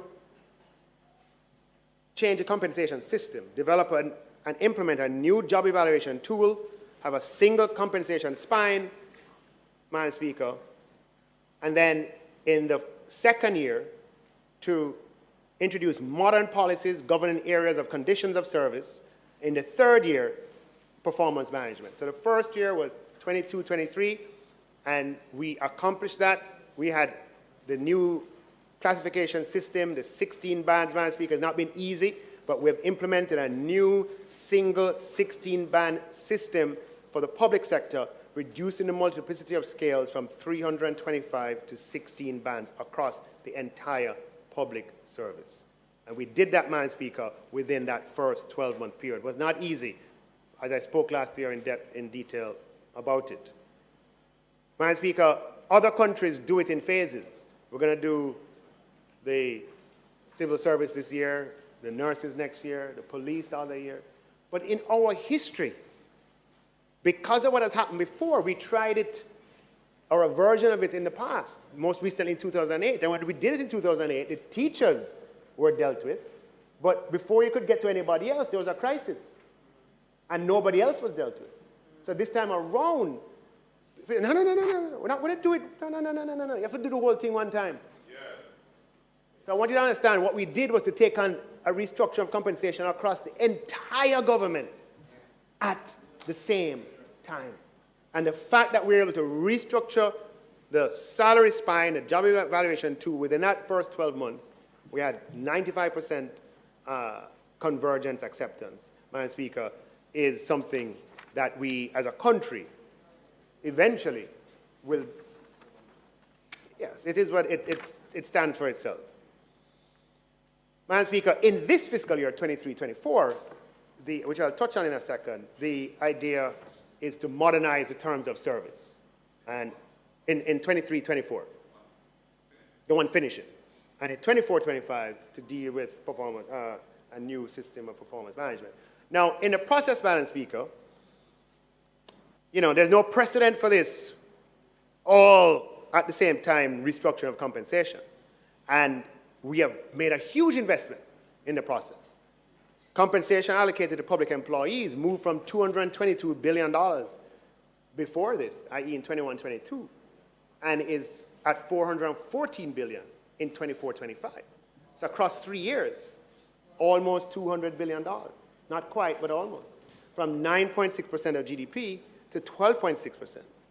Now, Madam Speaker, I believe this adjustment to be justified and deserved. It was the public sector employees that sacrificed for 10 years so that this country could recover, along with other people. They weren't the only ones who sacrificed. And we have to honor that sacrifice, Madam Speaker. And for our own good, we reached a point where we could not, and we still have a challenge, but it's not what it used to be, in terms of attracting people and retaining people in the public service. So this had to happen. And one of Jamaica's challenges is that we are right close to North America, and skills move very, very easily. Now, Madam Speaker, the estimates of expenditure are tabled in Parliament every year, and they're placed on the Ministry of Finance's website. Anybody who is diligent can see for themselves that the compensation allocation to just 3 ministries, the Ministry of National Security, which is civil servants and police and everybody associated with the Ministry of National Security, the Ministry of Education, all the civil servants, all the people in regions, all the teachers, the Ministry of Health, all the civil servants, all the nurses, doctors, and everybody in the health system. For those 3 ministries alone, Madam Speaker, the uplift in compensation of those 3 years was more than $100 billion. Madam Speaker, I humbly ask, notwithstanding challenges, frustrations, that public sector employees, everyone, internalize and the unprecedented scale of this effort and achievement in the context of Jamaican resources. Madam Speaker, over those 3 years, while compensation has moved by $200 billion, investment in government programs, where 3 million people are impacted, has moved by $58 billion, and capital expenditure by $30 billion. And, Madam Speaker, if you look at capital expenditure, I just have a 10-year cycle of capital expenditure to come up. Capital expenditure increased from $33 billion in 2015-16 to $70 billion in 2019-20. And we were able to do a lot of things as CapEx expanded. We had the 3 years of COVID where we had to focus on the health of the country and recovery, and CapEx took a hit. And, Madam Speaker, we have not been able to get back up, even though we're recovered in other areas, to get back up to pre-COVID levels of capital expenditure has taken us some time. Had we not had COVID, Madam Speaker, CapEx this year could have been as much as $130 billion, right, in terms of just what the steady growth path would have been, which means we'd have been able to do even more for people. Madam Speaker, in the allocation of resources, we have to consider the needs of everybody. Now, Madam Speaker, I'm painfully aware that some of the challenges that have been unearthed because of the new implementation of the compensation system are real. And in some cases, these have to do with inherent issues of classification in the public sector. For example, there are genuine anomalies that were created that affected some classification groups, and we have a panel of classification experts currently reviewing those anomalies. And their work will be completed by the end of this month, and corrective actions to be implemented before the end of the first quarter in the fiscal year. Another pain point, Madam Speaker, is that the appointment of officers acting in a higher post, unintended consequence, where on appointment, that officer receives less pay because they're appointed on the first point of a salary band. Not at all the intention, definitely frustrating for the employee and frustrating for us. Minister Mackenzie brought me a case the other day, advocating on behalf of an employee in his ministry. We feel the pain too. We understand. Minister Mackenzie called me on the phone and wouldn't stop. Somebody in his ministry, there's an anomaly where they were acting in a position, and once they were confirmed, the pay went down because of this thing that we have to correct. Madam Speaker, the Office of the Services Commission, who is responsible for appointments, in collaboration with the Ministry of Finance and the Public Service, are currently working to address the matter. And I expect that by the end of April, this too will be corrected for the affected persons.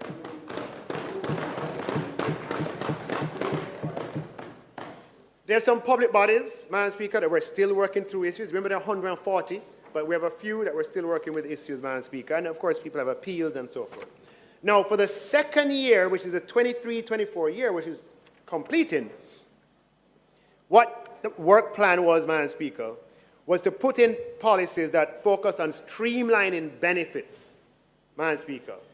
Because what we have across the public service is that we have allowances for the same purpose and rates and conditions for payment that are different across the public service.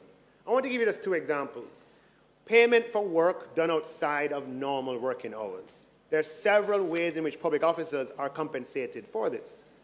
Weekly paid staff are paid overtime at the prescribed rates. Other categories of staff get something they call a duty allowance, or an honorarium, or a special allowance. And in some cases, the only compensation done for work outside of normal hours is a supper and taxi allowance or refreshment allowance. Now, what this means, Madam Speaker, is that in some cases, there are two groups of employees, both required to work overtime. One group works overtime routinely, and therefore they got a duty allowance. One group works overtime every now and again. But when the one group works every now and again, they don't get compensation. The new system is set to correct that by doing away with these special allowances and categories and just having one overtime regime for everybody, whether it is something you do regularly or every now and again. Now, Madam Speaker, even though we've had this duty allowance regime for a long time, people who are on it want the regime to be updated. And we set this year to do it, and they want to see it done, and they are right. You know, every time I go to OPM and the Cabinet Office, there are some people who work in the protocol staff there. These are the people who put on functions for the Prime Minister and for the government. Have to work long hours into the evening. Right? Yes, have to work like some of your people too. Long hours into the evening. And these are some of the people who are on duty allowance. Every time they see me, Minister, when are we going to transition to the new regime? And what I have to say to them is that what we have to do is reach a point of agreement with all the unions so that we can implement it. We have another one, uniform allowance, Madam Speaker, where public officers who are required to wear uniforms for their duties and to dress in a particular code, there are different rates and different modalities and different ways of doing it across the public service. And in this second year, the idea is to harmonize. So when you see stuff, it's not the same thing that is recurring. This year is about a different set of things than last year. And people, especially with the new salary scale, when these things are reformed, the benefits come in at a higher level, so people want to see it happen. Now, Madam Speaker, there are several of these, I may be wrong, but let's say 7 of them, 8 of them or so, or some number. And we presented proposals on these and other benefits and conditions to the Confederation, which is the umbrella organization, in June of 2023. Now, the reality of Jamaica is that each of those unions has to consult with their members. And they have to go out and consult. They can't just make a decision. They could just make a decision, Madam Speaker, and the decision was affirmative. June 23, done.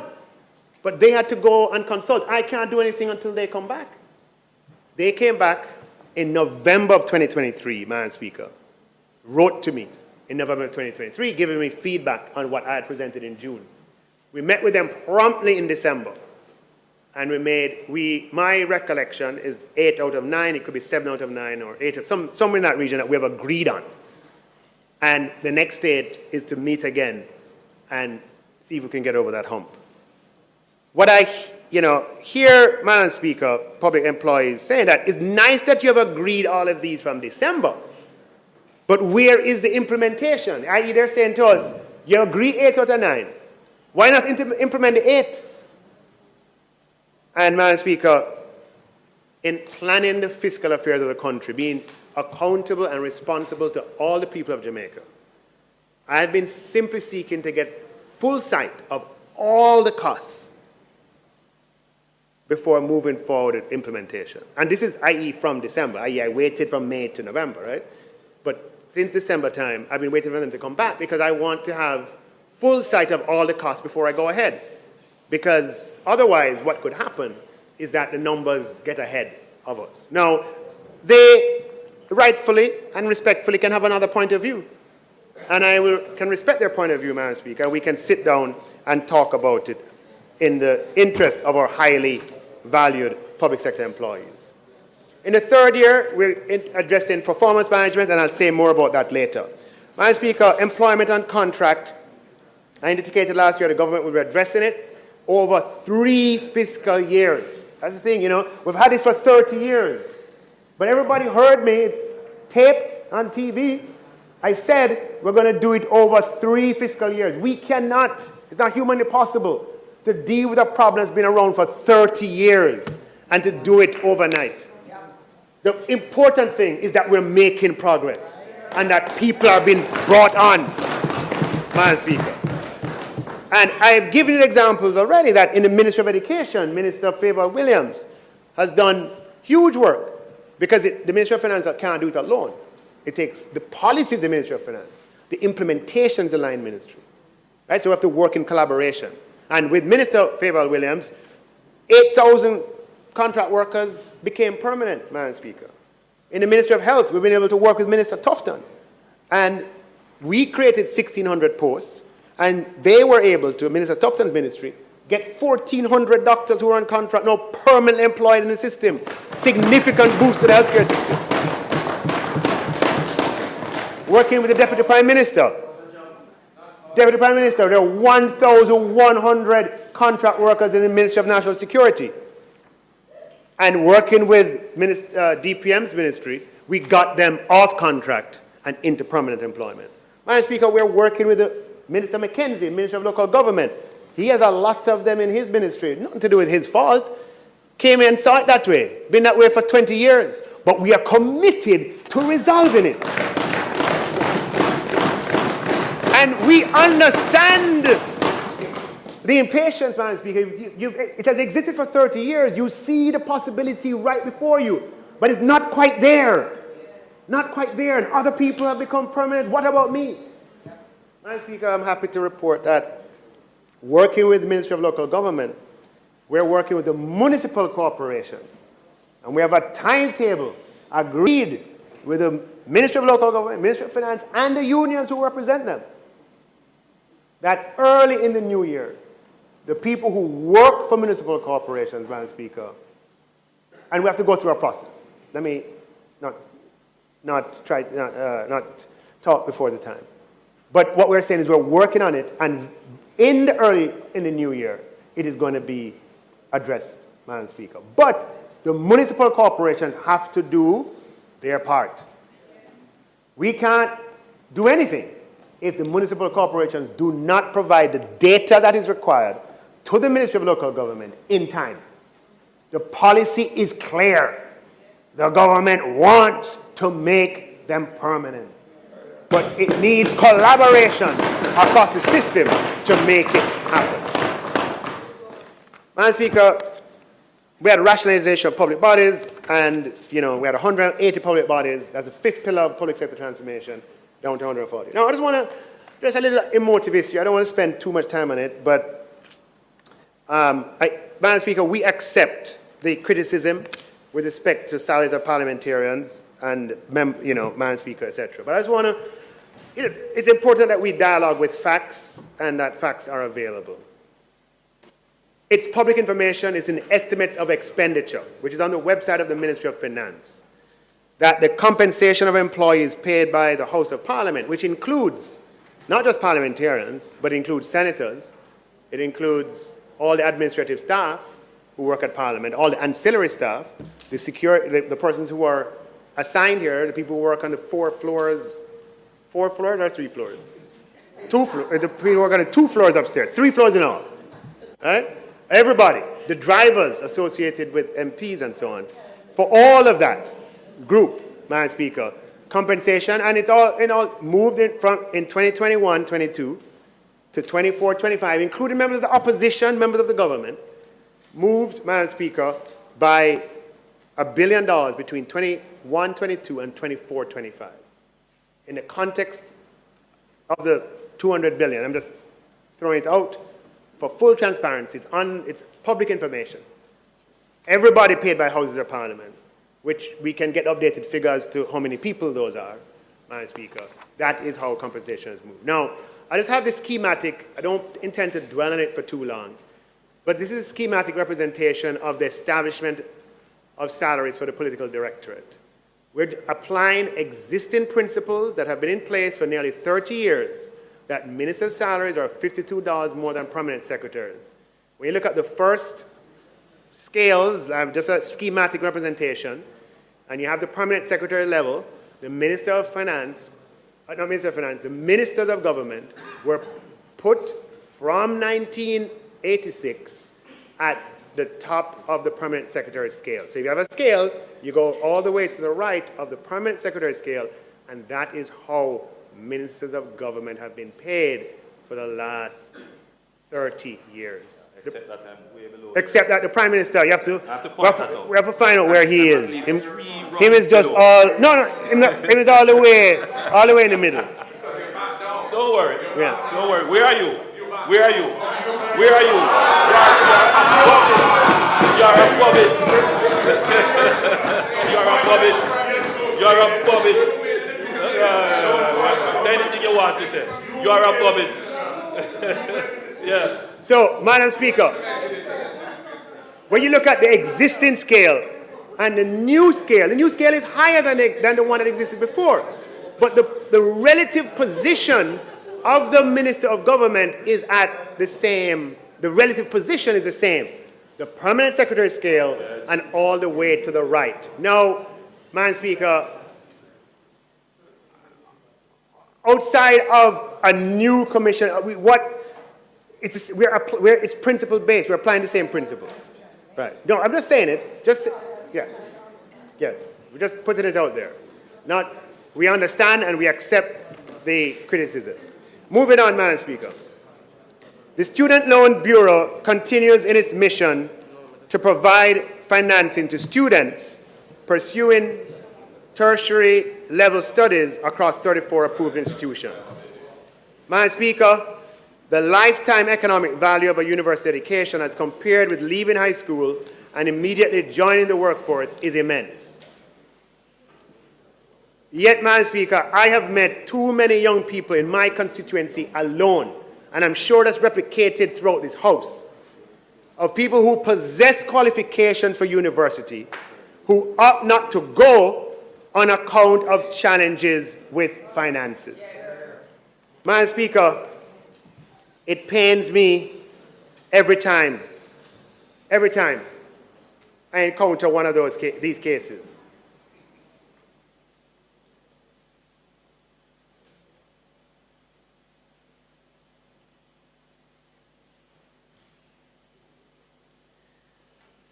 It's even more painful, Madam Speaker, because we have a well-capitalized institution, the Student Loan Bureau, set up to provide financing to students seeking tertiary education. And many Jamaicans in positions of leadership have used the products of the Student Loan Bureau to get ahead in life. The current managing director of the Student Loan Bureau is herself a former customer of the Student Loan Bureau. Madam Speaker, not everybody was born with the capacity to finance themselves through university. I didn't want to say gold spoon, but I can't bother with that. I don't want to bother with that. Madam Speaker, the most honorable Prime Minister has publicly volunteered that he too is a former customer of the Student Loan Bureau. The Minister Morgan is a former customer. Minister Bartlett, former customer of the Student Loan Bureau. The Student Loan Bureau works, Madam Speaker. Over the past few years, we have made changes in how the Student Loan Bureau is accessed and the results. In the 2022-23 budget, we removed the requirements for guarantors to be provided for applicants who are wards of the state. Within the 12 months of that policy change, as I said last year, the numbers of wards of the state increased by 100% from 46 to 98. Madam Speaker, last year, we lifted the requirement for guarantors, Madam Speaker, for persons on path. For the last 12 months, the beneficiaries accessing student loan who are on path jumped from 192 the previous year to 547, and the year is not done yet, Madam Speaker. 185% increase. Jesus. Madam Speaker, in the face of this staggering evidence as to the inhibiting effect of the requirement of a guarantor, how do we keep it? I want to share with you a true story, Madam Speaker. The day before the local government election, I met a member of my constituency.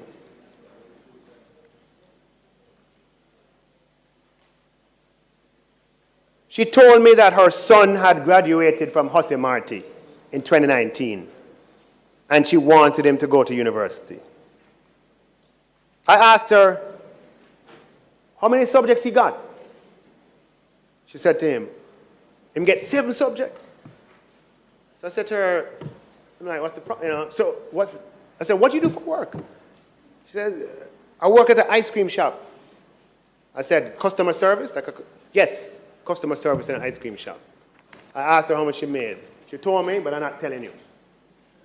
But I said to her, what happens when you go to the Student Loan Bureau? She said to me, them tell me that I don't earn enough to be a guarantor for my son. And Nigel, she called me Nigel, him well want to go university. Him well want it, Nigel. Oh God, me feel like crying now, Nigel. So she talking to me. I looked her in the eye, Madam Speaker, and I said, it's people like you that we have in mind with a policy and plan to announce shortly. That's exactly what I said to her. She said, Nigel, nobody tell me that now make me feel good. Nobody tell me that make me feel good.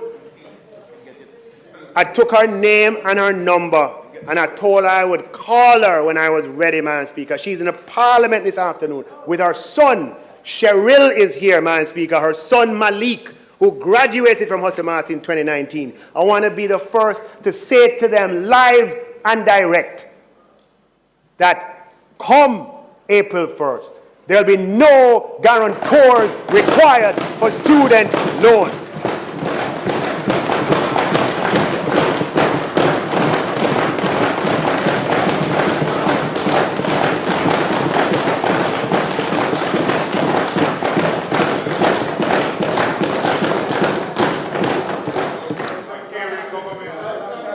Madam Speaker, under this policy, Malik will be the first in his family, the son of an ice cream shop customer service rep, to go to university because of the policy change that I'm talking about today.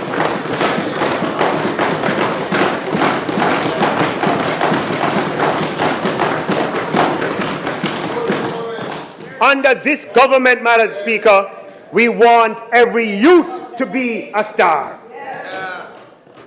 Madam Speaker, the requirement of a guarantor for student loans is regressive as it discriminates against low-income families who cannot as easily, if at all, find guarantors for student loan. The policy, though, has been in place for several decades. And we are happy to abolish the requirement for guarantors for student loans.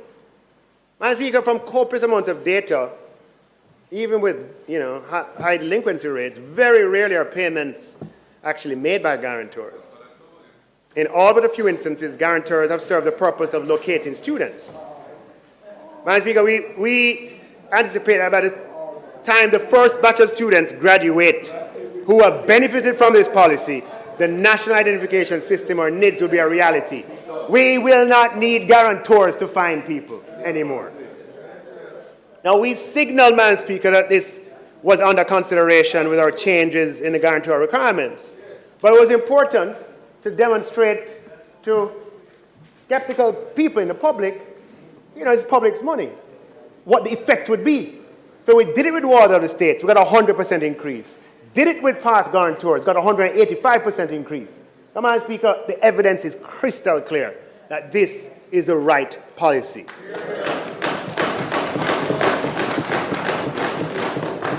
Now, Madam Speaker, we different how we do things. We don't just do stuff just so. We take into consideration lots of details. Since inception, the Student Loan Bureau uses a very tiny fraction of repayments to make provisions for loss of life of the borrower. And this fund was actually assessed and found to have more than $1 billion in excess of what it needs to have to ensure the risk that it has. With this new guarantor policy, we'll move this $1 billion excess from the life insurance reserve, which you don't need in that position, into a new guarantor reserve fund to back this new policy. Everybody can say remove guarantor. When we do it, Madam Speaker, we do it in a sustainable way. We're not doing it for no popularity contest. We're doing it to benefit the people, but we're doing it in a way that the taxpayer is also protected.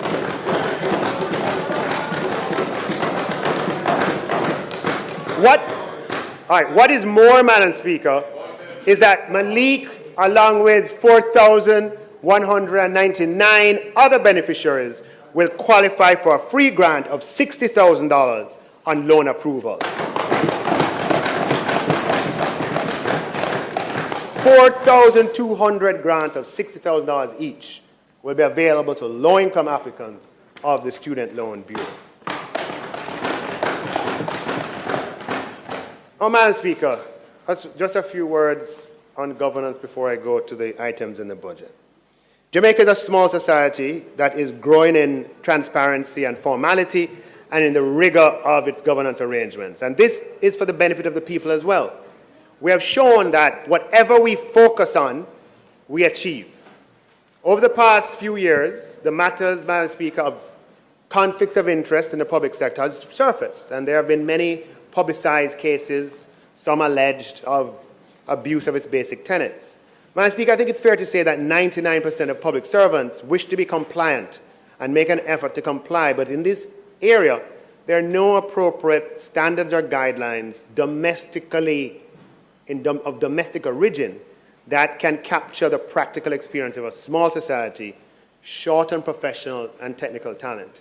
In the absence of guidelines, persons have had the experience of doing what they think is right, only to be told that they're wrong.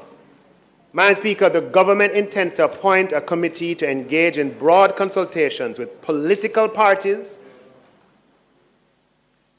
Sometimes political parties say they're left out. We're going to make sure that in this consultation, engagement is with political parties, with unions, with academia, with business groups, with the Integrity Commission, among other stakeholders, to develop a set of practical guidelines that are appropriate for Jamaica. Not the kind of guidelines that you introduce and you have to change after a year because they're not practical. All right? Practical guidelines. The panel will be tasked to develop guidelines that take the challenges of size, developmental status, technical capacity, and resource levels into account, and also to take into consideration the views and experience of stakeholders. Madam Speaker, we are improving to benefit the people. Madam Speaker, I turn now to the government's budget. The central government budget, Madam Speaker, is $1.3 trillion, comprised of non-debt expenditure of approximately $850 billion and debt expenditure of $491 billion. The non-debt expenditure is $442 billion for compensation of employees, some of which is employer contributions, $327.8 billion recurrent programs, and capital expenditure of $80 billion. Madam Speaker, captured in the $442 billion are provisions to facilitate implementation of the third and final year of the new 16-band structure. We also have $8.1 billion for the allocation, Madam Speaker, to the health insurance scheme, which is a 24% increase over the previous year to public sector health insurance.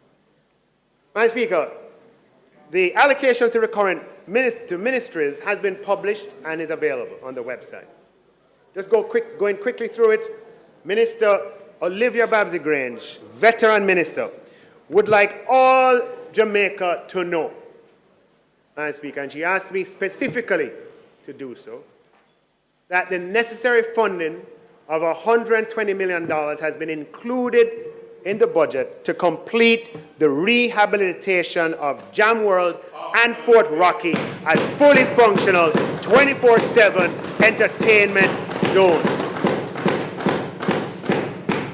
Minister Grange is a strong advocate and wants musicians to have spaces where they can earn their livelihood in peace and where Jamaicans have the opportunity to enjoy reggae music in peace. Madam Speaker, Fort Rocky is in Kingston. True? Fort Rocky, Minister Green, is in Kingston. It's in Kingston still. Madam Speaker, I want to humbly tell Protégé that this government of Prime Minister Holness listens and we hear you. Madam Speaker, to tell Protégé that with this government, reggae music will play in Kingston 24 hours a day, 7 days a week.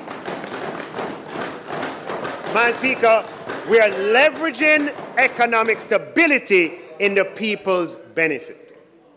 Minister Grange also wants you to know that we're honoring the commitment to support the development of Jamaican cricket over the medium term with $100 million over 3 years, $40 million in this upcoming year.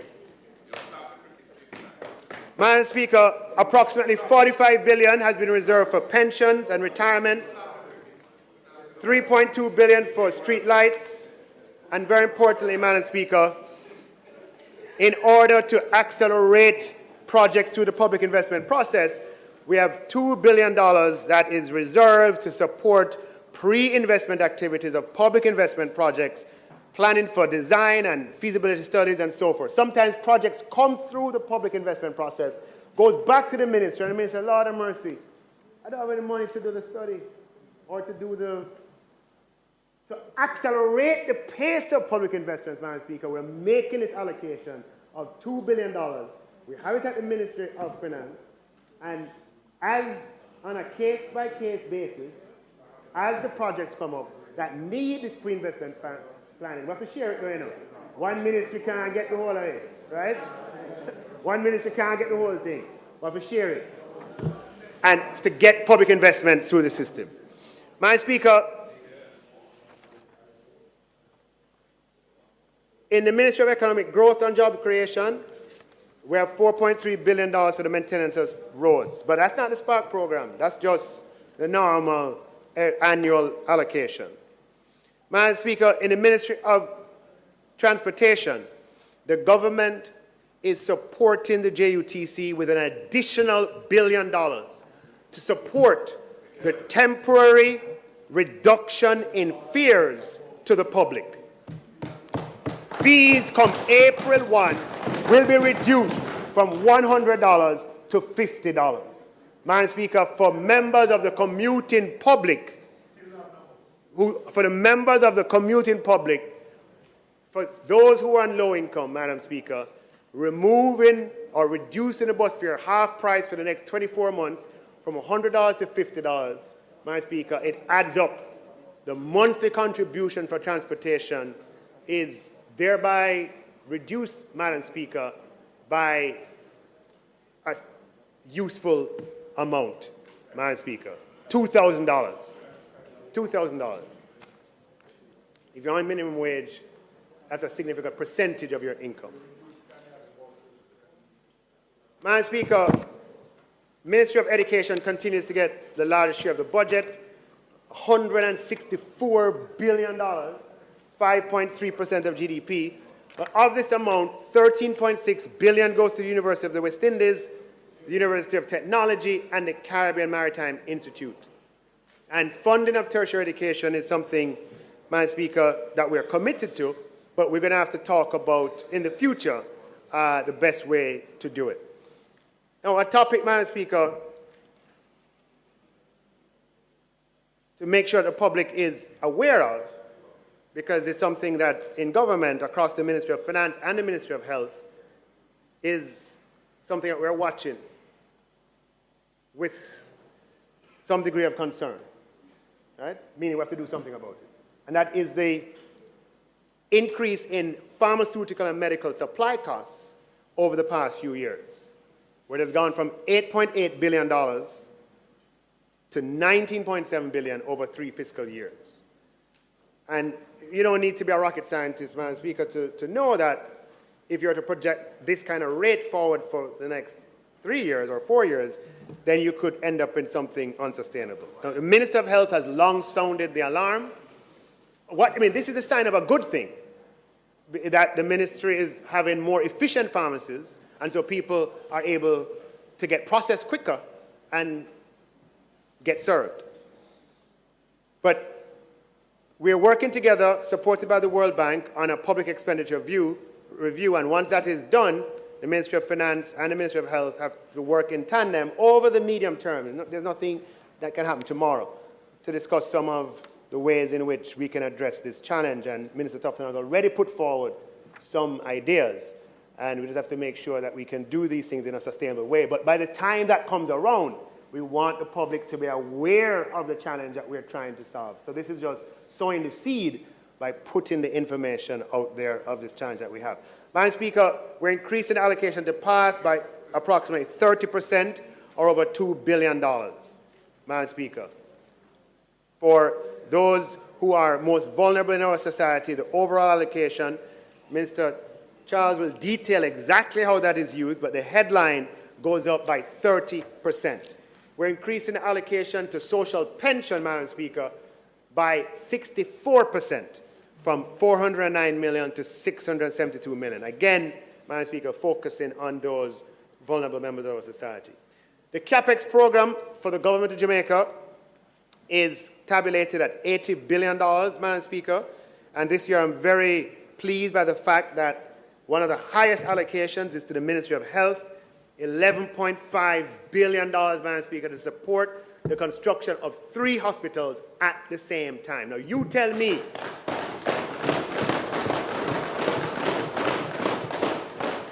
the last time you heard that happening in Jamaica. To the best of my knowledge, Madam Speaker, there's no parallel for this volume and this pace of health infrastructure investment over the past 50 years.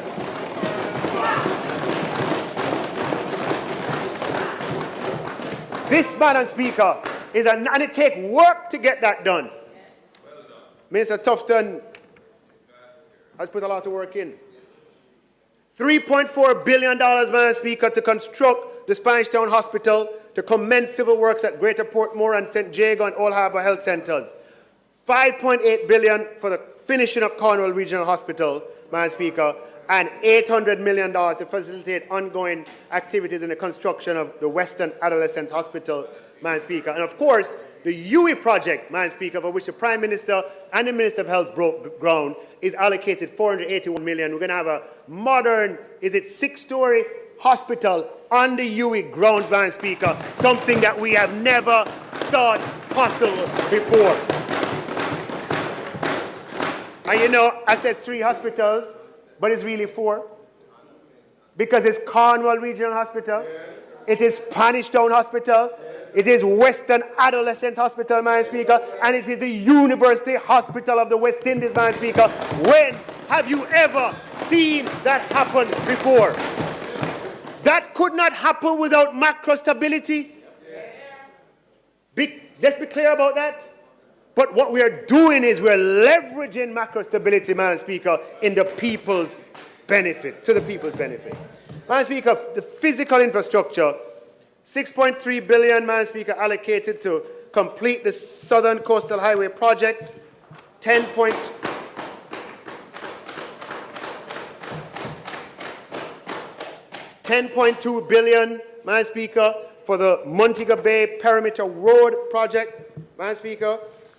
And very excitingly, as we move to national security, Madam Speaker, projects that the Deputy Prime Minister has been working on for a long time, supported by the Police Department, Madam Speaker, we will be allocating $882 million to commence construction works on the Westmoreland Police Divisional Headquarters. Now, when you look at the building, Madam Speaker, you have to ask yourself, which country am I in? This is the Westmoreland Police Divisional Headquarters that will be under construction this year, responding to the situation in Westmoreland. And at the same time, Madam Speaker, $990 million for the St. Catherine North Police Divisional Headquarters. At the same time. Madam Speaker, in the Ministry of Transportation, we are making allocation of $2.6 billion for the delivery of 100 new buses, Madam Speaker, which are on schedule to arrive before back to school. We are leveraging stability to improve people's lives. Madam Speaker, we are allocating $916 million for the procurement of 50 garbage trucks, Madam Speaker, for the people of Jamaica. Madam Speaker, this is a government that is using economic stability, leveraging it to meet the needs of the people. This is a government that listens, responds, and acts. In the last two constituency debates, the condition of our roads dominated the discourse. Over the past several years, Minister Warmington on this side, Member Warmington on this side, Member Phillips on that side, they've been consistent every single year that we need to apply more than $4 billion on the secondary road program.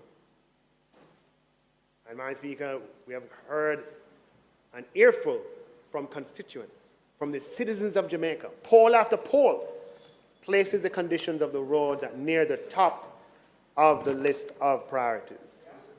Madam Speaker, we have all experienced some of the discontent out there on the condition of roads. And we have heard all those voices.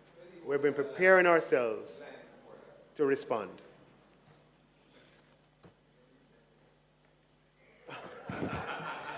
Madam Speaker, this is a government, Madam Speaker, that is pursuing stability, not as an end in itself, but because it allows. On the screen, I left out the Minister of Agriculture, $1.9 billion for the Essex Valley Irrigation Project and $1.6 billion for the Southern Plain Agriculture Development Project. Madam Speaker, last year, in my budget presentation and the Prime Minister's budget presentation, we shared the shared prosperity through Accelerated Improvement Program, SPARK. And we said, from then, a $40 billion allocation across 2 fiscal years. There's never been a larger road rehabilitation program financed with Jamaica's funds. Madam Speaker, we spoke about it last year, and I'm pleased to announce that we have made the allocation this year. In the capital budget, we have allocated $20 billion for the implementation of the SPARK program to address the conditions of roads in Jamaica. The Most Honourable Prime Minister will provide further details on the project. Now, Madam Speaker, we are absolutely serious about leveraging the hard-earned stability Jamaica enjoys for the benefit of the Jamaican people. In addition to the above, Madam Speaker, we have an allocation expecting new public investments to be approved for implementation during the year.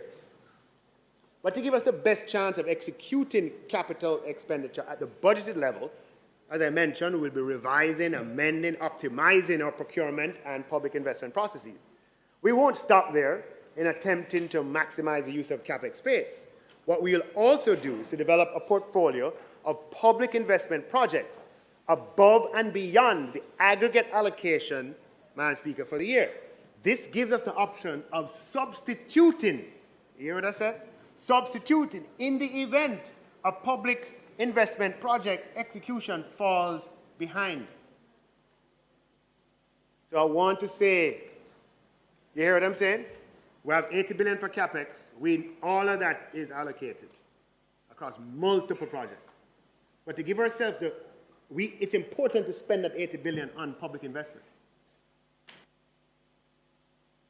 But to guard or to prepare for the probability, the possibility that some projects will fall behind, what we want to do is to get other projects ready that come September when we do the roll call. And we say, all right, where is this project? You're behind? All right, your space is going to be moved to another project. So, Madam Speaker, we said to Minister Vaz, you know, those additional 100 buses above and beyond the 100 for this year and the 70 for last year, we had programmed that for 25-26.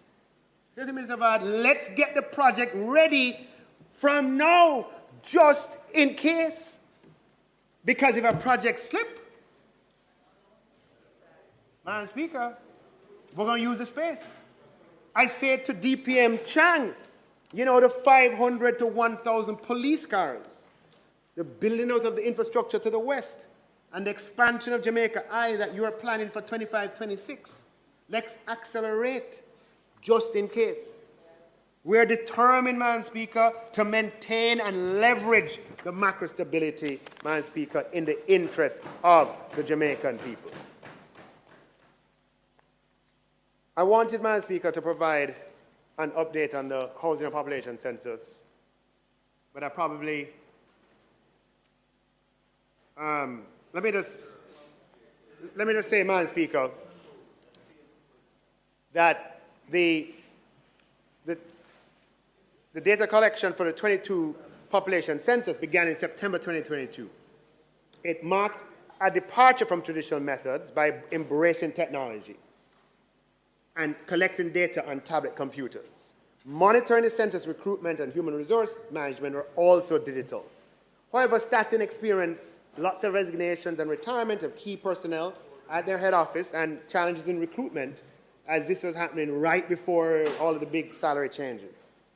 Madam Speaker, we also had, given the tight labor market, recruiting challenges. And this, as I'll explain, was a feature of the post-COVID environment, and many countries that engaged in 2020 censuses were similarly affected. This had a cascading effect on the operations of the census, including delays in recruitment and training and payment at the start of data collection. The Statistical Institute was able to make adjustments to cope with and treat most of these issues. However, the negative publicity of the challenges, along with the impact of payment issues, Madam Speaker, merited, but issues nonetheless, had a significant impact on the progress of data collection. The Staten Director General reports that another issue that affected the census, coming out of the COVID environment, Madam Speaker, is just heightened concerns about privacy and security. Right? The post-COVID mindset, very, very different from the pre-COVID mindset. And then the proliferation of gated communities with the massive expansion. No, but there's been a proliferation. Yeah? Respondents, some of them is reported cooperation is less than satisfactory. Now, Madam Speaker, is public information quite Googleable and verifiable that globally the 2020 round of censuses have been challenging, and several countries across Latin America and the Caribbean region have faced similar challenges. This led to a coordinated response from the global statistical community led by the United Nations. So the United Nations Statistics Division is involved, which implemented strategies in response to the issues faced by the 2020 rounds of censuses. And this includes new methodological guidelines for assessing undercoverage, enhanced technical support for small area estimation, and several workshops on assessing data quality. Staten has been involved in several of these initiatives at the global and regional level and has hosted one technical assistance mission. Madam Speaker, the census started on a phased basis in September 2022 and was expected to last 4 months. However, the data collection was extended with face-to-face data collection by contracted census workers ended in December 2023 for reasons mentioned earlier. Madam Speaker, although this extended data collection is unprecedented for Jamaica, as I said, it's a feature globally of the 2020 round of population and housing censuses. Unlike previous census rounds, data collection in most countries has exceeded 6 months and has been extended well beyond a year, even for countries with smaller populations. Madam Speaker, the focus of Statin during the latter part of 2023 was to rapidly ramp up data collection. We're now in the post-enumeration phase and post-data collection survey, Madam Speaker, using the web and in-field work. The extended data collection and short form, Madam Speaker, will introduce some challenges, Madam Speaker, but this is a necessary compromise as we seek to preserve the most important aspects of the census. And Statin is receiving the technical support from the United Nations Fund for Population Activities, the Latin American Caribbean Demographic Center, and the Statistical Division of the Economic Commission for Latin America regarding these concerns, i.e. there are global standards that have emerged for dealing with the issues that countries have faced under the tight labor market conditions, the privacy concerns that have been common across countries over this time. Now, Madam Speaker, the payment of, there have been census workers who have complained of not being paid, Madam Speaker. Every one that's brought to my attention, I have brought to Statin, and some go there directly. Madam Speaker, we live in a country of rules and laws, and payment for work done is based on approval of the census questionnaires by Census HQ. And, Madam Speaker, Statin has pointed out that, as outlined in a training manual and several correspondences sent to census field staff, the questionnaire approval process includes approval by the census supervisor and a second review by persons at HQ. Without those, Madam Speaker, it cannot lead to payment. This allows for checks and balances to ensure the quality of the data, Madam Speaker. And a very important component, a technical term, is submission of the census worker of the visitation record.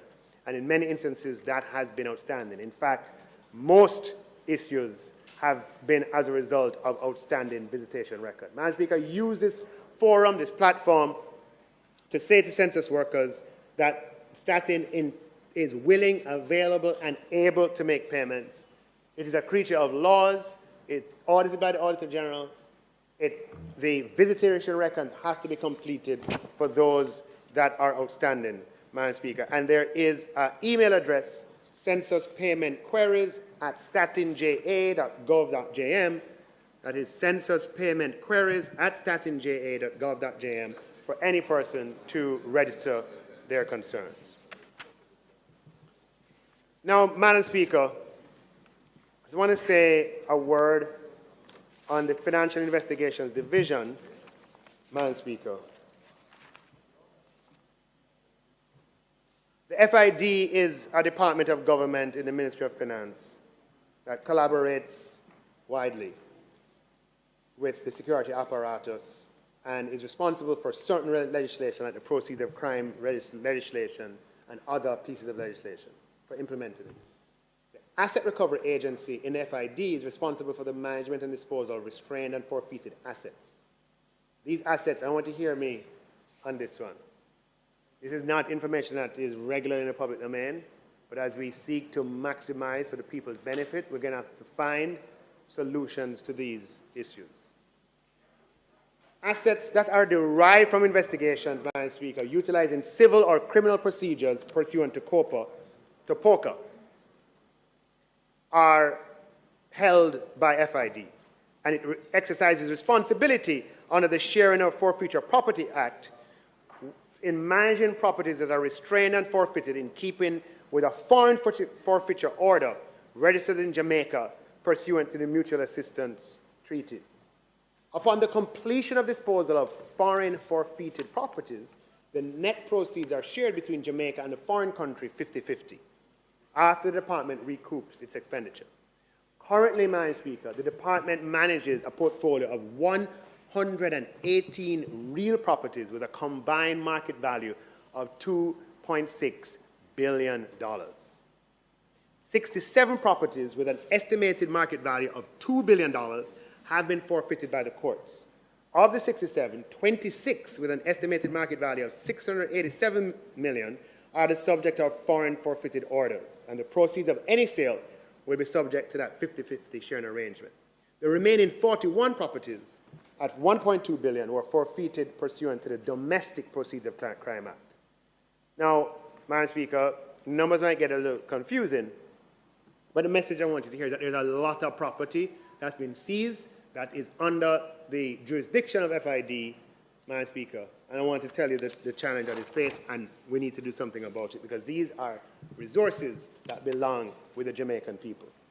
Madam Speaker, in keeping with POCA, when a property is forfeited by the courts, it's vested in the Crown, the Commission of Lands.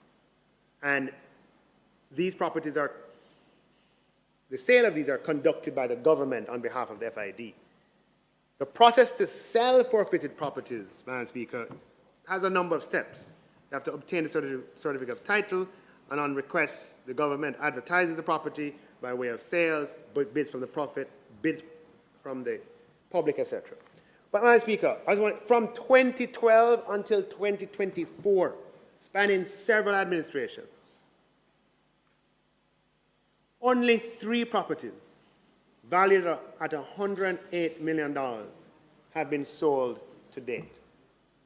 Madam Speaker, this is not acceptable. Our partners who give or grant Jamaica significant resources to assist in our national security effort look at us and say, look, you have all of these assets that you're sitting on, that you're not turning into resources to assist the Jamaican people. We have to do something different. The process of getting the government as the sales agent is not working, Madam Speaker. And despite the best efforts over that 12-year period, Madam Speaker, what we're doing is spending hundreds of millions of dollars maintaining the properties. We spent $150 million over the last 12 years maintaining this portfolio of properties. And then, right? It don't make any sense.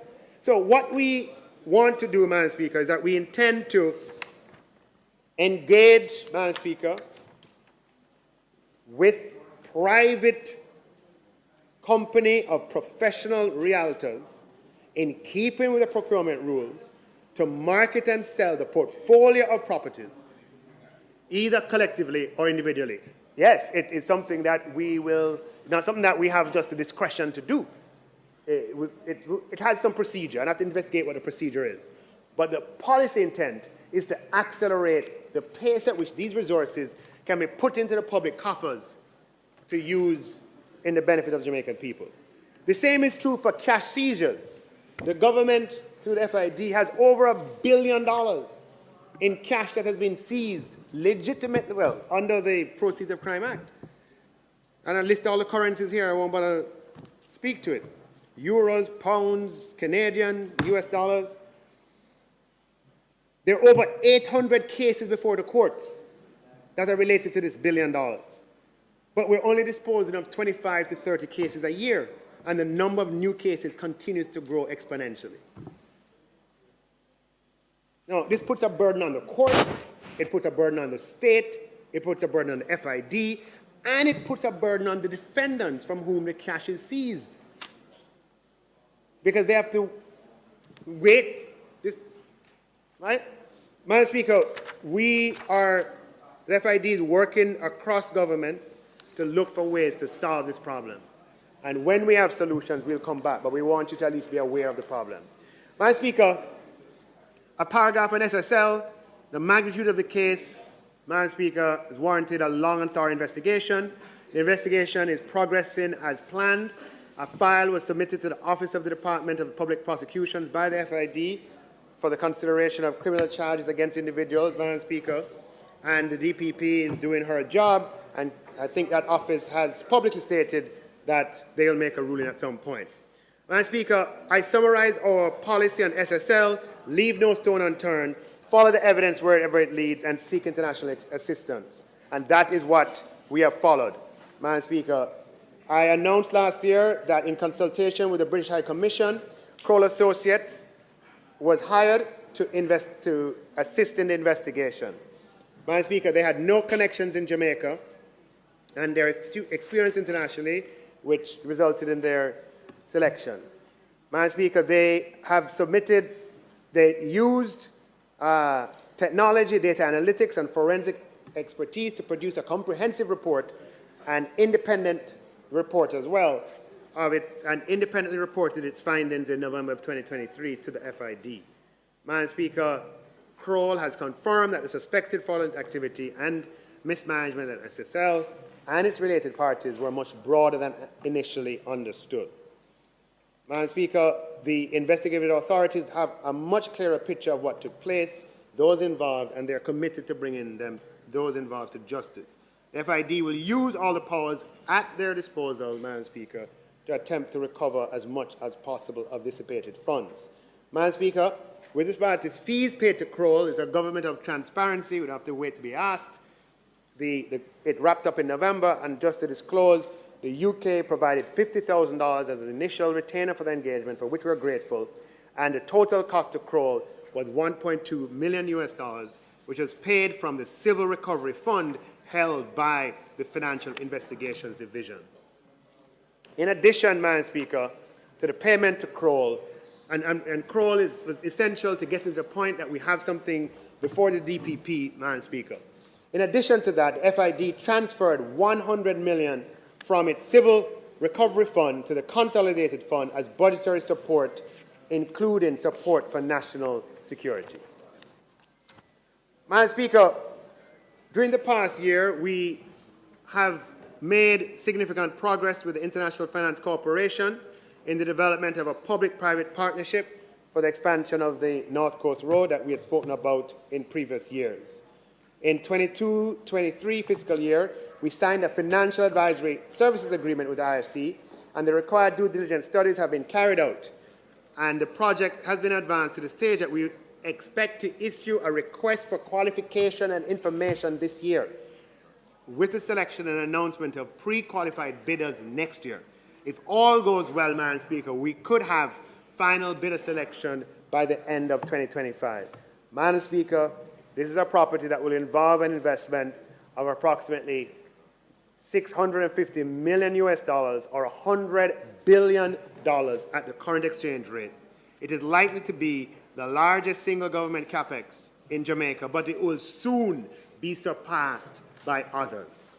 Madam Speaker, the macro stability that Jamaica enjoys makes it feasible to place a project of this scale in the marketplace with the confidence that we'll attract multiple credible investors with a track record and capacity to execute. Madam Speaker, a visible way of using Jamaica's hard-earned economic stability in the people's interest is by improving public services that all citizens have to use, such as tax offices. I spoke about this last year, and I just plan to give an update this year, Madam Speaker. It is because of economic stability that we plan over a number of years, Madam Speaker, similar to the program over hospitals, the program over highways, Madam Speaker, we have a program over tax offices. By 2027, Tax Administration Jamaica is expected to have invested more than $11 billion in capital projects to modernize and upgrade existing tax offices and construct new tax offices across the length and breadth of Jamaica. I'll just go quickly through them. Christiana Tax Office, Madam Speaker, 52% completed. Project cost $760 million overall. The Mandeville Revenue Center, TJ has leased the property. The initial procurement failed. We're going back again and hoping construction will start in the upcoming fiscal year. Total project cost of $953 million. The Montego Bay Revenue Center, extensive modernization upgrade, $2.4 billion to upgrade the Montego Bay Revenue Center. Brownstown Tax Office, Madam Speaker, there will be a brand new tax office for the people of Brownstown. The property has been purchased. NWA and other professionals have been engaged, and it's moving to the next stage of design and approvals, $930 million. Santa Cruz will also have a brand new tax office, Madam Speaker. The land for the Santa Cruz tax office has been purchased. Initial estimates is that this project will take $920 million. This is a multi-year project, Madam Speaker. By 2027, could be 2028, we expect all of this to be done. The Anata Bay tax office is undergoing a renovation, Madam Speaker, and refurbishing. In Portmore, Madam Speaker, in Portmore, the Tax Administration Jamaica is building a brand new tax office for the people of Portmore. The land was acquired long ago But my understanding is, Madam Speaker, for several years, TAJ has entertained discussions with the Portmore municipality about a land swap. It fell through in 2023. The TAJ will go ahead with the land that is acquired, and the Portmore tax office will be built at a cost of $1.9 billion, Madam Speaker. A network of new tax offices across this country built at $11 billion will signal, Madam Speaker, that we are leveraging stability to the people's interests. Madam Speaker, last year I showed you a picture, and this year I want to show you the Crossroads Tax Office and Business Center. The Crossroads Tax Office is out of space. The lines extend outside the building, onto the sidewalk, and bend around the building. This is not acceptable, Madam Speaker. The tax office is one of the busiest. Madam Speaker, TAJ has acquired property in Crossroads, part of the Natal lands, Natal, where TAJ will construct, and that's where I was born, an 8-story full-service tax office and business center with underground and surface parking large enough, spacious enough to accommodate the tax-paying public who use Crossroads. Madam Speaker, this will be done at a cost of $2.3 billion. This is a government, Madam Speaker, that's building out the public investment infrastructure of the country. I just want to pass this around for you to see it. 8-story, Madam Speaker, tax office in Crossroads. Madam Speaker, right? That we're going to do. Now, even as we're doing this, Madam Speaker,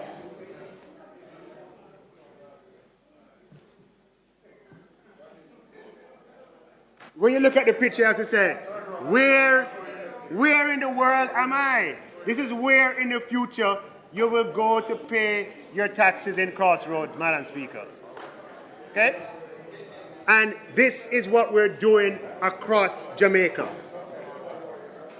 Now, Madam Speaker, even as we do this, we're working to improve the TAJ portal. On a scale of 1 to 10, user friendliness is probably 7 or less. It's true. True. Madam Speaker, we've heard the complaints from customers, and we intend to ensure in the near future taxpayers have a better experience. With the support of Minister Dana Dixon-Morris, under whose guidance eGov Jamaica falls, ultimately under the Prime Minister, we'll continue to engage with eGov Jamaica, Madam Speaker, to redesign TAJ's portal to facilitate ease of access to different tax types, Madam Speaker. Madam Speaker, the Marcus Garvey Scholarship continues, something we're very proud of. Easily the largest scholarship program in Jamaica. Public sector workers are going to study at University of the West Indies, University of Technology, Oxford University, Harvard University, Johns Hopkins University, paid by the public purse to come back and work and serve their country. Madam Speaker, the FinSAC Commission was established on the 12th of January 2009 by proclamation from the Governor General. It had 3 commissioners. Yes. And the commission was tasked to, and I don't have to repeat all the terms of reference, I've written it into the speech so you can consult it as needed. But they're to examine the circumstances that led to the collapse of several financial institutions, to consider what actions could have been taken, to review the probity and propriety of FinSAC's management, to review the practices of Jamaica redevelopment, and so on. Between 2009 and 2012, the expenditure on the commission was approximately $107 million. Things got going in 2009, there were starts and stops, but hearings were held, data was collected, and evidence was gathered. In 2012, the then Minister of Finance, Honorable Peter Phillips, stated that no further funds would be allocated to the commission as the hearings had ended and the commission had not furnished its report.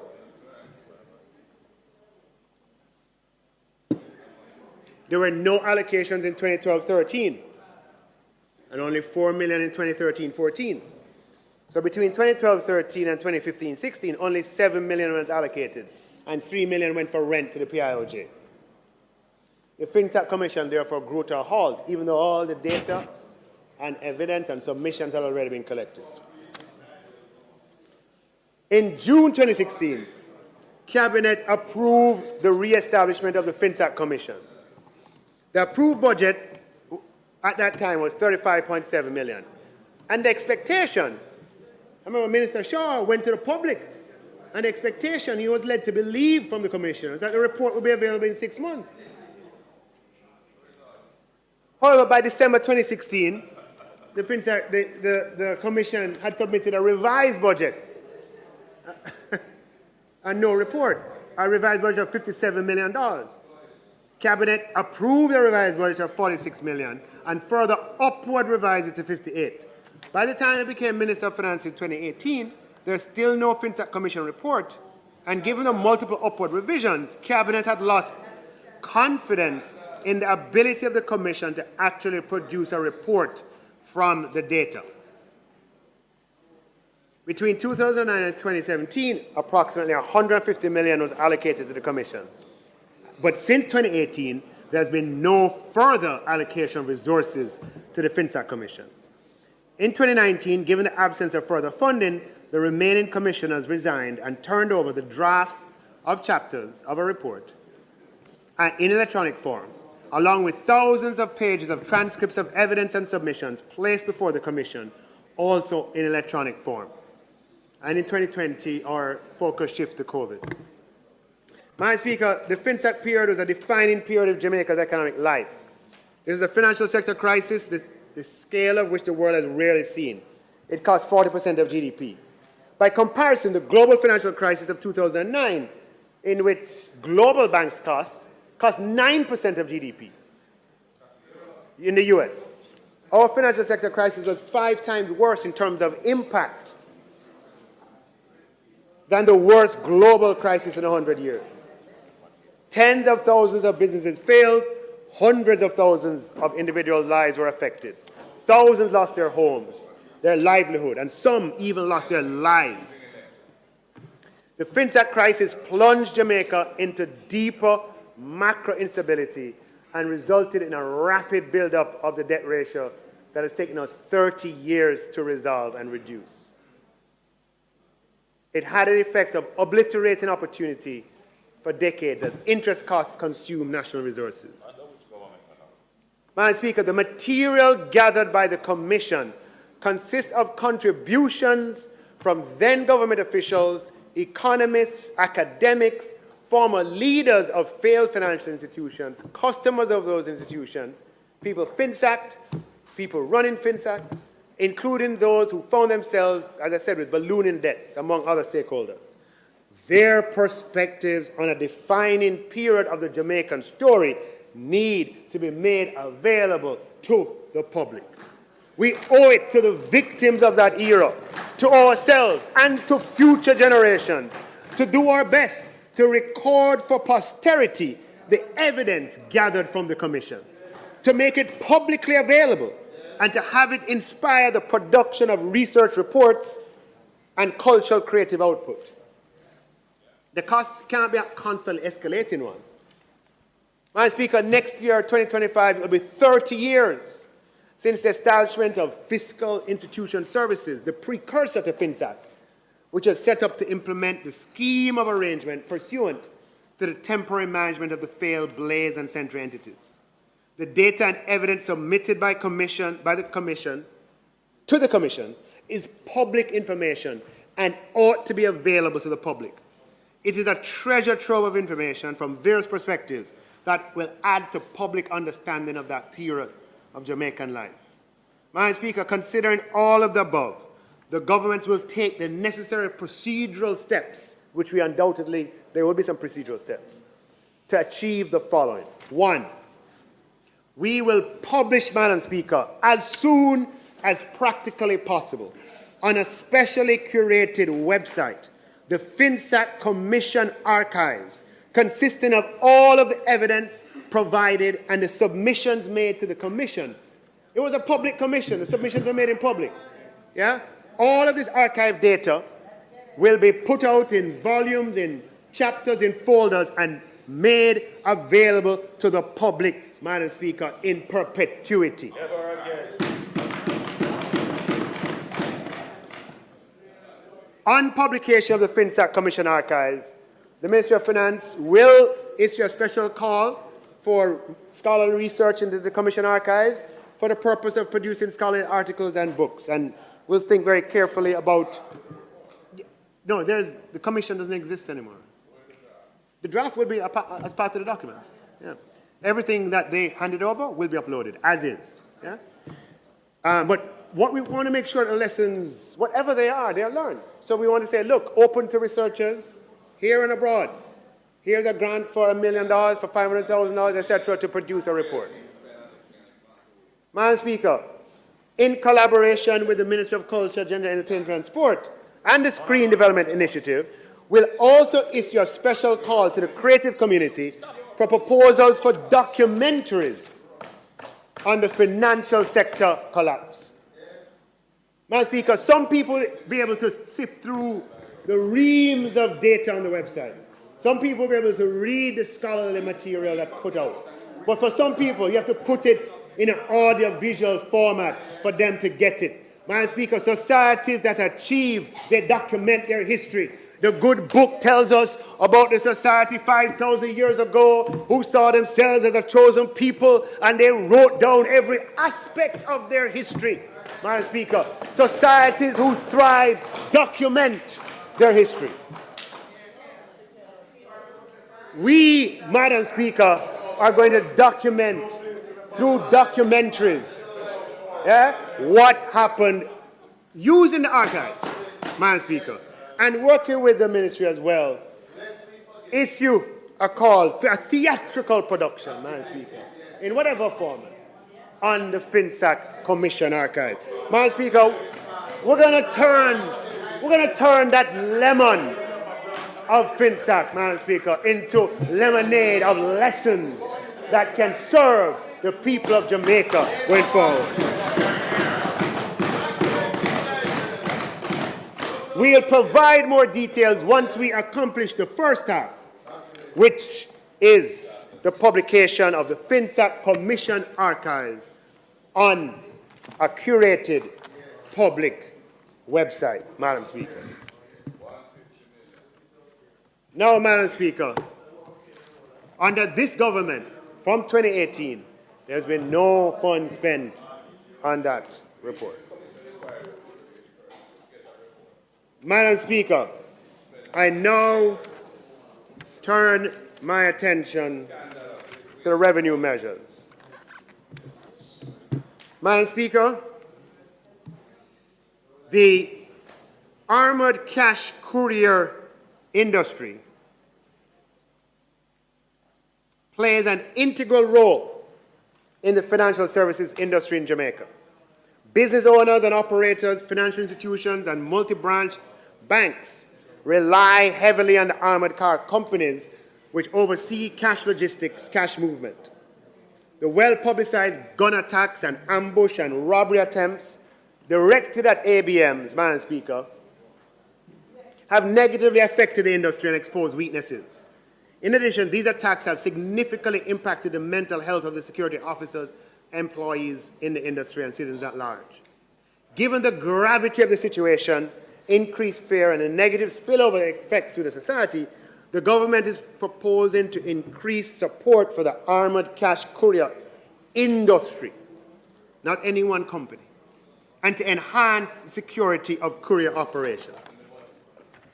Madam Speaker, effective the first quarter of the upcoming fiscal year, and for 24 months thereafter, any company that operates an approved cash courier business will be able to import free of general consumption tax on the added cost of armoring the vehicle. So you buy the car for $100, you have to pay full duty and GCT on the car. But sometimes to armor that car takes another $100 or $80 as the case may be. And then to say you have to pay all of those on the armor as well acts as a disincentive for the retooling that is necessary to provide the security that we need for the logistics of cash movements. So, Madam Speaker, what we plan to do is on the cost of the armor, we will provide that relief. And the estimated revenue losses associated with that, Madam Speaker, is in the region of $50 million. This government is committed to ensuring that we're providing greater safety and security for our citizens who play a key role in the movement of cash. Madam Speaker, we have some tidying up to do with the International Corporate and Trust Providers Act of 2017, which was amended in 2021, as we pursue Jamaica's AML obligations. And that amendment was in keeping with our international obligations so that Jamaica would be compliant. Madam Speaker, one of the amendments had that the trust and corporate service providers are now ought to be regulated by the Financial Services Commission.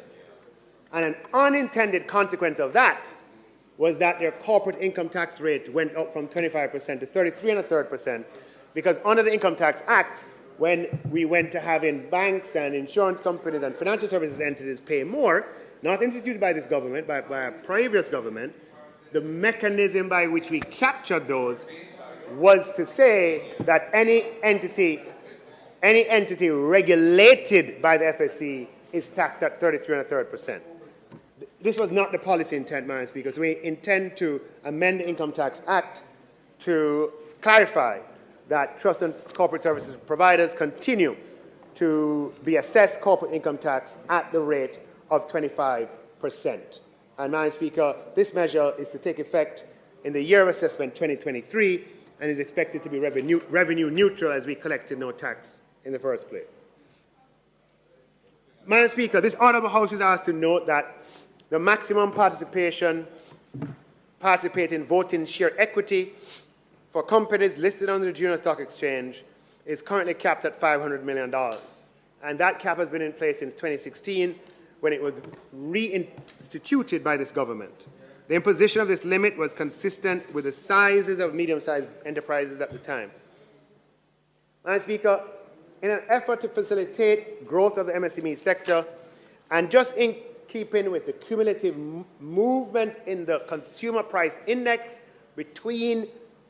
over the 8 years between 2016 and today, we will be amending the Income Tax Act to increase the maximum participating voting share capital of companies listed on the Junior Stock Exchange from $500 million to $750 million.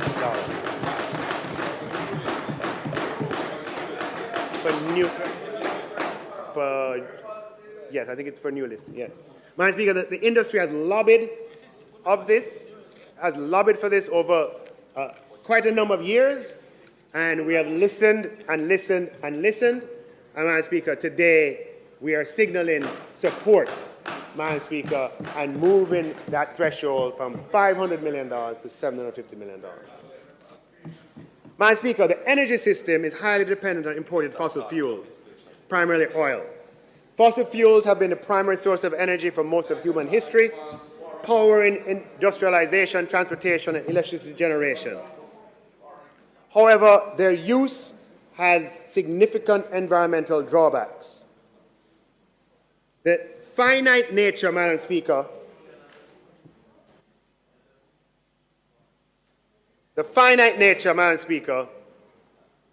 of fossil fuel reserves and the environmental concerns associated with their use have led to a growing emphasis on cleaner and more sustainable sources, Madam Speaker. Madam Speaker, the use of fiscal measures to incentivize the energy sector is consistent with a global thrust to reduce dependence on fossil fuels using renewable energy. This continues to be the main objective of the legally binding Paris Agreement. And Jamaica, Madam Speaker, has set a target of 50% renewables in its power generation mix by 2030. Independent power producers, known as IPPs, are private entities that own and operate facilities to generate electricity for sale to the national grid. IPPs invest in generation technologies and recover their costs from the sale of electricity. IPPs play an integral role in ensuring a sustainable energy sector in areas such as solar, wind, and energy. Madam Speaker, to facilitate further investments in renewable energy, the Income Tax Act will be amended to exclude IPPs producing energy from renewable sources from the definition of regulated company for the purpose of Section 30 of the Income Tax Act. These amendments will reduce the corporate income tax rate for IPPs from 33.33% to 25%, Madam Speaker, and it will limit it to IPPs who produce 75% or more of renewable energy from wind, solar, and who are regulated by the offices of utilities regulation, Madam Speaker. They will not benefit from the employment tax credit. The objection of the reduction in the corporate income tax rate is to promote growth of the renewable energy sector, to reduce greenhouse gas emissions, and to ensure energy independence. That's an economic matter. It's intended to give investors more confidence in the sector, to provide more capital. And as the government goes out and seeks 100 megawatts of new investment in renewables, this is, Madam Speaker, a fillip, Madam Speaker, to say, look, come in at even lower rates, because the tax is a part of the cost that they bid. Now, Madam Speaker, this is going to have an estimated revenue impact loss of approximately $31 million based on assessment by the Tax Policy Unit, and it will be effective in year of assessment 2023. Now, I just want to say JPS is not an IPP and not an entity that has majority renewables. We want, Madam Speaker, open to discussions at some point in the future of looking at reducing the corporate income tax rate on JPS once we can get the assurance that that in turn will lead to a reduction in the tariff rate to the consumer. You show us that, Madam Speaker, and we'll take a good, hard, serious look at the corporate tax rate for JPS.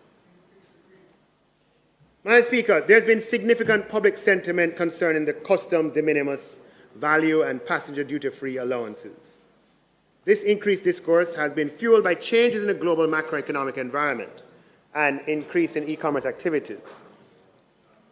E-commerce sales are 5.2 trillion around the world, and increased growth is attributable to the convenience, accessibility, and vast product selection offered by e-commerce facilities. And mobile devices, improved internet infrastructure, and secure payment systems have further fueled the expansion of e-commerce, adding to the increased usage.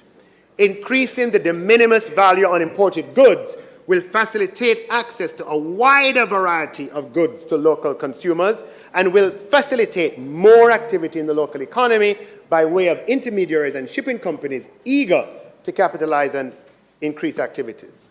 Madam Speaker, the shipping and logistics subsector, which has benefited from the growth of e-commerce, providing direct and indirect benefits to the economy, an increase to the de minimis value of imported goods could potentially result in further growth of that subsector, resulting in productivity, labor, and revenue gains. Madam Speaker, the de minimis value represents a minimum value and/or a minimum amount for which no duties and taxes will be collected because it would not be considered economically feasible or productive efficient to collect those items, taxes on those items below this threshold. The House and the public, Madam Speaker, should be aware that items valued at less than $100 currently account for less than 0.5% of the overall share of fees and charges collected by the Jamaica Customs Agency on imports, but accounts for almost 20% of total declarations processed for imports. So, all the declarations for a year, 20% of them are below $100, but they only generate 0.5% of revenue. It takes resources, Madam Speaker, to focus on that. Only delivering 0.5, where what we should focus on is a 99.5%, Madam Speaker. So, Madam Speaker, for items less than $100, there's a huge disparity between the large volume shipments processed and the relatively small amount of revenue collected on those shipments. Increasing the de minimis value for imported cargo should increase administrative efficiency and productivity, allowing for redirection of resources on higher value items. Effective April 2024, Madam Speaker, I was waiting on the new Customs Act to be passed to do it as a part of that, Madam Speaker, but we're waiting on it to produce. Can't wait anymore. The people can't wait anymore. So effective April, Madam Speaker, the de minimis value for imported goods will be increased from $50 US dollars to $100 US dollars. This is expected to cost $864 million. Madam Speaker, for every category of revenues, you always have to balance revenue yield with administrative burden of realizing that yield. We also took at the consequential impact of making significant changes. With increasing passenger inflows into our country, our airports sometimes get congested. They get crowded, especially in the high season. It can take time to make one's way through the lines, including the line to clear customs, if there are no goods to declare. This is not the fault of the customs officers who are just doing their jobs. The rules are set by the laws passed in this House. Madam Speaker, we aim to improve productivity and efficiency. So we took a look at the length of these lines and the revenue yield. Madam Speaker, if the passenger duty threshold for personal and household effects was moved from $500 to $1,000, we would lose $331 million, or 0.05% of the overall customs revenue, which is mostly collected at seaports anyway.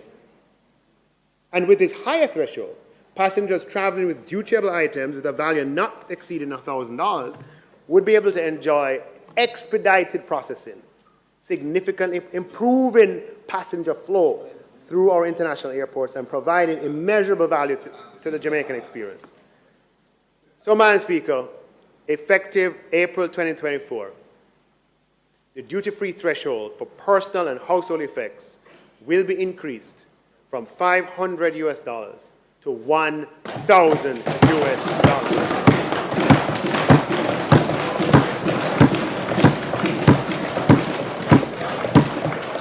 Madam Speaker,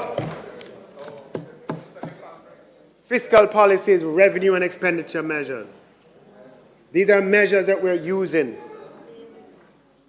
to benefit the Jamaican people, to allow a better experience, and to also lead to administrative ease. Madam Speaker, the current standard rate of general consumption tax, or GCT, charged on imported raw foodstuff. Madam Speaker, sorry, there is a standard rate of GCT on imported raw foods, like vegetables. But there's no GCT charge on domestic raw foods. The intention of the policy at the time was to bolster domestic production and act as a safeguard for domestic industries and markets. There's duty, however, on imported raw foods. Unfortunately, Madam Speaker, this policy could be interpreted as government-sponsored protectionism and distorting competition between markets. While the government remains committed to supporting domestic agricultural production, Jamaica is also obligated under the conditions to the conditions set out by virtue of our membership in the WTO, and based on the national treatment principles set out in the General Agreement on Trade and Tariff, GATT, Jamaica is categorically, and I say categorically, not permitted to implement policies or measures that are designed to protect domestic products. We have ASD, we can use those mechanisms, but using domestic taxation like GCT is not allowed. And Jamaica, Madam Speaker, will be blacklisted if that duality remains. And so we have a choice. Either we do it on local or we take it off of foreign. Madam Speaker,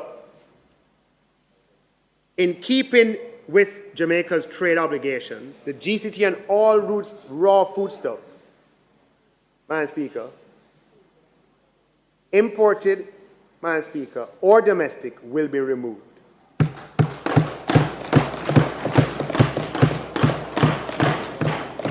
This is a measure, Madam Speaker, that will be revenue negative and will result in foregoing $2.4 billion of revenue. And the measure will take place in the first quarter of 2024-25. Although, Madam Speaker, this is a measure that emerges from trade-related matters, it will mean the opportunity to provide more affordable imported raw foodstuff to Jamaican consumers, to increase the chance of these, Madam Speaker. So it's opportune that at this time, what this allows is for cheaper vegetables, Madam Speaker, to be available, Madam Speaker, to the Jamaican customers. Right? Now, Madam Speaker, we still have duties on imported foodstuff, on raw foodstuff. Yeah, duties still exist. Okay? But we don't have a choice. We're not going to wait until the blacklisting from the WTO is final to do something about it. And we can provide you with the evidence to support what we're saying. So, Madam Speaker, to make sure that the benefit of these vegetables reduction coming in go to the customer, Madam Speaker, I've had opportunity to have a conversation with the Minister of Agriculture, where I've suggested to him that in light of this change, it would be good, Madam Speaker, and I'm just throwing it out there, that the number, if you used to have, pick a number, 10 import license for this kind of product, that you move to have 12 or 15, just to make sure that competition keeps the market honest so that the gain passes through to consumers. Madam Speaker, there have been calls for an increase in the threshold for personal income tax. These calls have been made on the basis that the threshold was last adjusted in the 2017-18 year, 7 fiscal years ago. It is and has always been the policy of this administration to abolish distortionary taxes, and we've done plenty of that, and to make a decided break from our past of imposing new tax increase upon new tax increase every year. Madam Speaker, it's just because it's our personal experience. I was 18 years old coming out in 1989, very aware, very, very aware that for the 26 years between 1989 and 2015, there was a new tax package every single year for all of those years except for 4. And you notice I choose a period crossing administrations. For those 26 years, every single year except for 4. Madam Speaker, we have broken that cycle.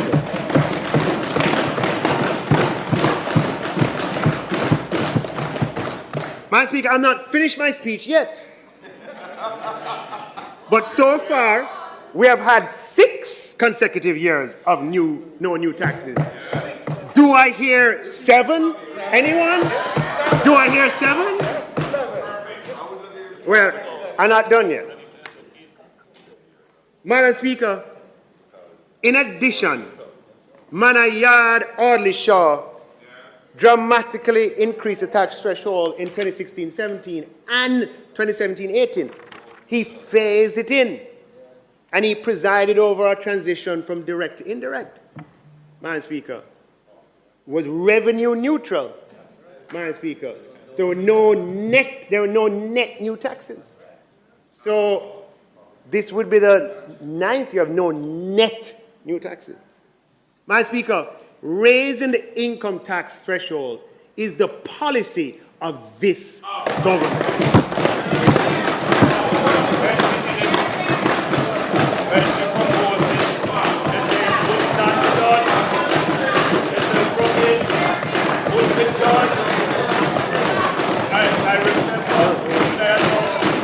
Very easy. Oh, I don't want. Now, we did it, Madam Speaker, sustainably before, and we'll do it in a way that is sustainable again. Now, Madam Speaker, we've run the numbers, and I wanted to share, because we're having this conversation without the cost and the numbers. It don't make sense to have a conversation without cost. Yeah? When you hear me talk about the threshold, I talk with cost. Right?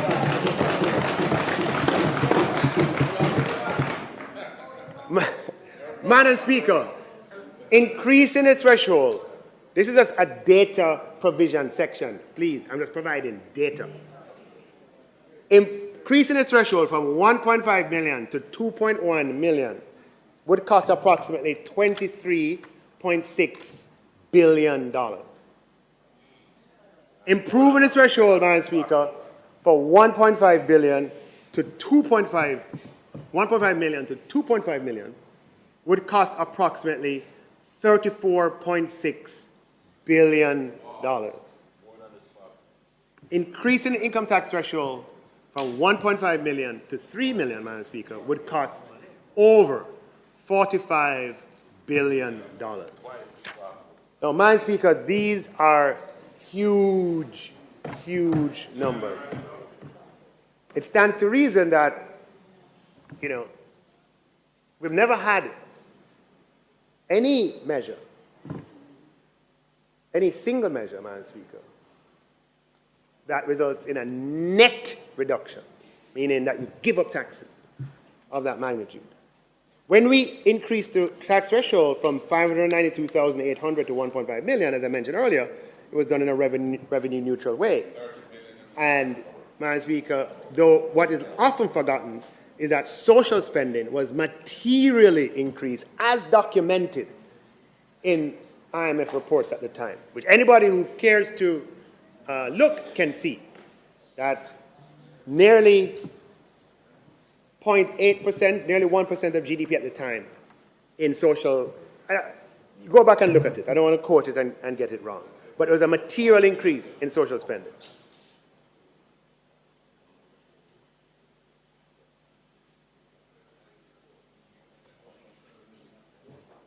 Madam Speaker, my style is total transparent and tell you the facts as they are.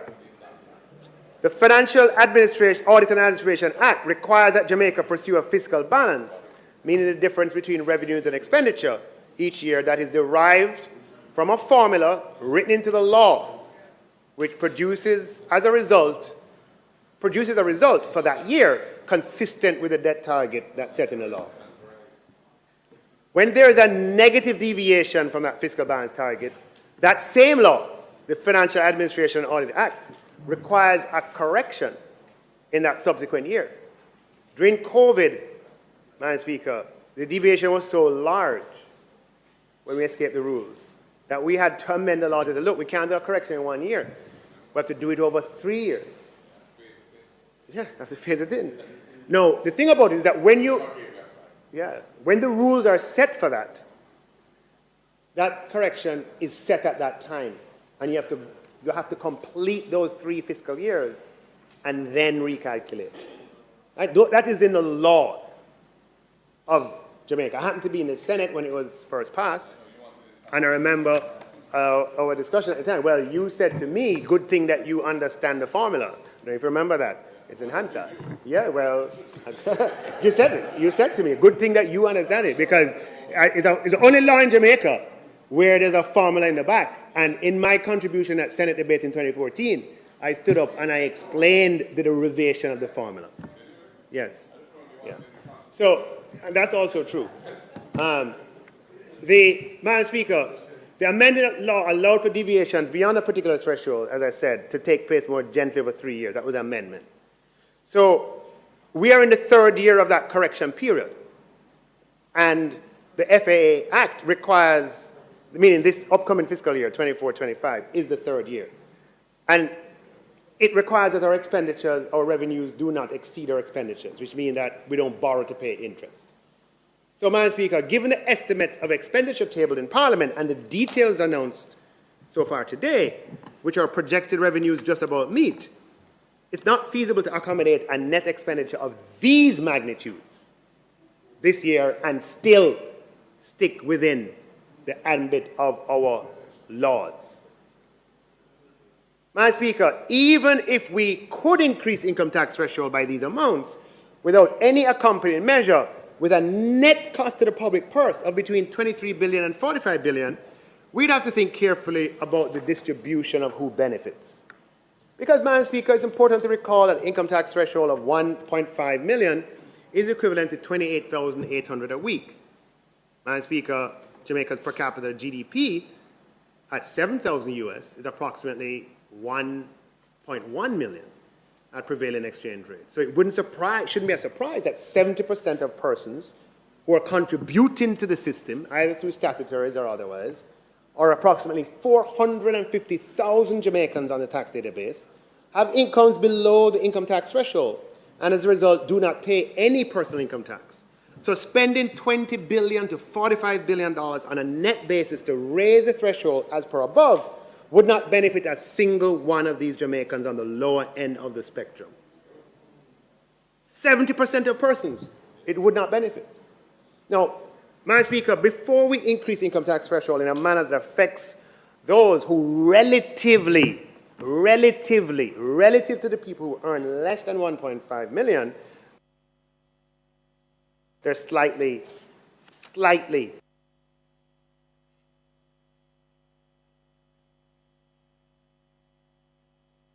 with me, please. Madam Speaker, we're living at a time where Jamaica's macro fundamentals are the best they've been in 50 years. And we want to improve these even more over time. We pursue these objectives in the people's interest, and we want to make sure that they benefit from this profound improvement in Jamaica's circumstances. Madam Speaker, as a Member of Parliament, I'm acutely aware of the fact that many hardworking Jamaicans who retired over the past few decades and have been on pension since then have had their pensions eroded by the chronic macroeconomic instability over most, if not all, of that period. They look on now and they see that we are turning the corner and conditions of pay and service in the public service are much better than in their time. Madam Speaker, the instability of that period wasn't that individual's fault, but they surely have paid a high cost for it. This had led to, for example, various persons across society advocating for the linking of pensions of certain high offices to the salary of the current office holder. And I'm not just thinking about the judiciary. I've gotten letters from on behalf of other high office holders who are making the same recommendation. And what people are trying to do is to insulate themselves, in part. But Madam Speaker, I've opined that it would be completely unsustainable to do that. And it would be an unwise course of action. We couldn't afford it at its logical conclusion. The real solution, Madam Speaker, is to ensure that Jamaica's fiscal policy framework is sustainable and the central bank is independent and charged to pursue low and stable inflation. This framework preserves purchasing power, Madam Speaker, and if we do this, those who are retiring now and those who will retire in the future will have a much better experience than those who retired before. However, Madam Speaker, we cannot be immune to the circumstances of these pensioners as they look around and see the skyscrapers going up, which didn't happen during their time, and other signs of economic buoyancy. It is important that they know that they're not left behind. Madam Speaker, this House is asked to note that the following exemptions apply to those in receipt of a pension. Individuals under 55 years of age receiving a pension from an approved statutory pension scheme or an approved superannuation scheme are entitled to a tax exemption of $80,000 restricted to the pension income only. If the pensioner is 55 years and over, the $80,000 tax exemption can also be applied to the other sources of income. This is known as a pension exemption. Madam Speaker, this threshold was last adjusted in 2009. So as we go talking about the rest of the society, it was 2016-17. You have these people, their exemption was last done in 2009. There are people who, on fixed incomes, retired during periods of instability, are having it hard because their pensions were based on small salaries and are low. And we have a threshold that's been placed from 2009. We must adjust this first. Equity demands that.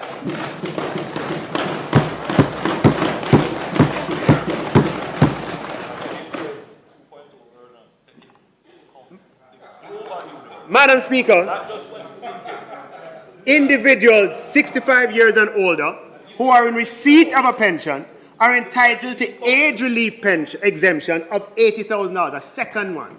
You have the 1 over 55 and you have the 1 over 65.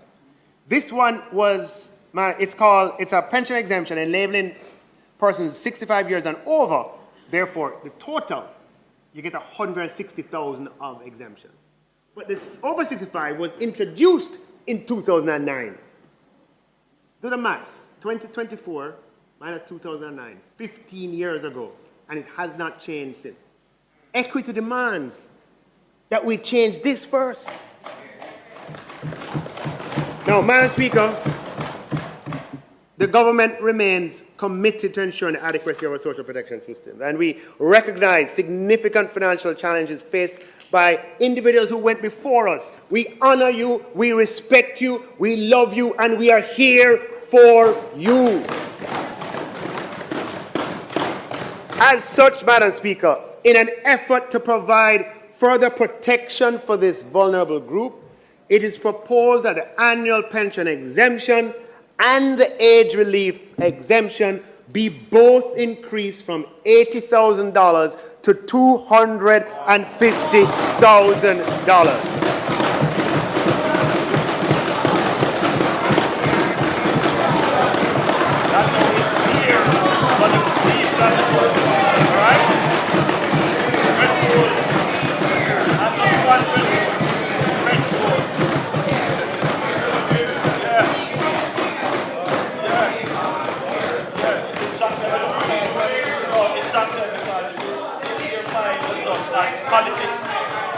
Politics that they might not about people and equity and fairness. They don't know how to run a country. And if they wash it up, because all them people is politics. All them people is politics. They don't remember. We want them over there. Not a clue. Not a clue. Not a clue.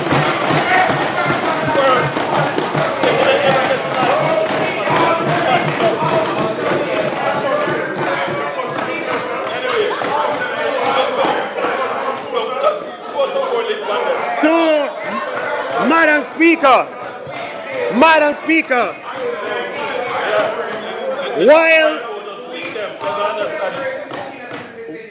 while some people talk about it, we are thinking about it, we are working on it, Madam Speaker, and now we are implementing it. Madam Speaker, this is a topic that the Prime Minister and I discuss all the time, Madam Speaker. And when we talk about it with numbers and facts and figures. We're not in the surface conversation. We're not in the surface talk, Madam Speaker. We talk about it in detail, Madam Speaker. So, Madam Speaker,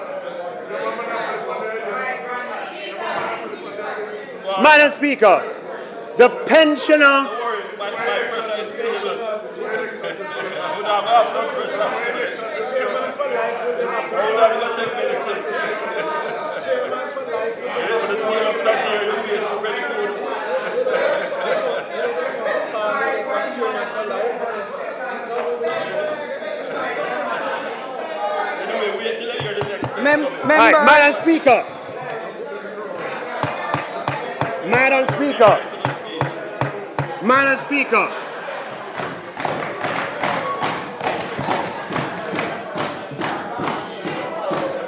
Madam Speaker, the pensioner aged 65 years and over will now enjoy a total income tax threshold of the as of now, 1.5 million plus the 250,000 Madam Speaker, for a total income tax threshold of $2,176, Madam Speaker.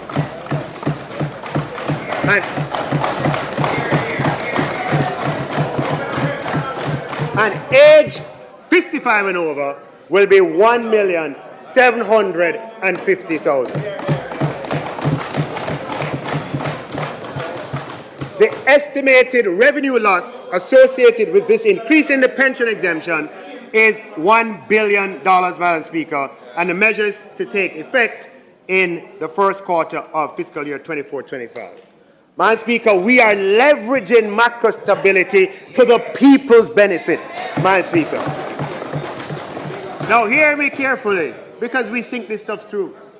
We have $1 billion built into the budget to increase public pensions, public sector pensions. Right? What we're going to do this year is, because the people above the threshold are getting the exemption increase, let's just say that, right? What we're going to do is direct the $1 billion that we have in the increase to pensioners, to the pensioners who are earning less than $1.5 million. Obviously, with the approval and consent of the Association of Government Pensioners with whom we work. Right? So the ones above will get the threshold expansion. Minister, speaking to the mic. The ones above will get the threshold expansion. The ones below, Madam Speaker, the increase that's built in the year will be directed totally to them. Madam Speaker, this government understands that the Jamaican people have experienced and continue to experience significant difficulties over recent years. The COVID pandemic, the increase in the cost of living and inflation. We understand. We know we cannot leave anyone behind. We understand that many of you are suffering and feel pain. We see and recognize, Madam Speaker, that Jamaica has inequality. We realize that sending your children to school has become more expensive. We know that paying for meals and other basic expenses has become harder. This government has managed these crises carefully and responsibly without sacrificing stability. Very few nations in this world can make that claim. We did so, Madam Speaker, before the pandemic. We did so during the pandemic, and we're doing so after the pandemic. And we'll do it again. Madam Speaker, we have thought long and hard about finding ways, Madam Speaker, to help the large swaths of Jamaicans, and to do so in a careful, sustainable, and responsible manner. Not just running with it, but doing so in a manner that's prudent and sustainable. So, Madam Speaker, there are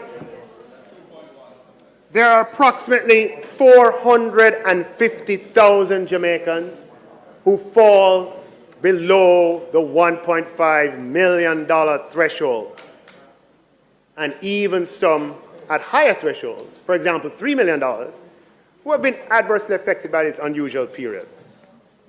So, Madam Speaker, I'm pleased to announce the implementation of a reverse tax credit for all Jamaicans, Madam Speaker, who contribute to the system, contribute statutories and otherwise, Madam Speaker, and earn under $3 million and under.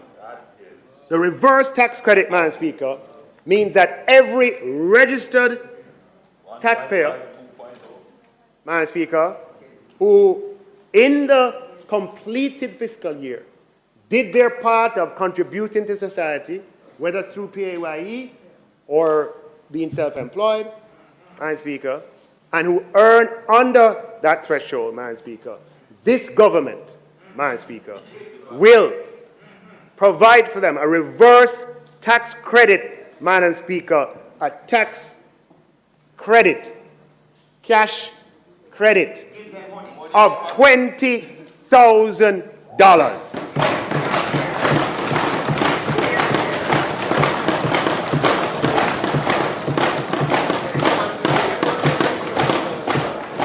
Madam Speaker, we have a total of 570,000 Jamaicans today who contribute to the Jamaican society through statutory deductions and some through personal income tax who will benefit from this measure.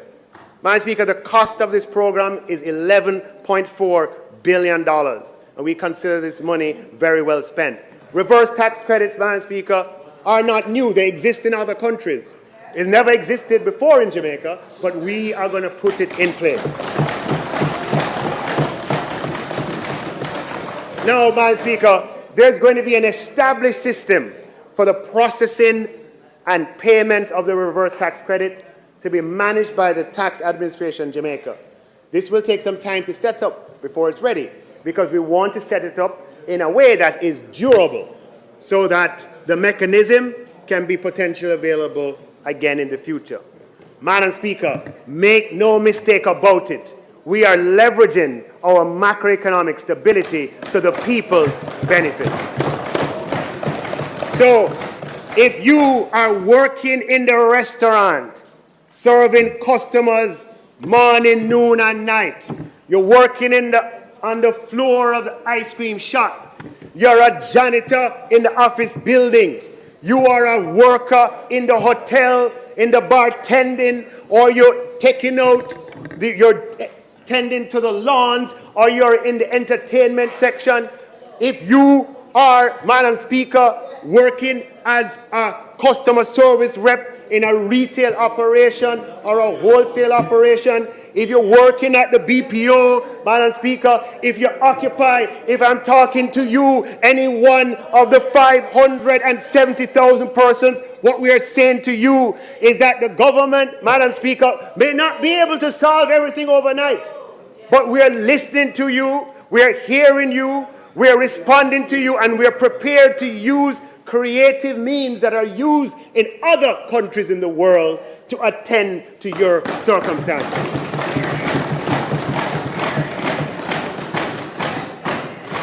Madam Speaker, now that we have addressed more relatively vulnerable groups on the tax database, as is our godly duty, it is our godly duty to be our brother's keepers. Before we say first, Madam Speaker, let's look for the less vulnerable first, let's treat with them first, and then we can move. So, Madam Speaker, we have done that over 65s. We have done that with the over 55s. We have done that with the people below 1.5, Madam Speaker. Now let's talk for a little thing. A little thing. I share some of the facts and figures, Madam Speaker, related to the cost of increasing the general income tax threshold. We're not able to deliver the large increase in the threshold in one go for the reasons mentioned earlier. But, Madam Speaker, that doesn't mean that we can't do it little by little. Little by little. Like little by little. Because it's an expensive thing. Right? And it's not little either. So, what do you say about that? Right? Step by step. What do you say about that? Right? Step by step.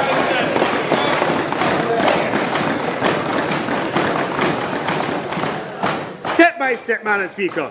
So, Madam Speaker, in the context of everything else that we have announced, Madam Speaker, I'm announcing that effective April 2024, the income tax threshold on personal income tax will move from $1.5 million to $1.7 million, Madam Speaker.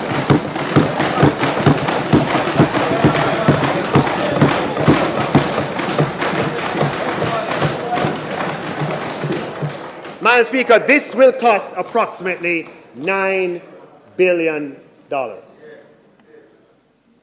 So, Madam Speaker, when I started this presentation, this was we had 6 consecutive years of no new taxes. I'm now reaching the end. And I'm proud to say, Madam Speaker, that this is the 7th consecutive year in which the government has introduced no new taxes. Madam Speaker, this has not been easy, but it's been the right thing to do. The Prime Minister, I was 18 in 1989, he was 17. And it's imprinted, Madam Speaker, in our experience.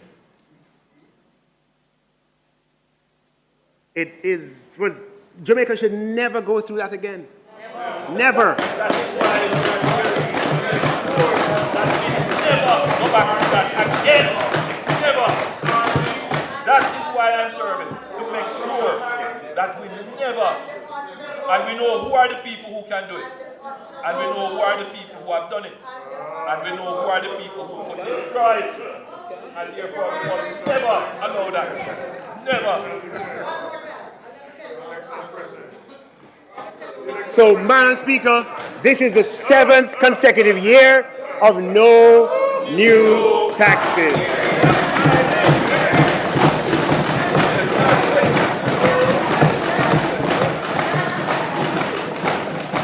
Now, I want you, Madam Speaker, this is not easy, you know. Nor is it automatic. I don't want to give anybody the impression that this is easy. This takes a deliberate commitment to a principle from the top of government throughout the cabinet. It's a principle that we're committed to because we are cognizant of Jamaica's economic history and the burden that Jamaicans have borne. And so we have articulated policy with the objective of achieving that end. Now, the revenue measures I announced here today is not easy either. Those revenue measures don't just come like that. Those revenue measures come from innovation. Madam Speaker, we are ahead on our debt trajectory. And as a result, Madam Speaker,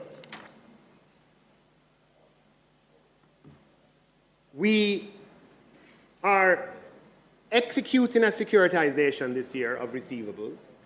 If we were behind in our debt trajectory, then I would have used those to pay down our debt. But we are comfortably ahead on our debt trajectory. And that is why that is a good thing. Because it allows you now to turn around and do things like this. So anybody who have any doubt, pursuing stability, pursuing responsible, sustainable fiscal policy delivers the possibility to do more on behalf of the people. So because we are ahead on our debt trajectory, Madam Speaker, we are executing a securitization of receivables this year, a transaction that will involve discounting receivables over future periods, and that will generate a flow of $45 billion. That's a transaction that we have originated. Jamaica has, to the best of my knowledge, never, even though securitizations are a dime a dozen in the private sector, the government of Jamaica has never done a securitization transaction. They've sold receivables, but they have not done I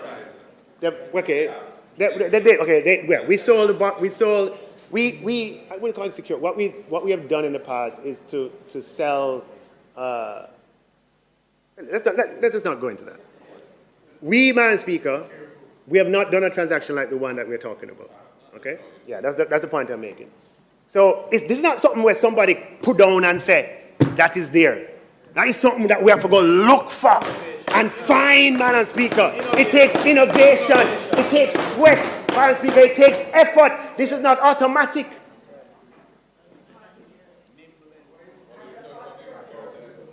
And, Madam Speaker, this flow of $45 billion, the only way we could get the capex to $80 billion this year was $20 billion of that flow is already in for the capital expenditure budget. And remember, capex is sort of one-off. And $25 billion, Madam Speaker, is indicated in the revenue measures ministry paper that's being tabled today. We don't just talk, Madam Speaker. We work and we find innovative ways, Madam Speaker, to get things done and keep Jamaica on stable financial ground. So, Madam Speaker, permit me to make a few concluding remarks. I am pleased to report that Jamaica's macroeconomic fundamentals today are stronger, better, and more favorable than at any time over the last 50 years.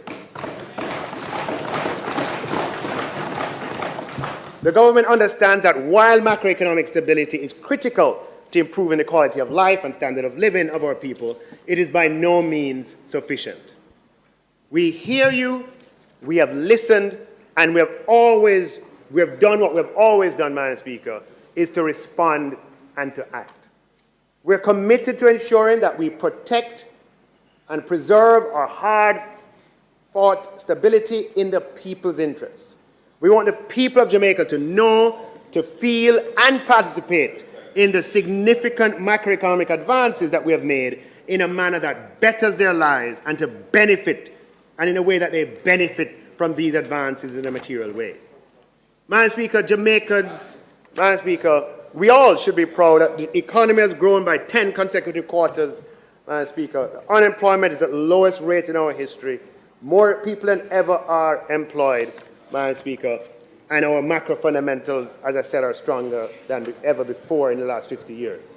The government is committed to leveraging our macroeconomic successes to help benefit the lives of Jamaican people.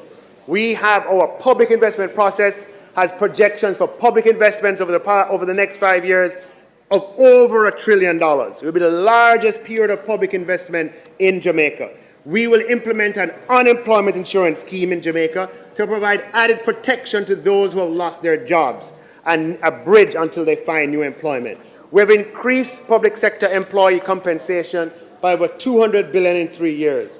We are no longer requiring guarantors for student loans, Madam Speaker. We're working, Madam Speaker, we're on secondary roads, $4.3 billion. We are reducing bus fares over the next 2 years from $100 to $50. We're buying 50 garbage trucks, Madam Speaker, and 100 buses in the same year. We're building 4 hospitals at the same time at a cost of $11.5 billion. Madam Speaker, we are investing in the Spark program, $20 billion program this year to construct and to rehabilitate roads. We are building divisional headquarters for the police. We are spending money on improving highways, Madam Speaker.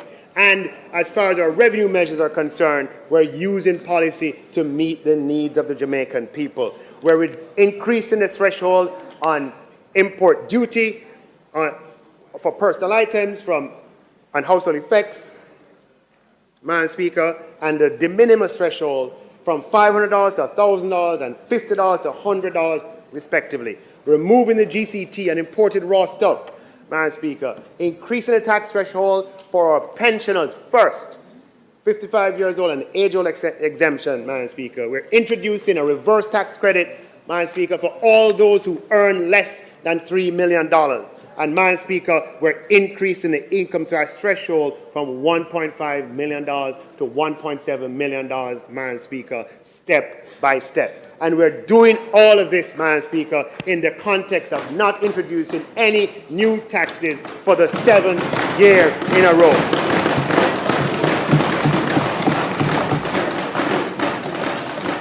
Madam Speaker, we will always and continue to listen to the Jamaican people while we protect, preserve, strengthen stability, and leverage this to the people's benefit.